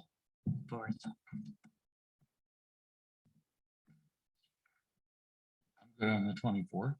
I'm good on the 24th if we do it like, I don't have to change the appointment if we do it in the afternoon.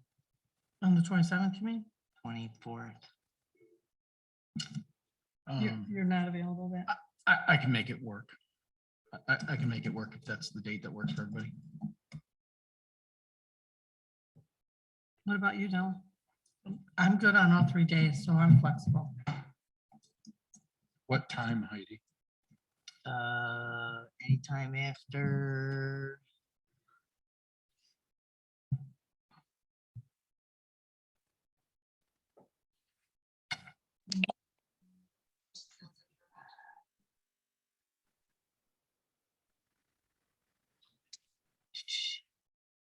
I could get here by 11. My appointment's at 10. So why don't we say like 1 or something like that? Yeah, I mean, I would choose something. Yeah, after- That's fine. just I'm good shortly at after 1. lunch. Is that? Yeah, 1 p.m. works. I'm good at 1. We're talking about next week, Monday, right? Yep. Yeah, Monday the the 24th. 24th. Yep, 1 p.m.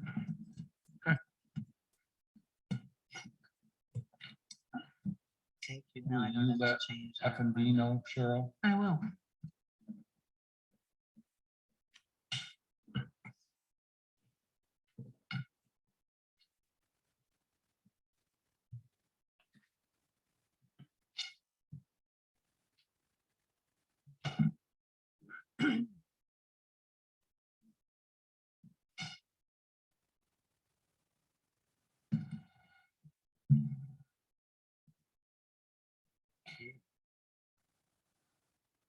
So the special board meeting to discuss boat launch is October 24th, Monday, 1 p.m. Township Hall. Sound right? Yep. Okay. New business number 7 is a throwback to a public comment. I don't know when it came in. I could probably do some history and find out, but it was suggested that we did a mid-year budget work session.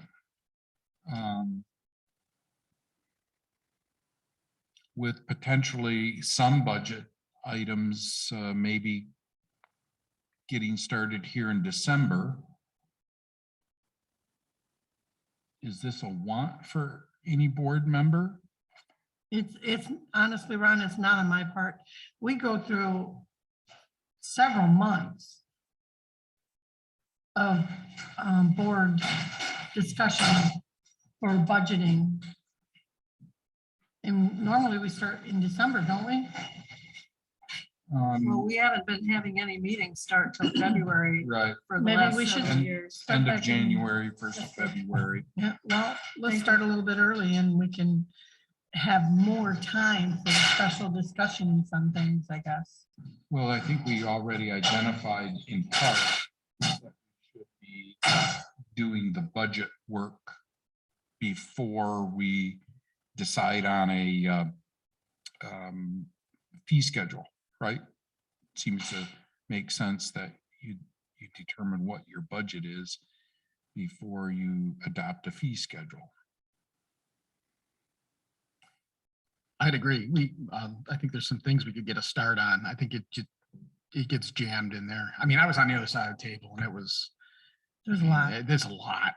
And I mean, if there's a couple things that at least can get out in front of, in, late November, December, and to Cheryl's point, maybe another one in January, I mean, there was just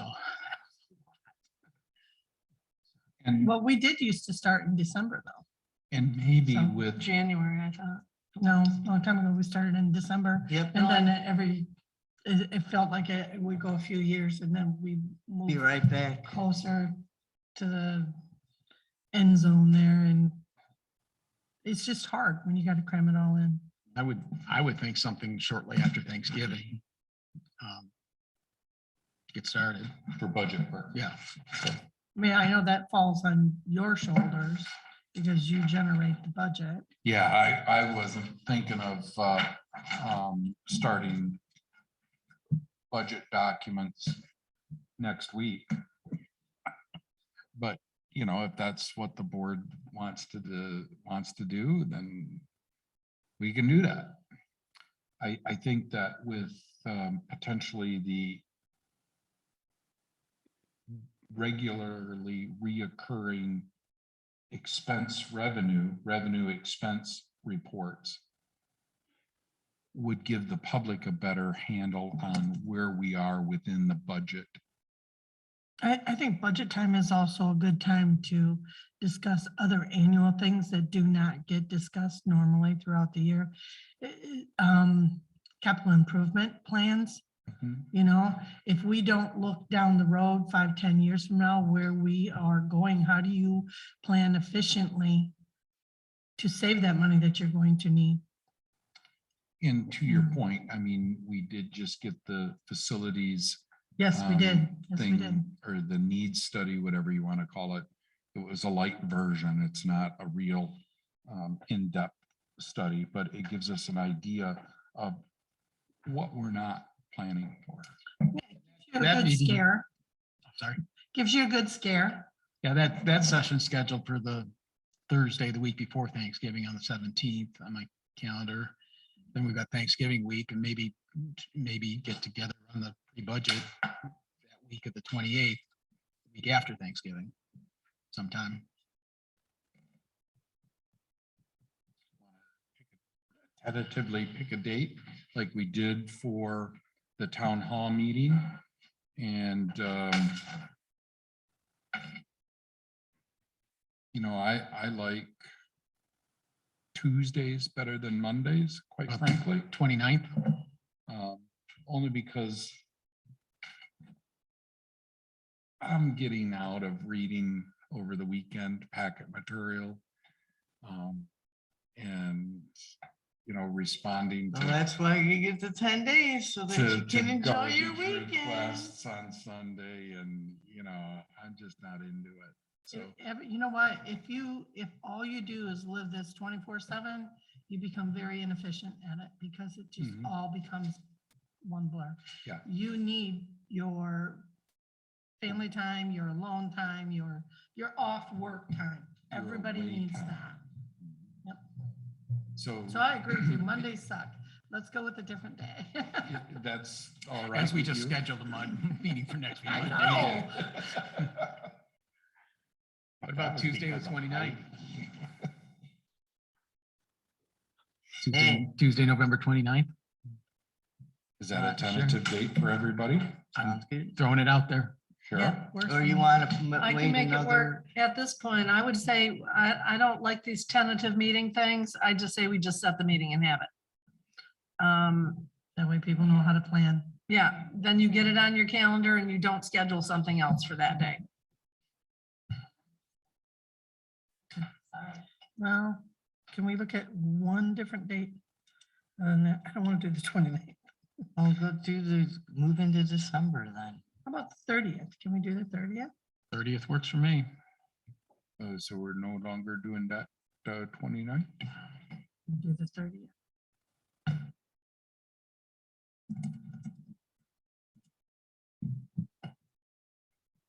The first budget. Look, Yeah, we probably won't have full-blown documents. Do you want to push it another week? Yeah, but a so lot you of have this, first documents? session is conceptual. so is this a special meeting to be set for November 30th at 9 a.m.? Or is it a work? Yeah, 9 a.m. is fine with me. Yep, me too. Yep. And the agenda items are going to be what? Because I have to put that in the notice. Budget work session. Just a general budget work session. Now, if you wanted to see any particular fund account, what? Can we have a revenue expense report? Through October. Hopefully through October. So it would be October and then. Should be able to have revenue and expense because there won't be a ton of revenue in October. Okay. Because the park is closed and We could- that- we that don't would- have tax money. I think coming that in. would work, having that through October.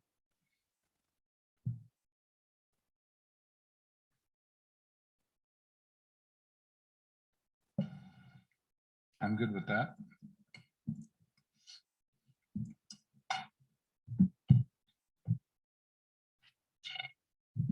Board comments and discussion?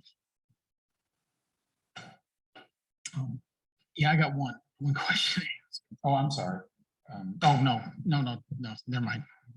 I was thinking of something else. Okay, so, are we done with item 7? I think so. 9 a.m.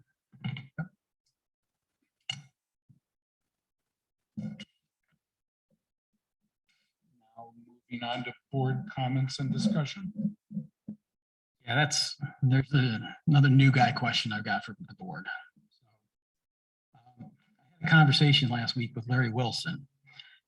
As you know, he popped up a couple months ago in the check register, and I just gave him a call because I wanted to hear from him what he was doing for the township on any accounting services or anything like that. And he had told me that he doesn't do anything on a regular basis. You know, from time to time, he may get something. And then he made mention of the last invoice. It said that it was for a letter that the township had received from the IRS, and we had to form a appeal or a response to that fine. And he said it had something to do with, he didn't know if it was 4 or 5 years ago, but there was some 1099 issues that the IRS had picked up on. My only question is I don't remember anything, since I've been on this side. Now, maybe it was in the budget conversations prior to April 1st. Hold on, I just saw that. Because I'm trying to see, was there how much fine was there? Is there a contingency for it? Just trying to get a feel for what that exposure was. You know, was it? The issue is that it's a 2018 1099 issue that we became aware of. Was it earlier this year or the end of last year? I can't remember, but we did consult Larry. Huh? We paid Wilson this year, didn't we? Yeah, we paid him this Yeah, but the year. federal I'm not government sure when doesn't the always issue tell came. you in the year that the problem comes up. They can tell you 3, 4, 5 years down the line. There was a problem in this year. Yeah. And that's what it was. So that's what they did. We got a letter from the IRS, which I disclosed to the auditors, by the way, and they never asked for it. But it had to do with that the 1099s were the Social Security. taxpayer identification number on the 1099s was truncated, meaning the last 4 digits. Well, that's the way you do it when you send it through the mail to the vendors so that no one can see, you know, if anyone looked in their mail, they wouldn't, it's an identity theft. You wouldn't get the full scale of the number. Right, you wouldn't get the whole number, just like, you know, just like usually you don't see your whole social security number when somebody sends you something. And so what happened is that same number was on the master copy that goes to the IRS. And so they sent us a thing, here again, not anything right away. I have a file on it. But anyways, they sent us a thing and said, your numbers aren't right. And we looked at it and said, our numbers are right. So we didn't respond to it. Then here again, I can't remember, I'd have to look in the file and see what date we got this. But anyways, then they sent us a thing that we were subject to backup withholding for all of these vendors and owed like $33,000 and something. And we said, no, wait a minute. We have all the taxpayer identification numbers. Some of them they wanted to see all the W-9s. Some of these vendors have worked for the township longer than I've been here, and there is no W-9. Some we had missed the W-9 on, but we had the number, right? Everything had a number. It's just that it was truncated, the last 4 digits were not showing. So that is you can't do that. It has to, the copy that goes to the IRS, just like on your W-2s, has to show the entire number because they match it up. Well, we thought, well, it's the IRS, they can match up anything, right? You know, and so, but we weren't trying to flaunt them or anything like that. We just, when they said the numbers weren't right, we looked at the numbers and said, yes, the numbers are right. And so anyway, so then we appealed the whole backup withholding, this 33,000 thing. We said, no, we don't owe that. And so this Linda was the lady's name that we were dealing with. And she agreed with us. We sent her all the paperwork. She said, yep, that's all good. But you still owe a penalty for not having that number on the 1099. So anyways, we don't owe any backup withholding, but we still owe a penalty for this. And I think it's like 4,000 and something like that. So then Larry, so after we got that letter, then I asked Larry, because I can't ask our auditors, right? So I went to Larry because I know Larry. And I went to him and I said, here's the letter that we got from the IRS. What should we do? He gave us a form to fill out. I forget what the name of the form is now, or the number of the form. We filled out the form. We sent that in. And we stated why we didn't have the number on there. Actually, in the accounts payable software, you have to check a box. It automatically prints the 1099 taxpayer identification number truncated unless you check a box. So we didn't check that box. So we said, well, you know, we kind of said, well, it's a software issue and whatnot. We just got another letter from them. I believe it was a week ago today or early last week that said, basically, yeah, that's not enough to, for us to waive the penalty. And I've got to read it again, but here's where you can appeal this decision. So I was going to contact Larry and ask him, you know, should we appeal this? You know, what should we do? I mean, interest, penalty and interest is accruing on this, right? But on the other hand, if we can get out of paying it at all, that's the better route to go. So that's the 1099 issue that I consulted Larry about. And any idea when, I guess, so it's between $4,000 or $5,000 then, right now is what you're saying? Yeah, I can't. Approximately. 4,500 or something like that. I'd have to pull out the paperwork. It's got to take, I would assume that it takes the IRS quite a while to get around to that, looking at that.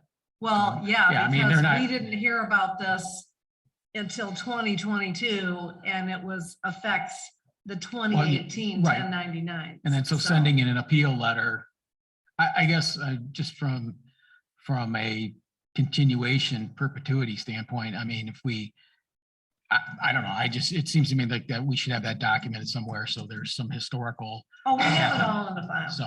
We have everything in a file that we've sent them and they've sent us and all that. Okay, so apparently everyone here knew about it. I just. No, I knew about it because she came to me and said, have you ever seen this? And in my course of business, yes, I have.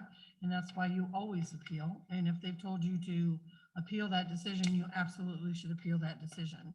Because it's just like anything else, much like you hear people applying for Social Security, they turn you down the first time, you got to apply a second time, then they accept you.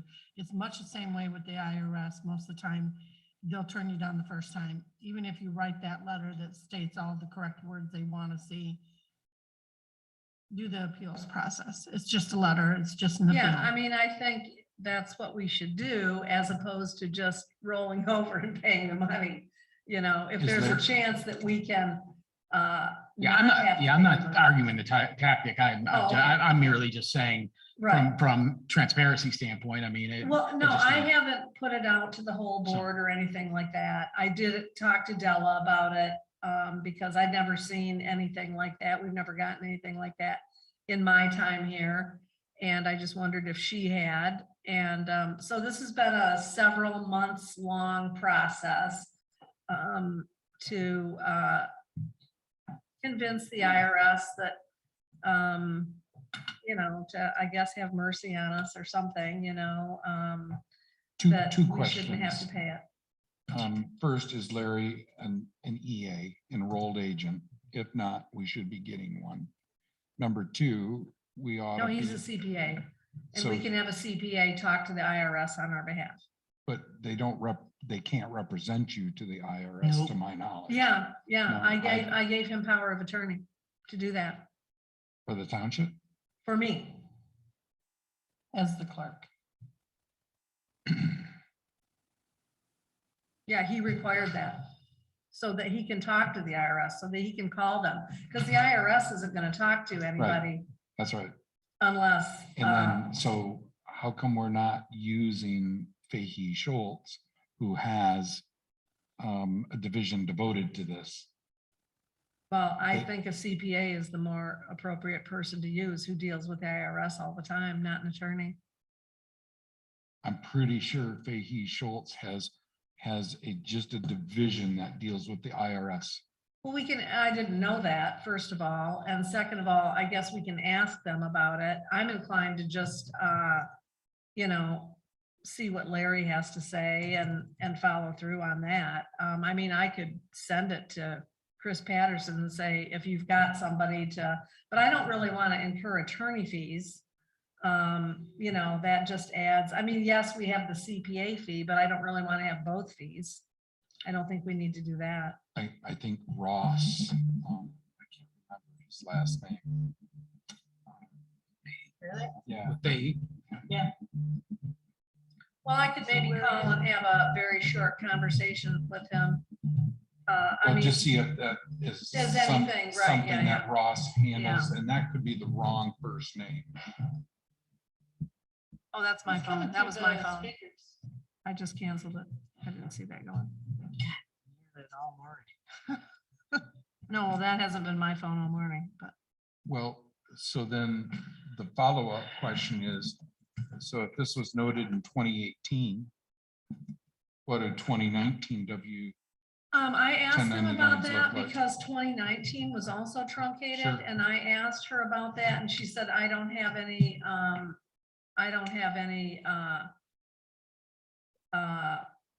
what do you call it? Information. I on don't that? have, I've not been told to look into 2019. I don't think there's gonna be anything for 2019. And then after that, we are all good. So. So what made you change? Did you check the box in Formats. 2019? I don't remember, to tell you the truth. I really don't remember what it was. So I noticed But on our Could have been a paycheck, software update too, that I'm- automatically did it. I noticed on some paychecks a while back, the social security number on the pay stub was actually missing. It was not printed, that entire line. And so. Well, it doesn't have to be printed on there. But what I'm saying is, Right. I noticed that Yeah. for a few, And there is, I Pay think, a stubs. box you can check that it's not printed, and maybe that box got checked or something. I mean, Trees normally does payroll. Mhm. But honestly, I prefer not to have social security numbers on paychecks. and that's what I was going to Right, yeah. suggest, Right. you know, because, They shouldn't be on there. yeah.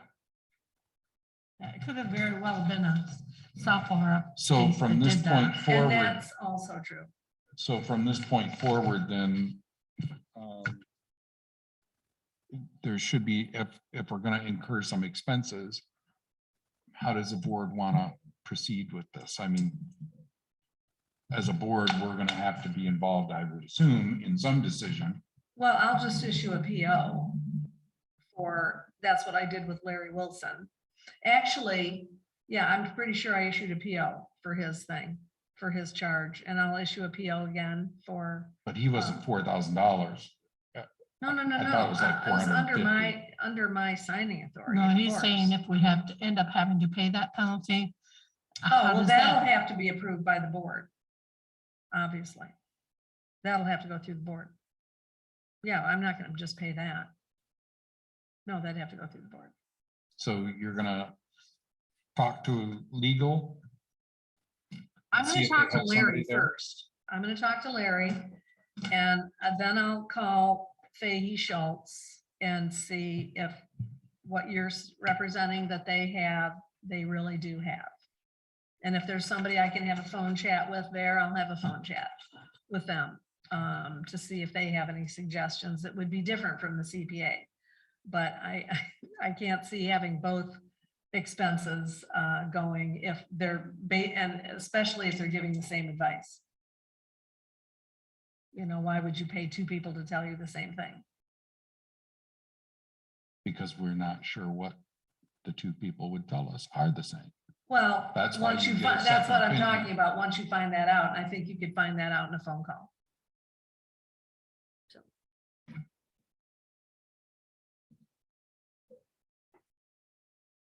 And just to be clear, I did not know this.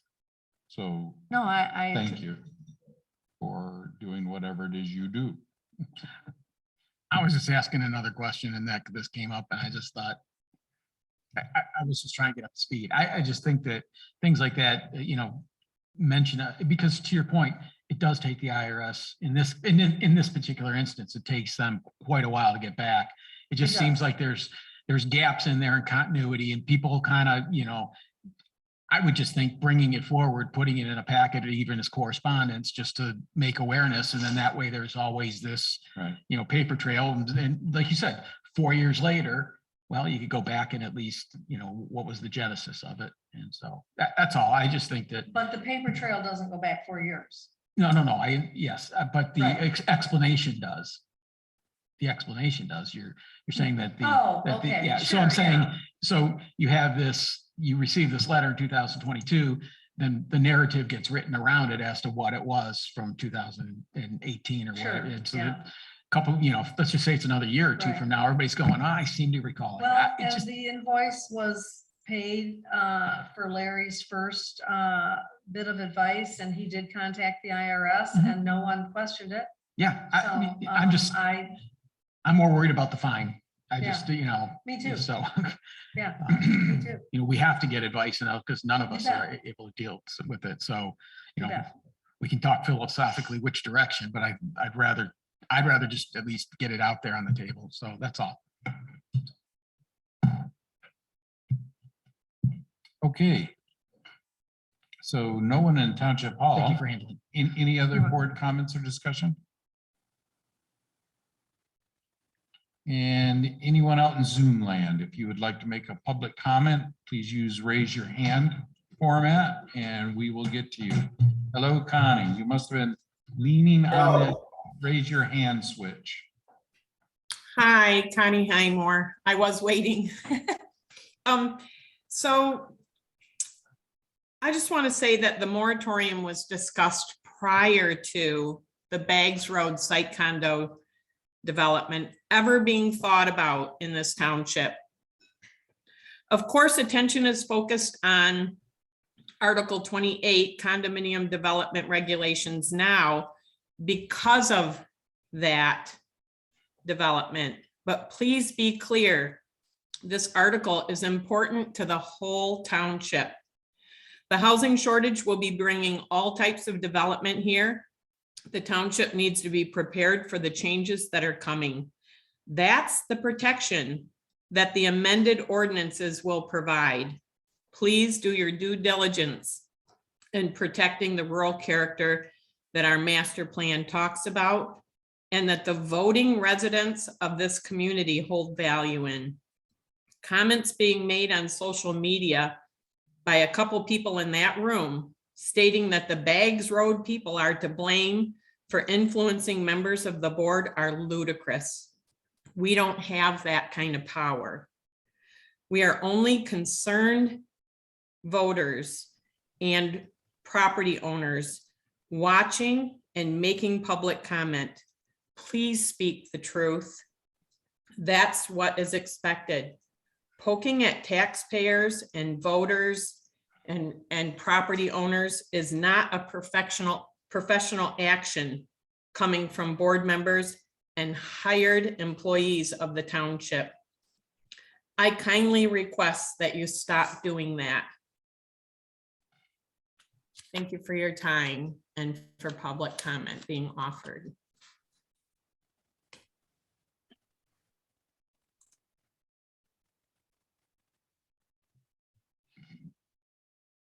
Hello, Vicky. Good afternoon. Thank you again for your time, taking the time to be looking out for our township and letting us voice our concerns as well. I 100% agree with what Connie said. It was actually part of what I was going to say, so I'm going to modify my comments. Just remember that I say ditto. As a business owner, I am so happy to hear that you are going to look at planning for not only finishing off this year, but for next year sooner than later. I've already put my numbers together for next year. I have a monthly P&L that I take a look at so that I can plan my business accordingly.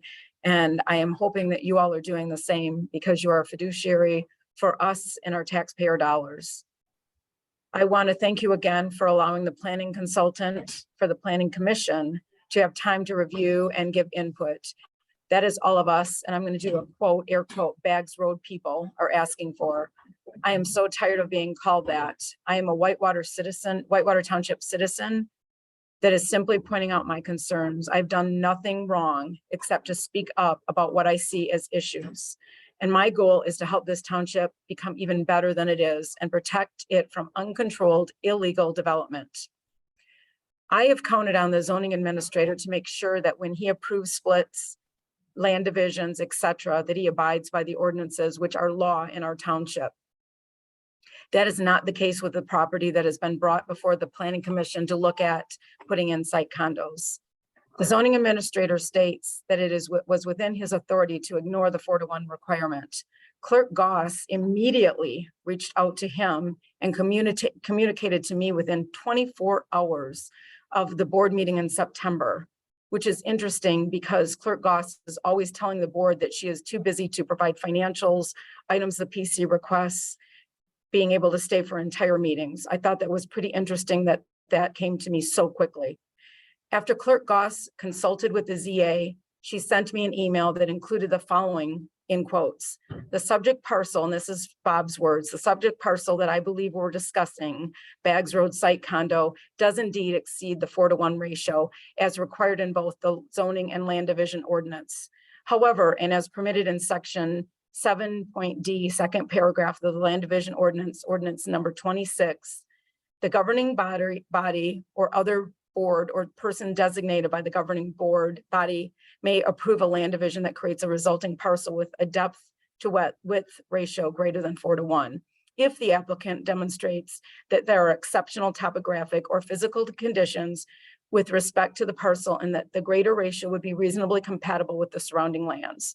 Further, Bob says, it is my opinion that this gave me the authority to act based upon my research showing unique characteristics as demonstrated by Eagle wetland mapping, that the applicant did demonstrate that there were exceptional topographic or physical conditions. End of quotes from Bob Hull. I want to say, I think this is a bunch of baloney. The interesting thing about this was one of the first divisions on the Morrison Farms property. So the division didn't need to be 4-to-1. It simply needed to be adjusted. I would like to see the documentation, and we've asked for it from the ZA, from his research showing these unique characteristics. And I'd like to see documentation that Pete Morrison of Morrison Farms requested an exception for the land division. We still haven't seen a copy of the supposed check for the Baggs Road condo. So when did it really come in? I personally am concerned about the feedback you get from the attorney and how it is disseminated. I heard Cheryl say several times today, and I quote, "I took it as." So our future is based upon the clerk's interpretation of legal comments. And shouldn't those legal comments be sent to all board members? Also, go down Baggs Road right now, go down Lakeside Trail, it's been brought up. We have permanent campers and single wides on parcels that don't even have building or land use permits. Who is protecting neighboring properties' rights? Thank you for your time.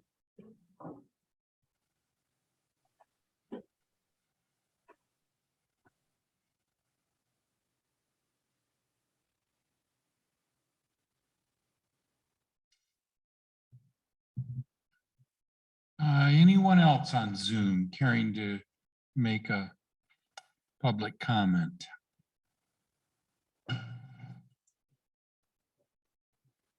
Seeing no hands up, we'll call for adjournment. I'll make a motion to dismiss. I'll second. Motion made and seconded. Further discussion? Roll call when ready.